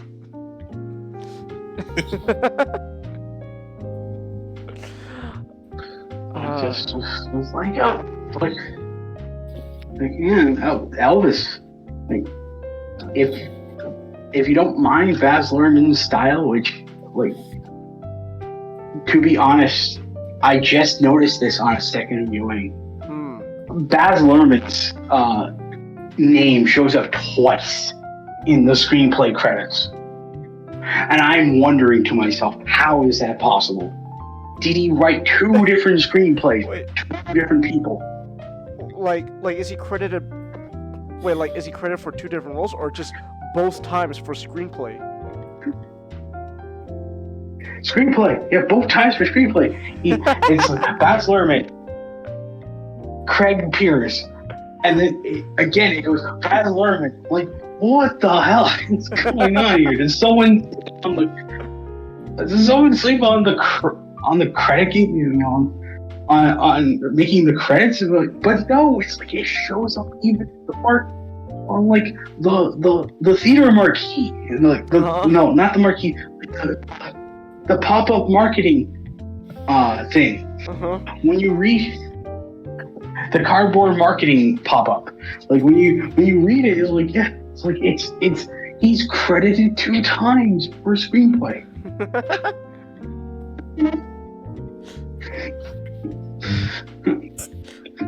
Credit 2 times. What the hell? The hell? Oh, what the hell is this? It reminds me of like a Neil Breen film, like Neil Breen, where it's like every credit in the film, whereas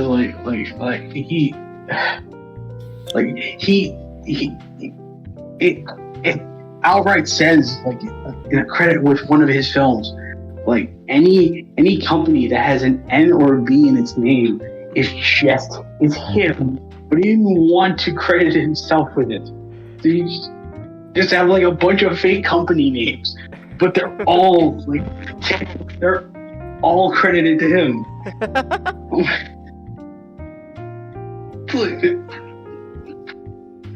That's amazing.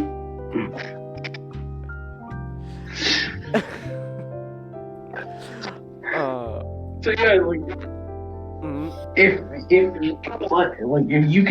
you can tolerate, or even if you like Baz Luhrmann's like strange eclectics direction, I think out of all of his films, I think this is one of his better ones in terms of direction. Whereas like everything, like I rewatched Romeo and Juliet, and I'm like that film feels weird going back to. I watched Romeo and Juliet for like I think one of my English classes back in high school because let's be honest, they're high school teachers. Most of the time they're too fucking, at least the ones I had, they're too fucking lazy to actually teach. So just like here's a movie to keep you kids busy. It's related though, cause it's Romeo and Juliet. You were reading Romeo and Juliet, guys. So here you go. It's like, oh cool, Romeo and Juliet movie with what is this? What's this? Is this Romeo and Juliet? Why is that man running around in drag while the song "Young Hearts" like Go Free playing in the background? What is going on? What? Is that Leonardo DiCaprio? What? Why are they all speaking Shakespearean when this is clearly set in modern times? No joke though. I unironically love this fact that I don't know who it was. I don't know if it was fucking characters. Someone pulled out their gun and it just has like a sword like emblem like engraved onto it, and it just says sword. It's so fucking stupid. Yeah. I love it. I love it. That's the one last joke. I did like Mercutio.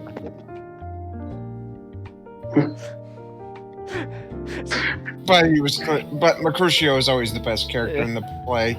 Like there's times like they just pull out their guns, they're just pointing at each other, but they don't shoot because they gotta do their Shakespeare dialogue. Just I draw my sword at thee. Oh, it's just like, he's in your sights. Just shoot. John Leguizamo, stop saying an old English weird people thing. Hey, shoot the guy. They're like, we must have a sword fight, and it's just so a shootout. I just unironically love that their guns just have little swords engraved onto it.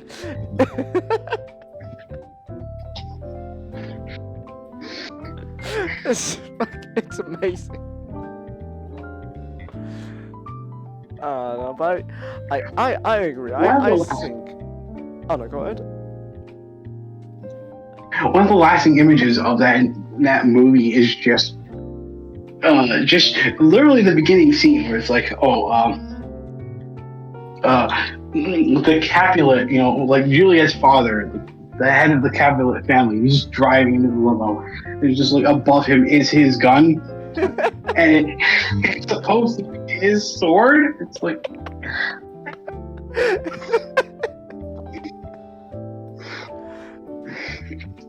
God, I should watch that movie again.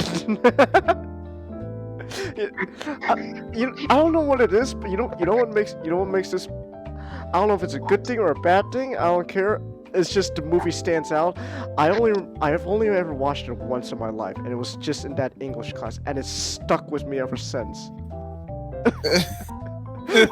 Like whenever it's like Romeo and Juliet, like, oh yeah, Romeo and Juliet. Like, you ever seen that Baz Luhrmann one? Which one? Who's Baz Luhrmann? The one with Leonardo DiCaprio. Oh, that one. I remember that. I remember like almost everything about it, except the Shakespeare dialogue. I don't. That was the only thing I can clearly remember that, other than John Leguizamo and Mercutio. Was that it's set in the modern day?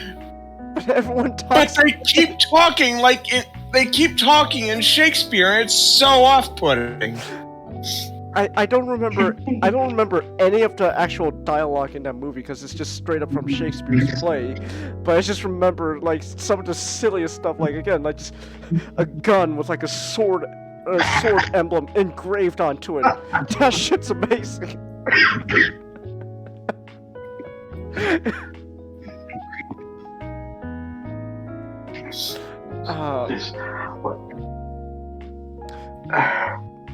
kind of want to also rewatch this Great Gatsby again. I've only watched that once too, but I just.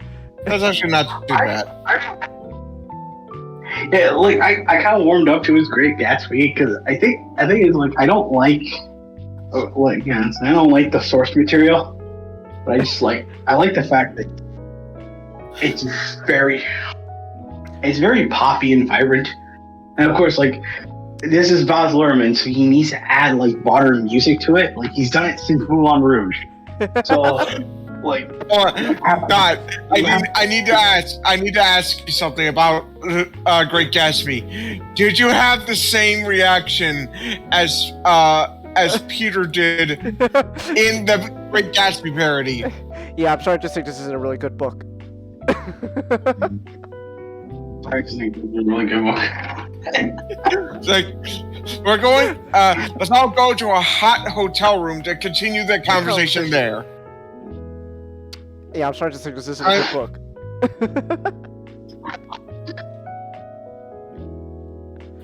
Also, I'm now starting to think. It's Gatsby's car that they drove that didn't hit Myrtle, but didn't Tom use that car to bang Myrtle? And her husband should know that. Oh, maybe that's like Tom's car or something. Why did he go for Gatsby? Am I missing something? What? It's Gatsby's car. I think it's just Gatsby's car because he only saw the car but not the driver. Okay, but shouldn't he know it's the last person he saw have that car was Tom though? Shouldn't he just kill Tom first? Unless he just already knows ahead of time that was always Gatsby's car? Yeah, because doesn't Gatsby just drive near that road? Because they made a whole big thing of like, the symbolism with the eyes. Gatsby always drives down that road. And so, like, some bad shit is gonna happen to him one day. What the fuck are they recommending for high school literature nowadays? It's like, cause like sometimes you you read something but then like when you look back at some of the stuff you read in high school for like your curriculum, it's like, it's just Peter. Yeah, I'm starting to think this isn't a good book. Like I really didn't like The Great Gatsby. I think The Great Gatsby is the only classic I don't really like because like I like How to Kill a Mockingbird. How to Kill Your Mockingbird. I like 1980. Oh yeah. They don't let you read it anymore because oh no.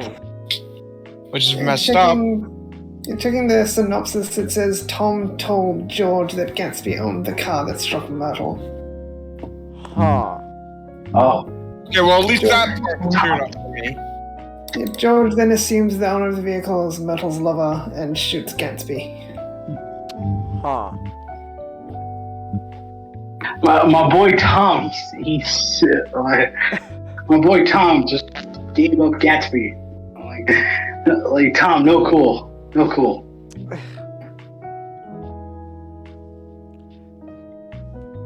Bring back Fahrenheit 451 again Gatsby.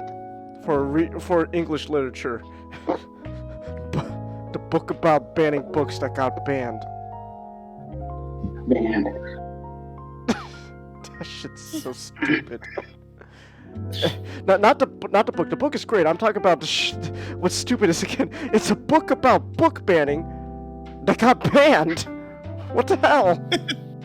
They didn't like being called out. It's like we didn't read like Fahrenheit 451 as a curriculum. We didn't get to read. I can't remember what the story was. The story that Ray Bradbury, but it's one of my favorite stories of his, where it's just like the house in the middle of the apocalypse that still runs, and it's like eventually the house burns down because there's so much automation, but there's so little room. There's so little room. Mm-hmm. There's so much room for error that something sparks on fire, and the fire suppression system can't activate because another process in the house is happening at once. So the house literally goes into a paradox as it's burning alive, as it's burning down.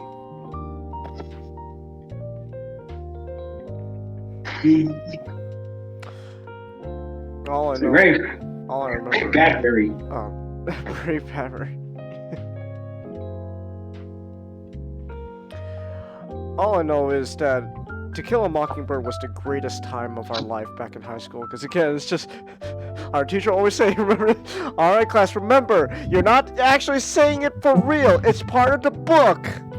But everyone's like, "Oh yeah, we can finally say the word."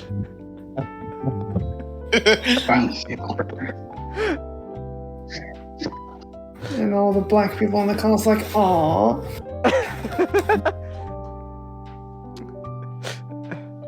The joke is they already have the N-word pass. I know,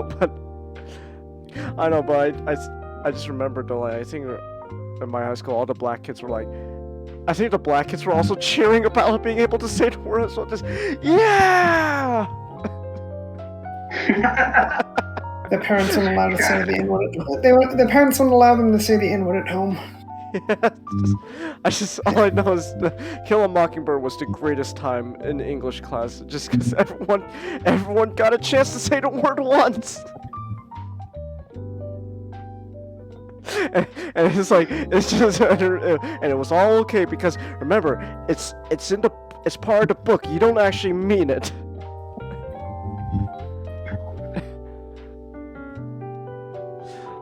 I kind of want to see Baz Luhrmann now have a take on To Kill a Mockingbird. That shit would be fucking wild.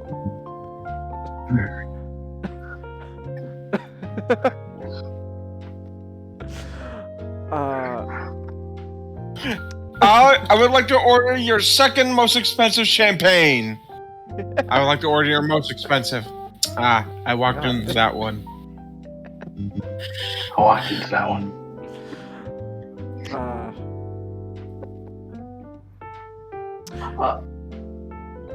Hanging at Picnic Rock, we didn't get to read, but I did. I thought, why don't we get to read books like this?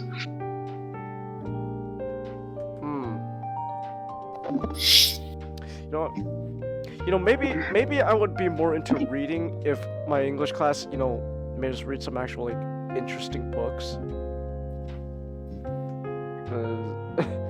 It's like you get to read The Great Gatsby. It's like, okay, this is a thing, and then you get to watch the movie. It's like, oh, this is better, I guess. and then as you grow older, when you look back as an adult, you're like, yeah, I'm starting to think this isn't a good book. Like, there's a really like there's a Family Guy joke that really pissed me off.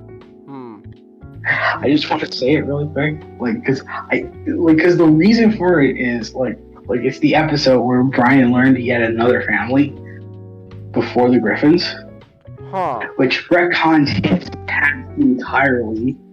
Yeah. These shows really don't have continuity, though. They don't, but it's like I wish. It's kind of like it makes me kind of grinds my gears a bit when they do stuff like that. It's like so it's like Brian goes to his new house. And like this is the new Brian where he's really pretentious. But he doesn't know a lot. Yeah, but he doesn't know like he doesn't know a lot of the references that he tries to put out. So he's like, look, he makes a joke about Pride and Prejudice, and it's like his previous owner is like, he makes a great observation. But he just starts making an intelligent point about Pride and Prejudice. No, it was Sense and Sensibility. And it's like, and of course, no, 1984. It's like, it could happen. And then his owner is like, what could happen? And of course, the joke is Brian never read the book. He only knows what it's about, through secondhand. So he just makes an ass of himself. He's like, the year 1984. It's like, the year 1984 could happen. And then the joke, they end the joke off with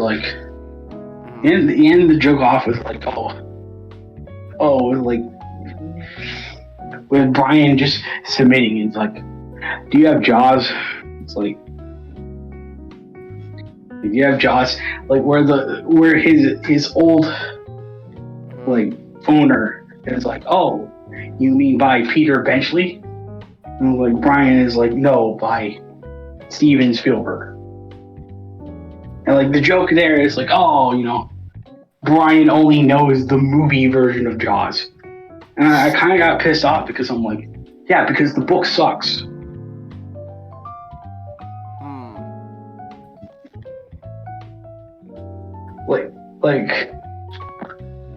I don't know, I really don't know, what you were trying to say with, that joke.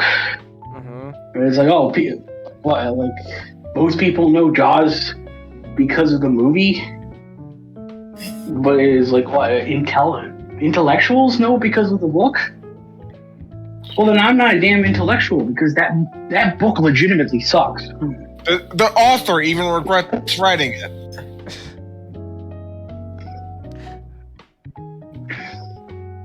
Well, never read Jaws. Just watch it. That's the moral of the lesson. Yeah.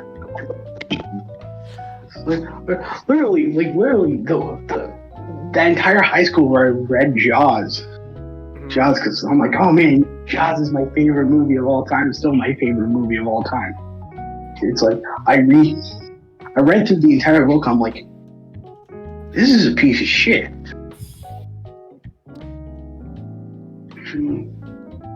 If I ever pick up the book, is there just gonna be a moment where I just fly? Yeah, I'm dropping this. That moment will probably come when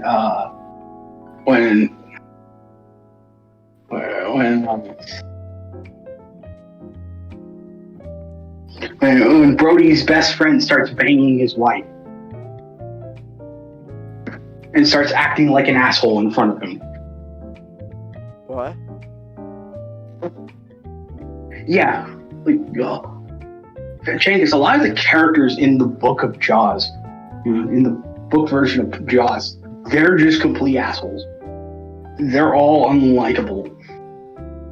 Like, famously, Steven Spielberg quoted in saying, like, he hated the characters so much that he wanted the shark to win. Changus, we should Changus comedy series. Jaws was the Decepticons. Are we gonna have bigger Jaws? That's the sequel. That's the sequel. Hold on. Oh man, it's bigger Jaws. It's bigger Jaws. We have to team up now. Like, real quick. I just want to know if this camera works or not. Like, I just gotta show you the face I made when you told me that. Oh yeah, his friend just bangs Brody's wife. Like, I don't know if this is focused or not. Just. I'm not gonna show my camera on stream, but this is just my reaction when you. Oh yeah, by the way, yeah, his best friend bangs Brody's wife. And it's still just. I'll do it again. Oh yeah, by the way, Brody's best friend bangs his wife. What? Also, there's this really weird like subplot in the book about how like the mayor is being harassed by the mob, being threatened to pay off his debts, and that's the reason. That's the reason in the book why he wants the beach to stay open, so he has his own money to pay off his debts. What? But it's like the movie. It's like no, he wants the beaches open because summer is the most profitable time of year. Yeah. He's not gonna let one shark. Yeah, it was. Okay, so I gotta say this. I figured since you saw it, yeah, I might as well talk about Elvis. But I am genuinely shocked you didn't think of Jaws to do for the special. I want to do Jaws for another time. I guess I just picked Elvis because it was fresher in my mind, and I'm waiting for the IMAX re-release in September. I'm pumped for that. Oh, they're releasing. Oh yeah, IMAX? I want. Oh, I gotta see that in IMAX then. Same. Oh yeah, that's gonna be. Oh, that would be great. But if you want, not we could wait till Shark Week to Shark do Jaws. Week? Yeah, to do Jaws. That's what I was thinking too. Yeah. It's Shark Week, guys. We could do Jaws now. Shark Week. Ooh-ha-ha! Shark Week. Ooh ha ha.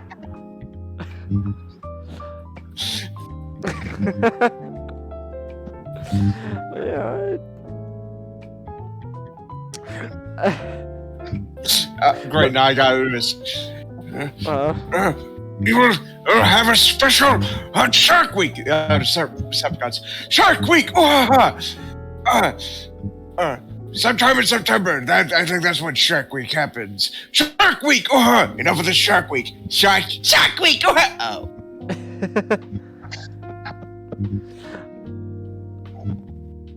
No.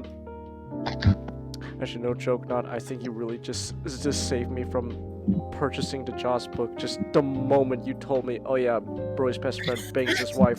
Like no joke. I just had this. I was laughing. Because oh, this is gonna be kind of laughable. Yeah, just my laughter just immediately just drops to just. What? Chance, maybe buy it so that way we have material for comedy series Jaws parody. You know what the reaction I had? It was from Guardians of the Galaxy 2 when Ego tells Peter, oh yeah, he killed his mom. Like that's just my reaction when oh yeah, his best friend bangs Brody's wife. Just what?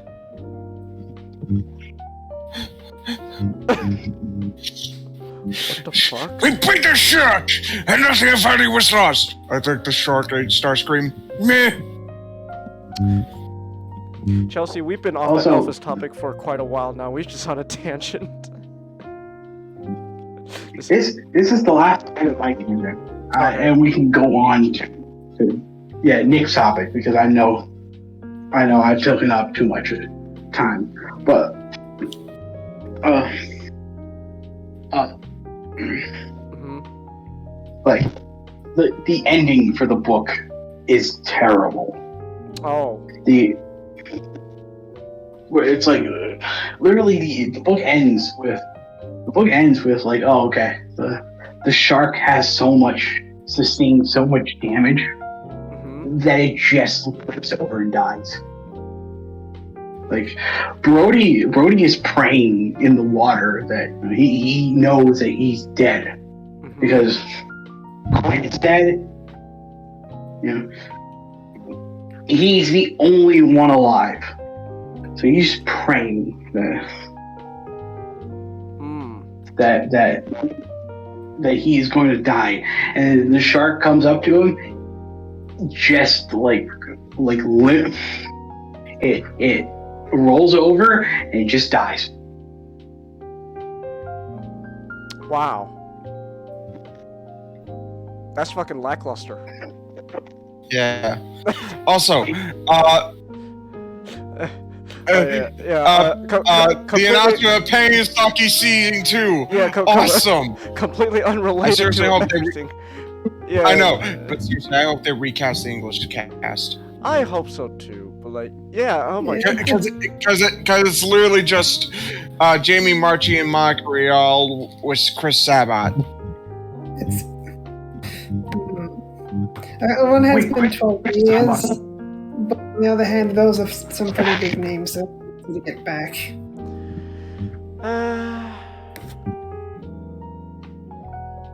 Well, I'll just watch the They're not Japanese getting version. I'll just watch the Japanese version then. Yeah. Connie's not coming back as Vash? Like, well, fuck that show then. I'm watching that. I have the original.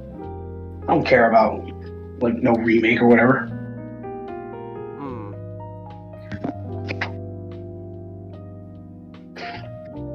Alright.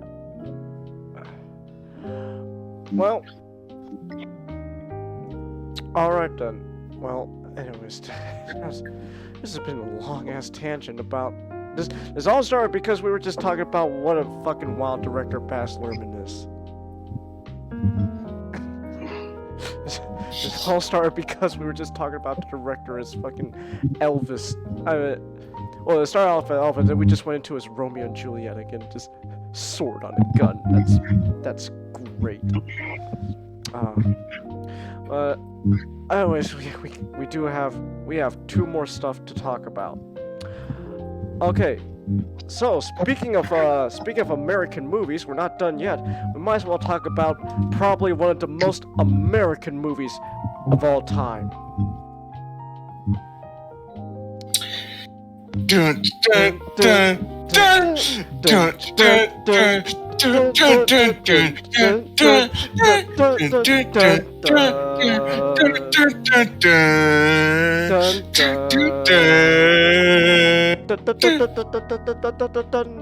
Yo, Joe! So, everything that happens in this movie is Planet Falcon's fault. No joke. You think everyone gets hot rod shit? Literally, all this could have been prevented if Falcon just did his fucking job. It's like, did Hot Rod kill Optimus? It's debatable. Did Falcon kill Duke? Absolutely. Yeah, his actions led to his half-brother being killed. Well, no, remember, this is after the Transformers movies. He's just been in a coma. I mean, you saw that snake fucking pierce through his heart and see all the blood gushing out, but, you know, he's in a coma. Don't worry. The faces they make after hearing he's in a coma. That's not the faces you have when you hear he's in a coma. That is the face people have when someone close to them dies.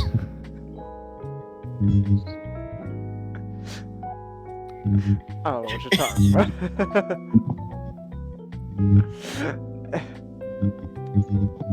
But man, yeah. Everyone gives shit to Hot Rod. Everyone needs to start really paying attention to the guy who really deserves to fuck up. Yeah. Yeah. You know who doesn't fuck up? Sergeant Slaughter. Oh, Sergeant Slaughter is amazing. Not only is he a real Joe, but he's a badass as well. Oh my god, Sergeant what's the fucking line again that we both were like, oh, that was amazing.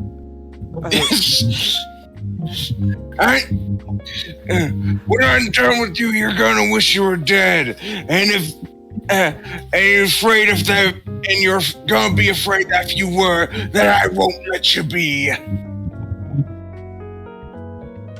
I love Slaughter.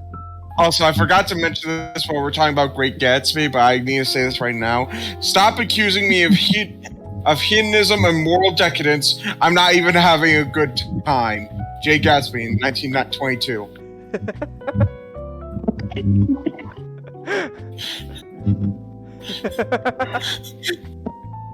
Maybe even Shockwave. Maybe even Shockwave.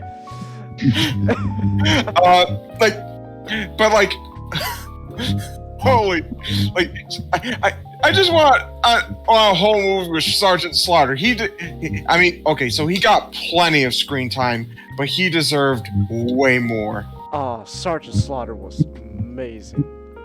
He's fantastic. You know who also deserved better? You know, despite the fact that he's a terrorist? Cobra Commander. Fuck Serpentor. Oh man, a G.I. Joe movie with everyone's favorite supervillains? You got Cobra Commander, Destro, Baroness, it even got Dr. Mindbender, and Serpentor. Wait, who's Serpentor? We got Cobra Commander, Baroness, Destro! And you got Serpentor. Wait a minute. Seriously, I can't take his battle cry seriously. Cobra! La la la la la la la la. Okay, I think we should finally actually explain the plot of this movie. So,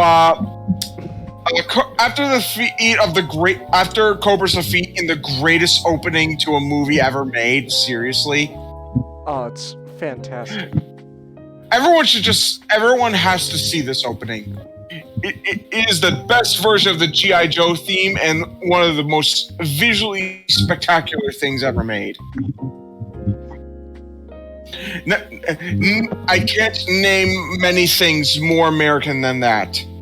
Oh, it's amazing. And, so after the defeat, everyone's kind of pissed at Cobra Commander for getting us losing when that really, Serpentor's on the throne. Everyone should be mad at him. I mean, yeah, it's technically Cobra Commander's fault, but fuck Serpentor. No one likes him. Who cares about Serpentor? Yeah, fun fact, he's actually one of the few non-Transformer characters to suffer from GPS. Ah. Also, real quick, I found the line. You're going to work till you wish you were dead, and then keep going, 'cause you're afraid if you don't, I won't let you die. Yeah, that's the line. I love Sergeant Slaughter. That's such a cool name too, fucking Sergeant Slaughter. Yeah.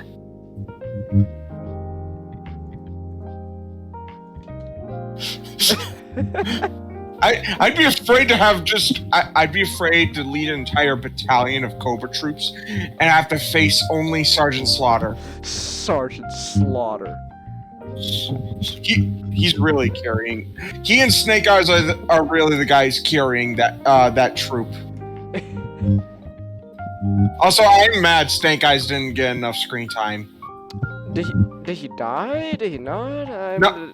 Well, clearly he didn't die because he's in the sequel series. Yeah, but let's be honest though. Duke also should have been dead, but now he's in a coma.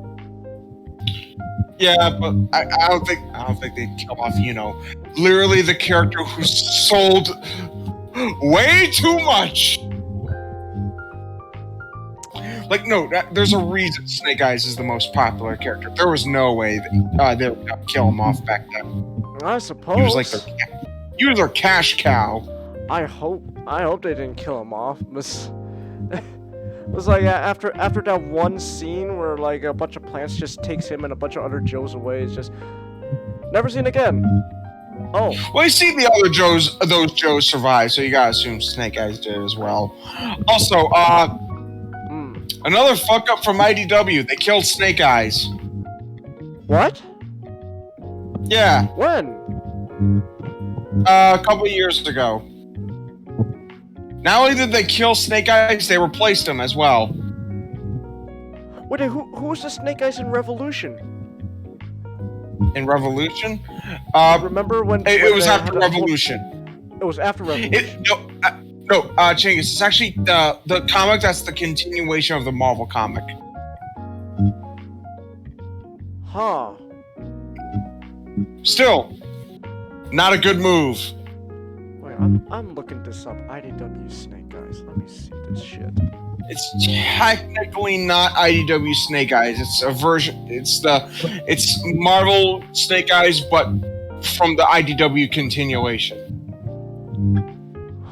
Huh. But still, Marvel Snake Eyes is the Snake Eyes. Okay. Why?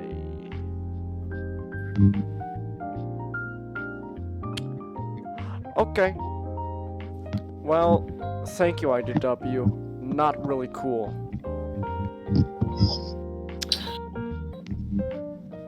Yeah, you kind of deserve losing the licenses. Anyway, shit, I kept trying to say about the plot, but then I derailed talking about Serpentor and why he sucked. Anyway, so everyone's kind of getting mad. I mean, let's be honest. Genghis, do not say anything. I need to get into this plot. Okay, alright. So basically everyone's mad at Cobra Commander, and then some random snake lady shows up, and everyone thinks she's gonna try and assassinate Serpentor. Cobra Commander thinks, alright, yeah. But it turns out, no, she's here to actually, fuck Serpentor's brains out. No, that's not actually what happened, but I'm pretty sure she'd let him. I'm pretty sure she'd let him if, Serpentor wasn't, tinier than an ant. And I'm not talking about, like, him being the size of the ant. I mean, his size being the size of the ant's size. Huh. Anyway, turns out Cobra is actually, we learned the origins of Cobra Commander. He's actually, some part of some weird ancient snake, people from the underground, who came above ground to basically start an army for, like, the main snake guy, but didn't really do a job. Also, it turns out he actually has multiple eyes or something. I don't know. So, yeah, I'm more of a fan of the used car salesman going postal origin.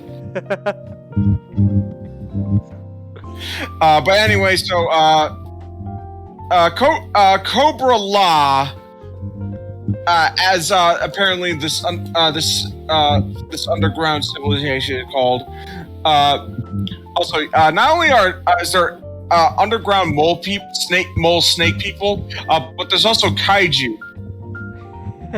in the G.I. Joe universe. So we have to deal with that now, because at one point the Joes have to fight giant snakes.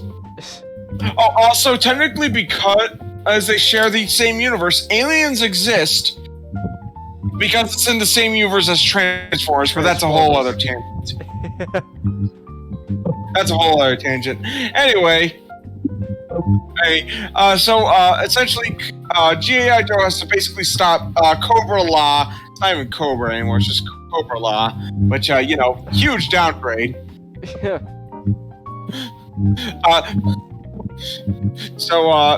Anyway, the Cobra-La, essentially, their plan is this giant satellite, transmitter, to send energy up to spores in space so that they can come down and turn everyone into snakes.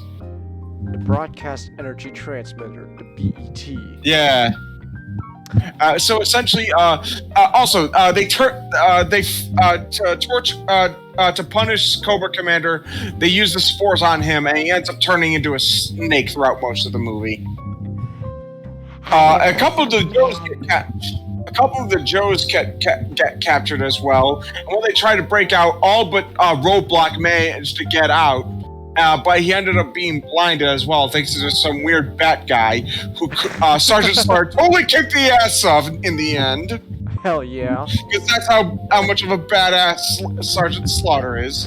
Anyway, Roadblock had to use Cobra Commander to help him see, but he's slowly turning into a snake. So Cobra Commander, kind of just ends up, turning into a snake. It's just kind of dare. Yeah. But anyway, back with the Joes, we're following a bunch of new recruits, which include Big Lob, I think that's what his name is. Yes, Big Lob. Who is just some basketball player who says a bunch of like he shoots and scores, that kind of stuff all the time, and he's amazing. He's most likely gonna get killed, but he's amazing. Also, just something amazing about. You can tell this is the product of the 80s, because of course, the only besides Roadblock, the only other black guy on the G.I. Joe team is just a basketball player. Yeah. He just wears the fucking basketball jersey, like no armor or anything. Also, we got Tunnel Rat, who's able to sneak by undetected. He's much more popular in Renegades. You might, if anyone who's watched G.I. Joe Renegades.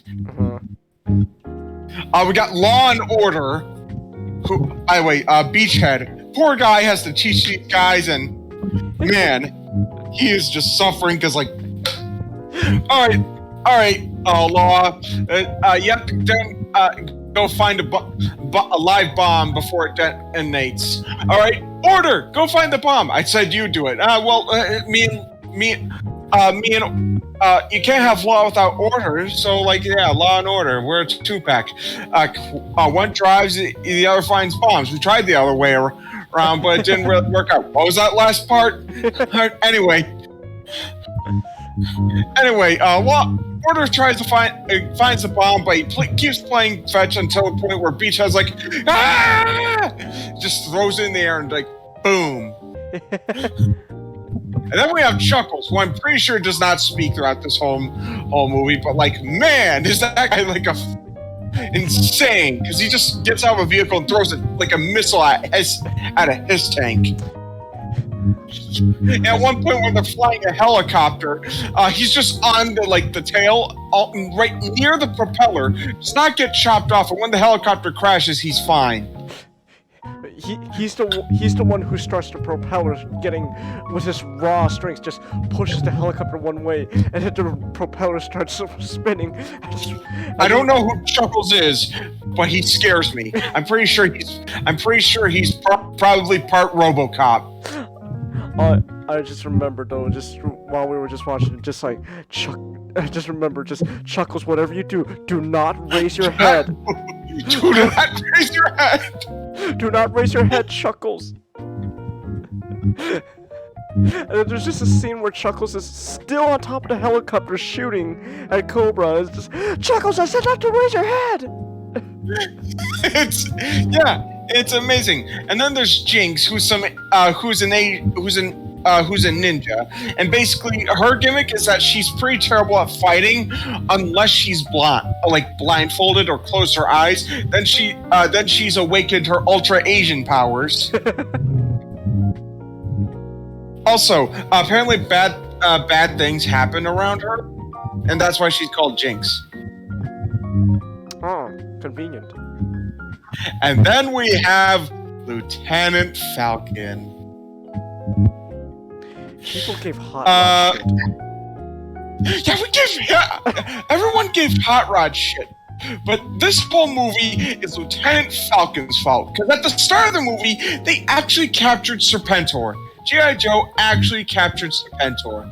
And basically, all Chuckles had to do was just do his guard duty and make sure anyone won't try to break in and get him out.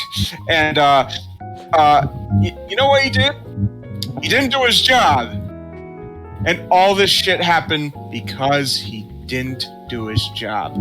He brought in a blonde girl he just met who turned out to be Zarana, whatever her name is, Zarana, which I just love you. I just love you. What you told me, it's just like, check his pause real quick. I used to think Zarana was Zartan's girlfriend, but then I realized she wasn't. Insist in the morning, suppressed memories. 97.1.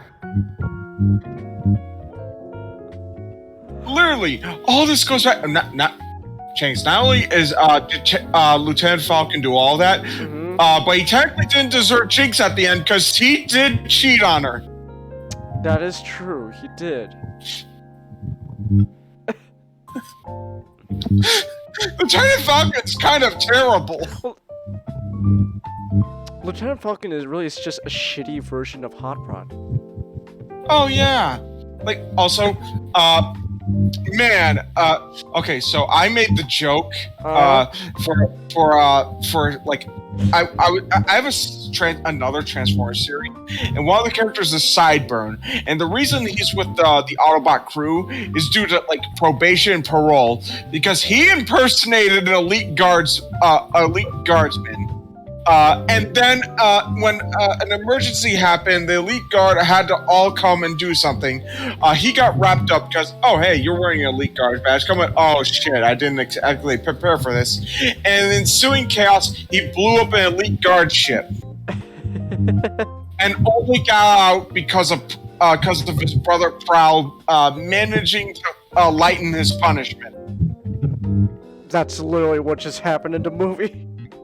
Yeah, except without, the impersonation of a soldier. But still, Lieutenant Falcon Duke had to bail his half-brother out. Probably shouldn't have done that, because it got him killed. Yeah.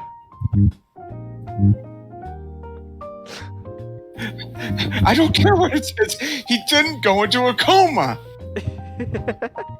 Sure, they could have, resurrected him. This is G.I. Joe. We officially have, demon snake ladies from an ancient civilization and kaiju. I'm willing to accept anything at this point. I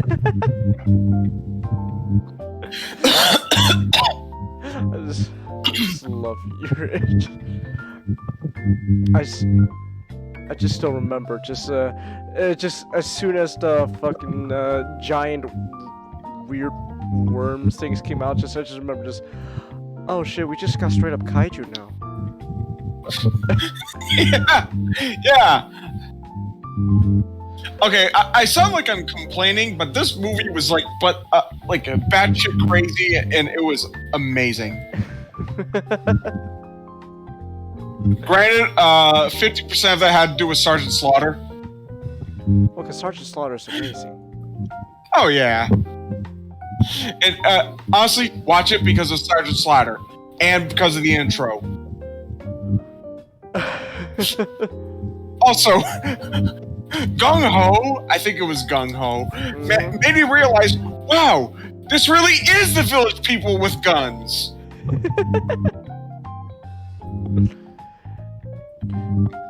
This really, G.I. Joe really is just the village people with guns. I know, it's... I love it.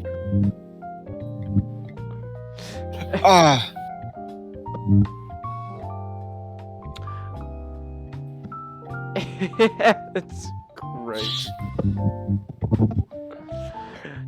I don't know, I just... G.I. Joe...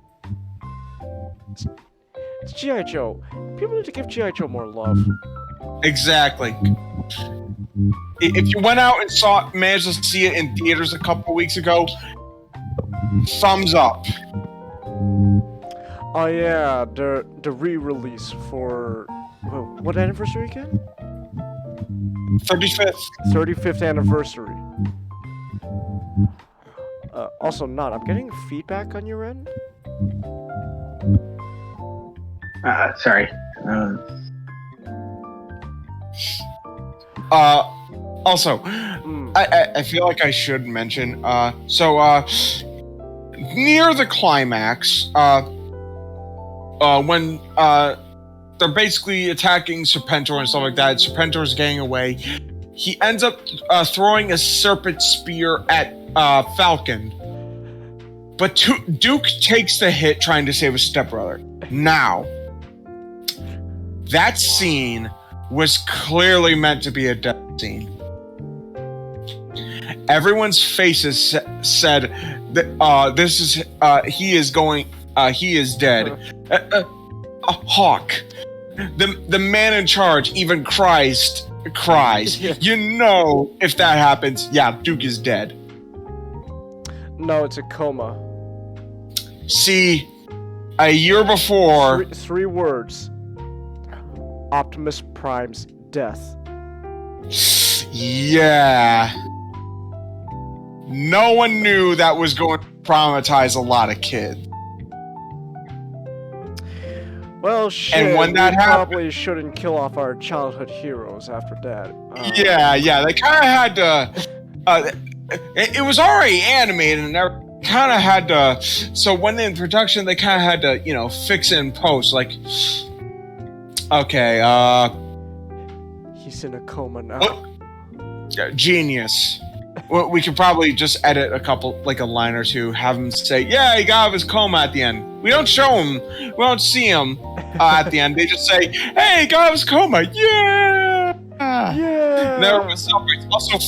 Also, not Flint, Falcon, two guys wearing berets and nearly identical outfits, except for Falcon having an extra bit of camo, and they both start with the letter F. So obviously, that's gonna be a bit confusing. For some reason, he gets Jinx at the end, despite the fact that he really didn't apologize for cheating on her. Nah, not really. Yeah, Falcon kind of sucks. I'm just gonna say it again. People gave Hot Rod shit. They gave Hot Rod shit. Yeah, people gave Hot Rod shit when Falcon deserves way worse.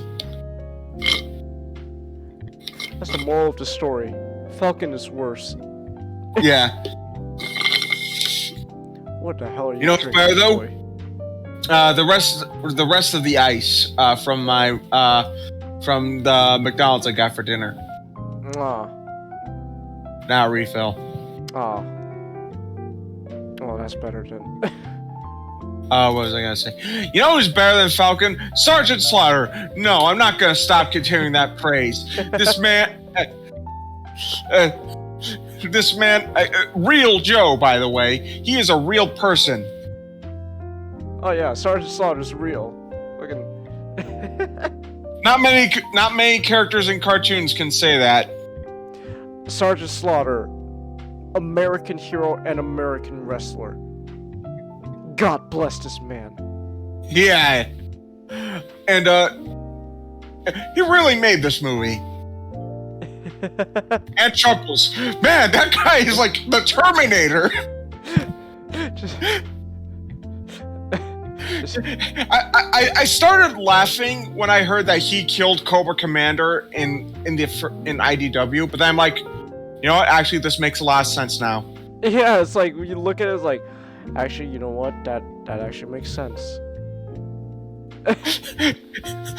I'd be terrified to go up against Chuckles. He'd probably rip out my spine through my stomach. Just takes a missile and just charges it straight on his running towards his tank.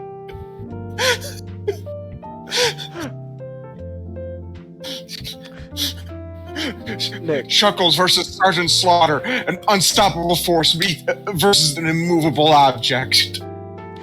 Nick, hear me out. I just realized this. For our Transformers Express story, in the second episode, when everyone gets their guns, you know, they're facing off of Dr. Arkfield's robot. Now I just want Bulkhead to, like, I don't know, like take like a cargo container, just charge it like Chuckles at the temperature, just. Oh!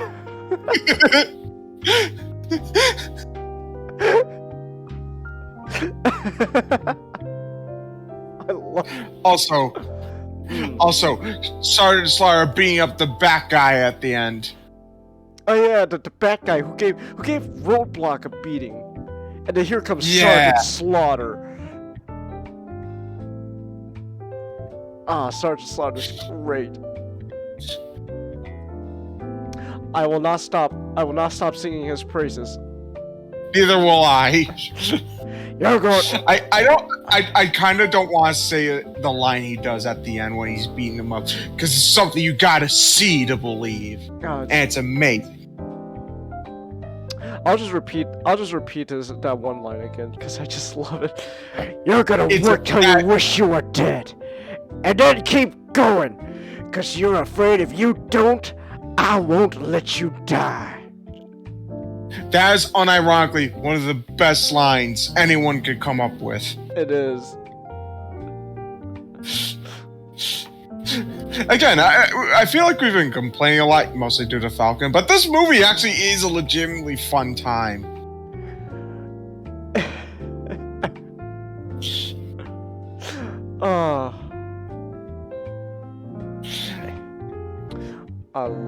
Yeah, Plus, Cobra Commander, despite being a snake, he defeats Serpentor. Oh yeah.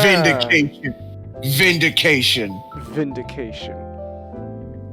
Man, I'm so glad that in the sequel series, he even got further revenge by when Cobra Commander turned back into, well, mostly a man.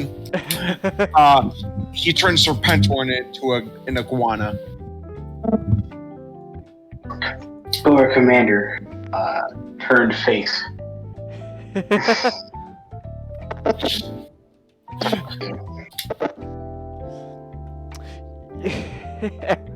Cobra Commander. He's great.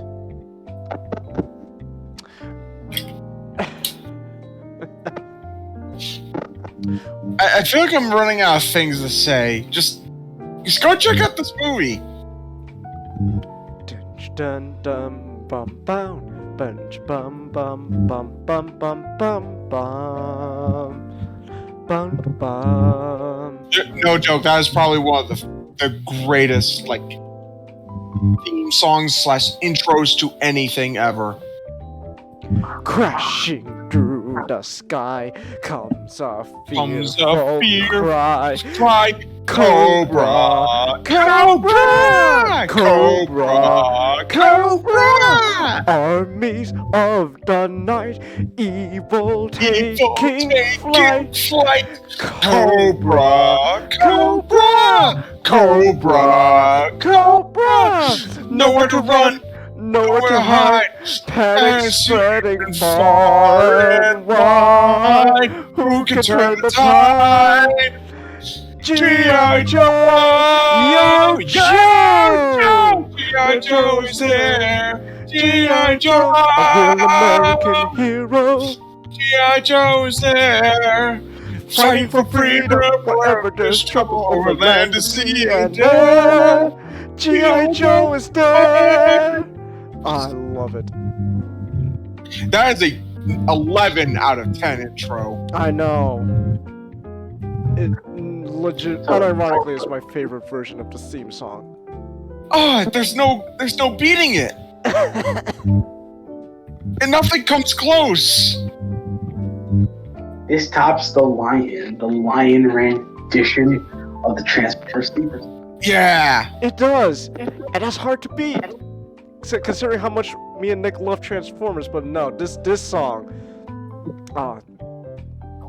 it's great. You know what it is? It also, I think what makes this song even better is just, again, that amazing opening animation. Yes. That opening animation, I would just go see for a theater alone. Just the animation. Just that one, like those 3 minutes. I'd say no, not full price, better than sex.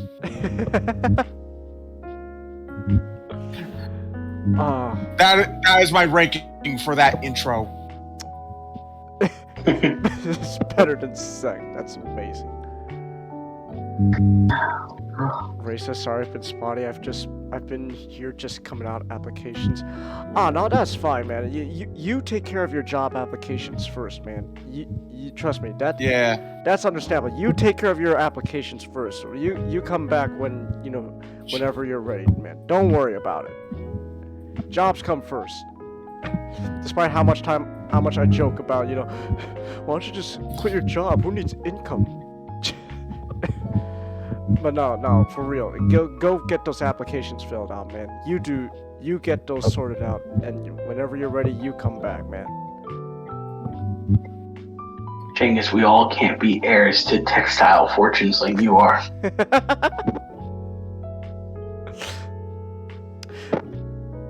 I kind of wish.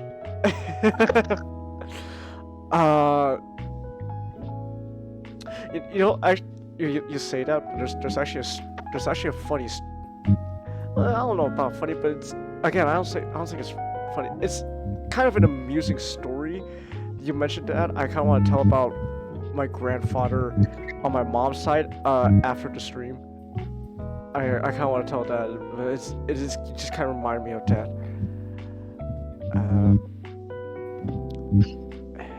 I think I've officially run out of things to say about this movie.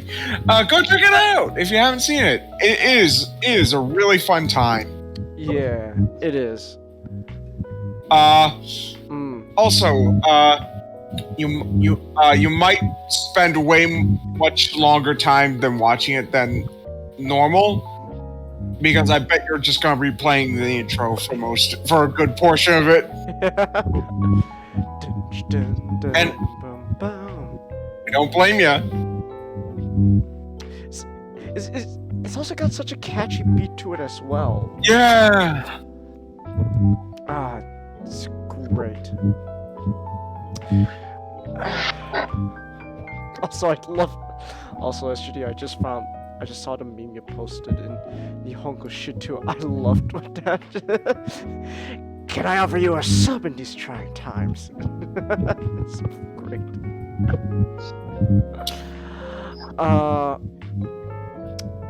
Racist. Seriously, that shithole thinks 8 hours is limited duty. Everything in my power to not go back. Hey, no, man. We know about your experience with the post office. Fuck that shit. Which is kind of funny how we're talking shit about the United States Postal Service when my topic is all about the United States Postal Service.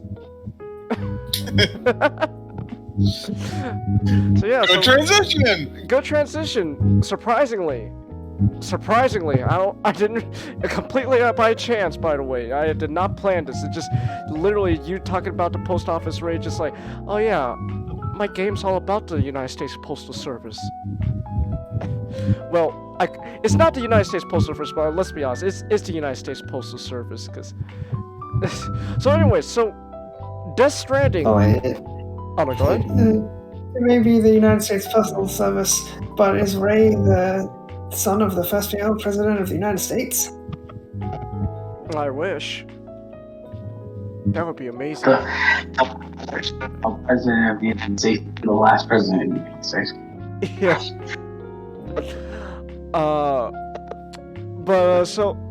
So anyways, Death Stranding is a game. Well, okay, so I'm talking about the Death Stranding director's cut. However, I'm fully gonna admit I'm nowhere close to beating the game.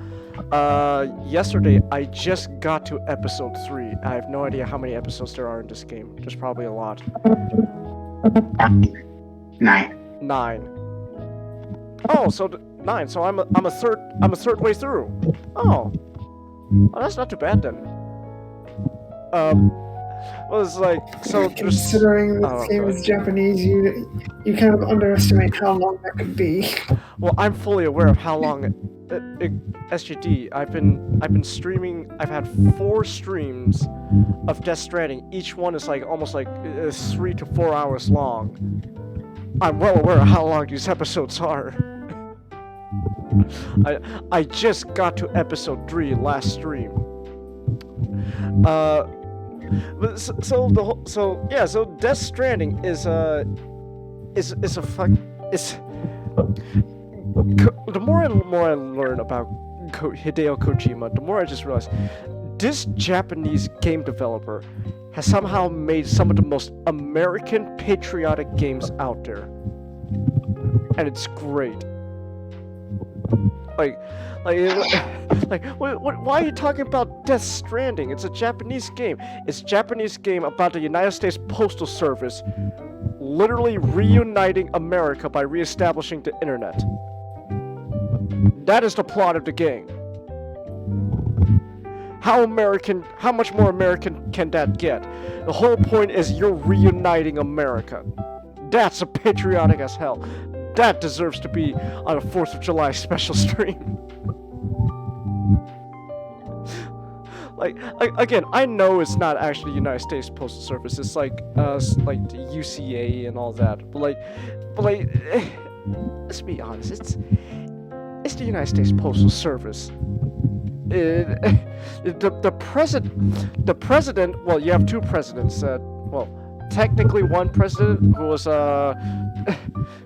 man, that must be a really interesting position to go down in history as the first and last female president of the United States,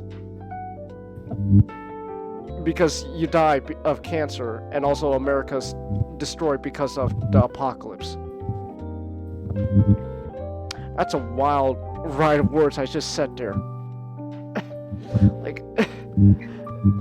So the whole point of the game is you are playing as Sam Porter Bridges, who's played by Norman Reedus, and he is the son of the first and last female president of the United States, and his whole job is he is a delivery man. No joke. That is his job. He literally has a title that everyone goes and by. Like they view Sam as like this like mythic figure, and they call him the delivery man. The man who delivers. The man who delivers. Imagine that. Imagine the post-apocalyptic America where you are revered for being a delivery man. The whole point, like, basically, anyone who works for the United States Postal Service, despite knowing now with actual, someone who's actually worked for the United States Postal Service, how shitty it can be, you will be seen as a hero in the post-apocalyptic America. It's only Kojima could come up with something as ridiculous as that and make it. Yeah, that's the plot of the game. That's it. And you know what? It's great. I'm having a fun time so far. People say it's a walking simulator. It's a well-made one. It's a damn good, well-made one, in my opinion. Like, and so the whole thing is, you're a delivery man in the post-apocalyptic world. How did America, become a post-apocalyptic wasteland that just looks like Iceland? Demons. They voted in a woman. That's Ray's joke.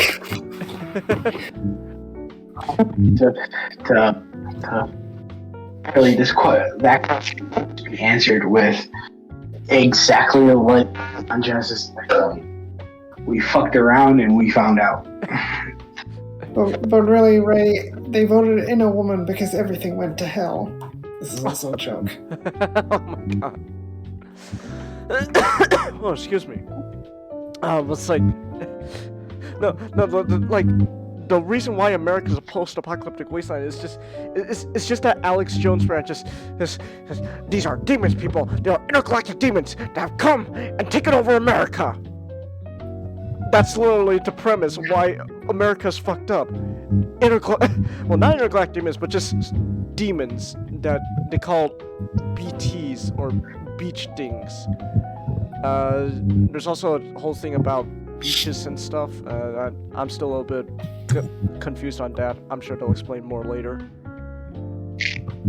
The beach changes is it is like there is such a thing in World of Death Stranding. There's such a thing as the world of the living and the world of the dead.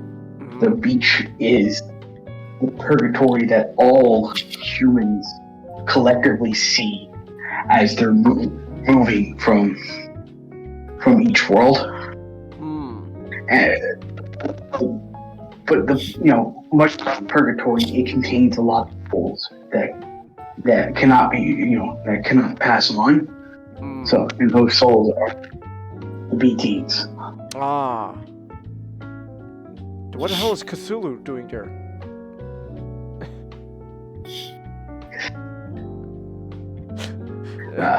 Not, I just had to fight Cthulhu because fucking terrorist Higgs like, oh yeah, here's Cthulhu, fight him. You said because it's a nice vacation spot.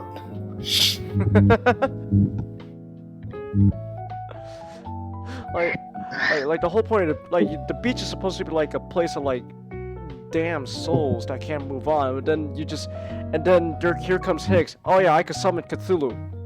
All right, fight him with your blood grenades. What the fuck?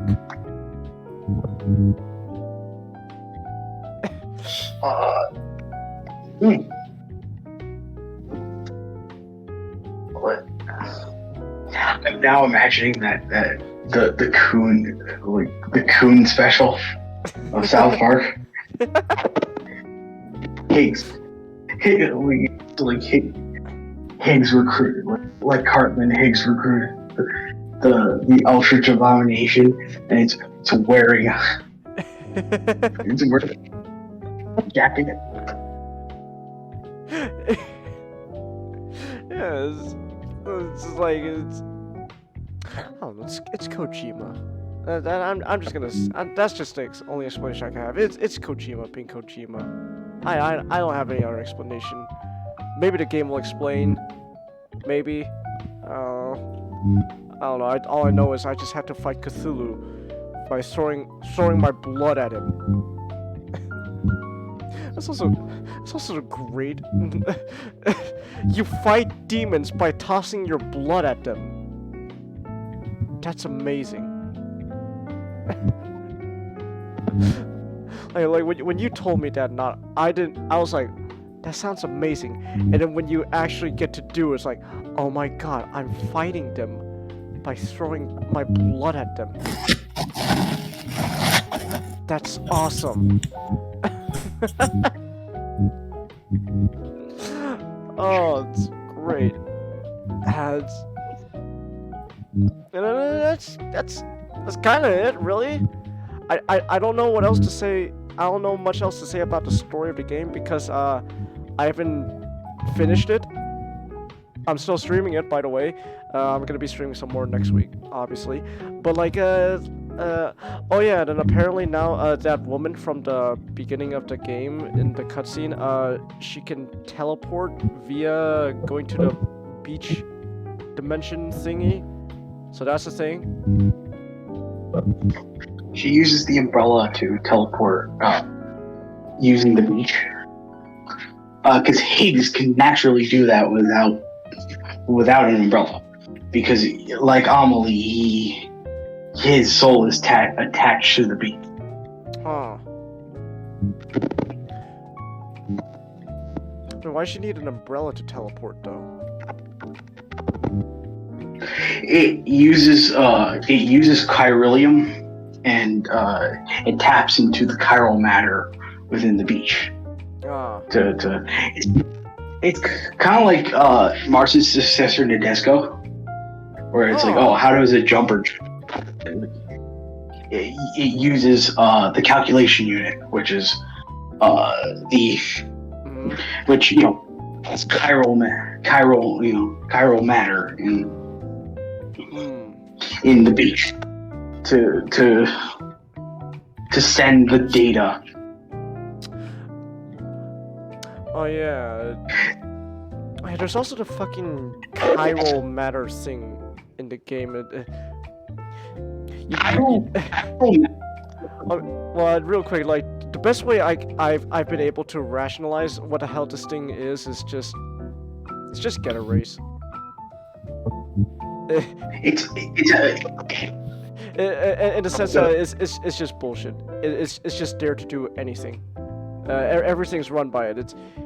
It's like Double O. It's just GN particle bullshit, but now it's just chiral matter bullshit. It's just you could teleport because of chiral matter. You could print because you could 3D print because of chiral matter. Your electricity is powered by chiral matter. It's just everywhere. The reason behind it, and they'll also tell you in the game, but it's just like we figured out a way to compress so much data and matter in such a short period of time because we use the beach as a middleman. So what usually like years of data to get processed would take just a few minutes if we run it through the beach. So the internet runs faster because we run it through purgatory. Yes. I'm not gonna question it anymore. We found fiber. We found the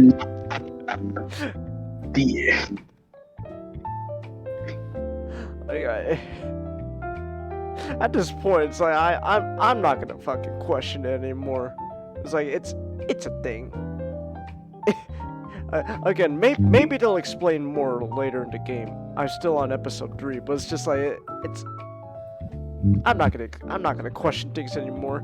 The internet runs faster if we run it through purgatory. Okay.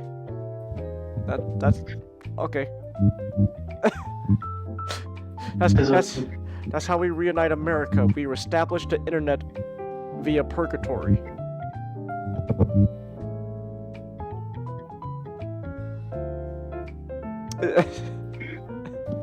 You were gonna say something, Nod? No. Go ahead. Oh. No, I feel like I interrupted you, so. No, I was just gonna say, yeah, like that's the long and short of it. It's just like because of the fact that the beach has no like time. Like we can't measure time within it. It's literally like light year. Minutes in there is years. It's going back years in time in in the world, the living world.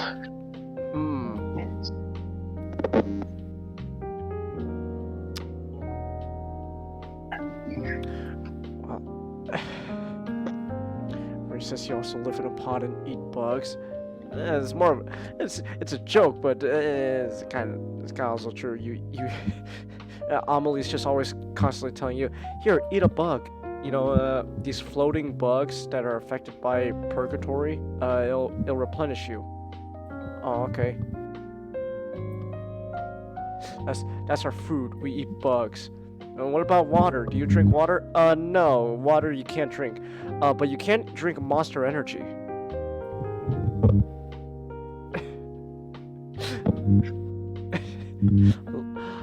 I love how you call it boomer juice, not. I've just been calling it that ever since.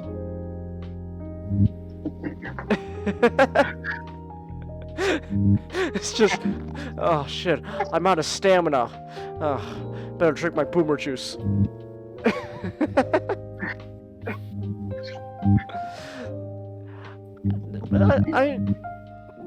Other than that, like I said, I don't really know what else to say. It's just somehow a very patriotic game when you boil it down to it. Because again, it's just literally all about reuniting America. I don't know how patriotic that can get.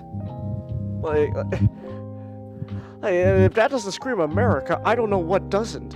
And the best part is, it's made by a Japanese game developer who just really loves American media.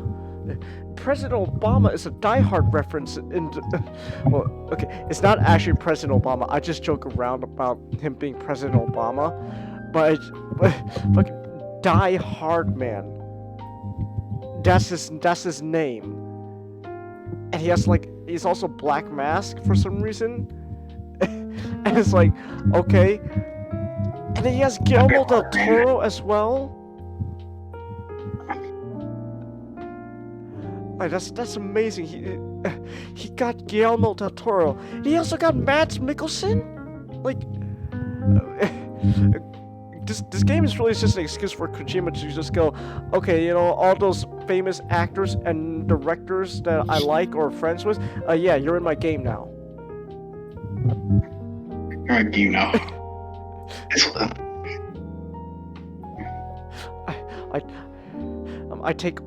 I work for the United States Postal Service under the order of Die Hard Man, who I just call President Obama because he's technically not. Well, he's not technically the president, but he pretty much fills the role of the president, and he's black, so I just call him President Obama in the game. And then his the trusty science man is Guillermo del Toro, and then our weird tube baby has flashbacks to his dad, Mads Mikkelsen.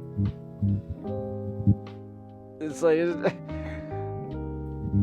this is amazing. This is great. I honestly, like, I don't know what people's problems with the games were. They say it's just an overglorified walking simulator. It's like, so. At least you have a goal. Yeah, you got a goal. You deliver packages. It's pretty good looking. I'm having a good time. I hate the mules though. Fuck them. I don't like the mules. Though, to be fair, that's mostly because it didn't take me until last stream to really get the whole of the fucking parry mechanic. It's like, oh, here we go. I got the parry mechanic down now. I still suck at it, but I got it down now. It's pretty easy. Pretty easy to try to get into it. It's like right when the thrust. Yeah.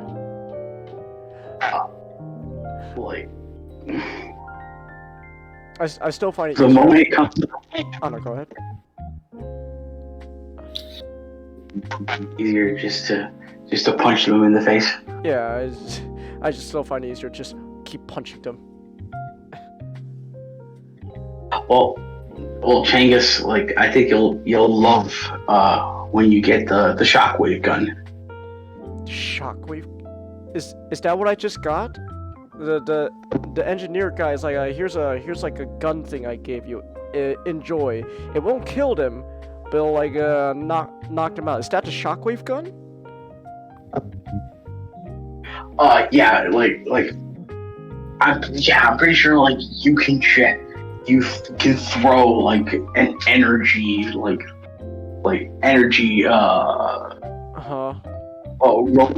rope and two balls at them, and you just trip them up. That sounds amazing. That sounds amazing.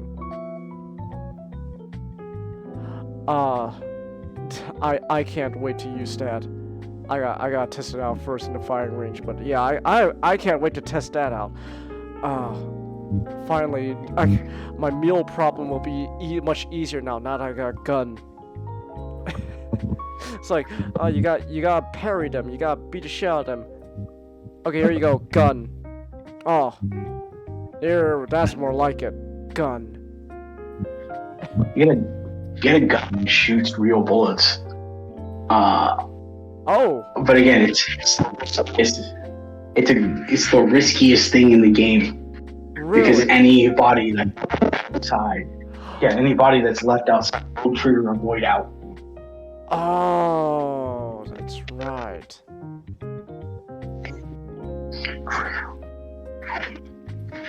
That's right. I forgot about the whole thing. Wait. So if I kill someone, like, is there gonna be like an actual like void out in game happening, not just like a cutscene? Yeah. Oh shit. So it's just oh shit, we gotta get out of here. We gotta get out of here. Oh fuck. Oh god. Oh fuck. You have to get out of there, but I think you also have to carry the body and melt it. Yeah, you just incinerate it. Melt it. Oh shit. Oh, okay then. Damn. Like once you get like trucks and stronger vehicles, it becomes more easier. I stole a truck from one of the mules. How come I can't use the our trucks yet? They got all them lined up, but I can't use them. You have to unlock. Once you progress further, you get to create trucks. You also get to have the keys to use trucks. Huh. But right now, all you have is your bike. I actually ditched the bike. I'm not too big on the bike. I got the power legs though. Those are useful. Yeah, the power legs are great. Yeah, I like the power legs. I'm gonna be honest. I'm not too big on the bike. The bike was not really working out for me. Truck was doing good though, until rain destroyed it. I like the bike.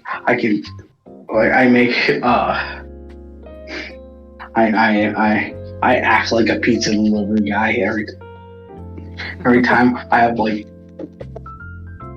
have two extra large containers inside. Mm-hmm. I have a leaning tower of packages on my back. And then I'm just riding my bike all the way to the destination. That sounds fun. At least for me, I didn't really like the bike. It wasn't working out for me, so I just ditched it. And I got the power legs. Yeah, this works. And then I stole a truck and oh yeah, this definitely works. The truck is great. You get floating platforms that you can put your packages on, and you get to let it follow. That's amazing. Oh man. How many of those like platform things can you create? I think you can have like a maximum of 3. 3? Oh man, I could just put all my shit on them and then I'll just carry on my back just a buttload of PCCs to just, oh, you're running out of battery? Ah shit, here you go, here's a generator.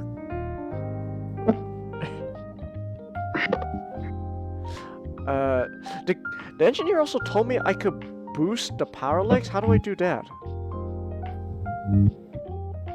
Boost the power legs. I can't remember. I think you do that through upgrading them. Huh. They haven't really, or maybe they did, I just wasn't paying attention. I don't think they've explained well, I know how to upgrade like structures, but I don't know how to upgrade like my legs. Is it like the same way or?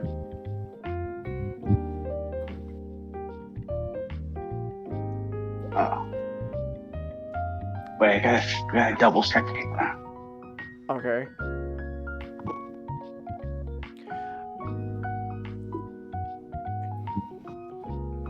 But yeah, like other than that, like I'm having a fun time with this game. And again, it's somehow very patriotic for a Japanese game developer, because it's just all about reuniting America. That's literally the whole premise of the game. I mean, also you gotta fight demons, and you also gotta save your sister from being held hostage in Los Angeles. So there's that.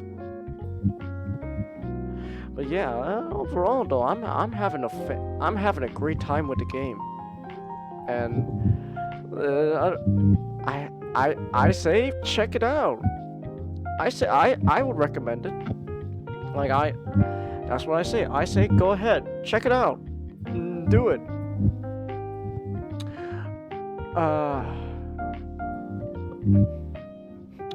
Alright. But like, other than that, I don't really have anything else to say about Death Stranding. Just play it. It's a relaxing game. You'll have a great time. Yeah. So. Oh, go ahead. You have your level 1 power legs. So everything boosts. Are you boosting your relationships with a lot of your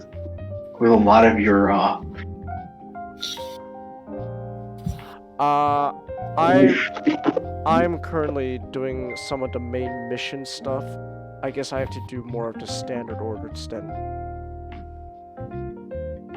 Yeah, if you're boosting your relationship with a lot of people, like just like the standard, and even some of the main giant facilities, you get extra things. Every time your relationship with the engineer improves, he gives you more schematics to better power intelligence. Okay.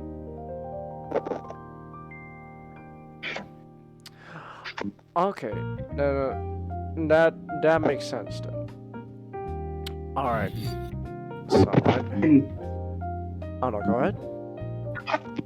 You can go back to the previous area. You can do some orders for them. Yeah. Yeah. Amelie gave me the ability to fast travel, so that's gonna be useful. Oh, excuse me. But yeah, other than that, like I said, it's a relaxing, enjoyable game. I don't know why people don't like it. Probably people just don't like Kojima in general. But you know what? I like him. I'm gonna continue playing Death Stranding, And hopefully I can find a way to play Metal Gear Solid 2 and 3. So yeah, that's about it. I think with that said, we could bring this show to an end. So yeah, we've been going now for almost 5 hours now. Actually, more than 5 hours. 6 hours. 6 hours? Oh boy. Well, Just over 6 hours. oh damn. Well, I mean, to be fair, we had 7 people this time rather than 6, and we had a lot to talk about. And then also we did go on that huge tangent about English literature, so there was that. But other than that, yeah, that's about it. We could bring this podcast to an end. So that's about it. Thank you everyone who came. Sorry that in the beginning we had a bunch of connection issues. I don't know what it was. Maybe it was the internet, maybe it was OBS. I think it's more of OBS because OBS just straight up crashed on me. So there was that. That wasn't fun. Which is considering how throughout the entire week I did not have this problem at all until today. So there was that. But other than that, we thank you for coming and bearing with all the connection issues. Also, just a reminder that if you would like to give some tips, you can tip through the Stream Elements link. Nightbot, do your thing. And just remember that all your tips will be going to Xenonix PC Fund because his computer's. So yeah, so just a reminder of that. And with that said, then, thank you everyone for coming. Let me turn off this royalty-free jazz. We don't need you anymore. And until then, I hope everyone has a very good night. Good night. Oh God.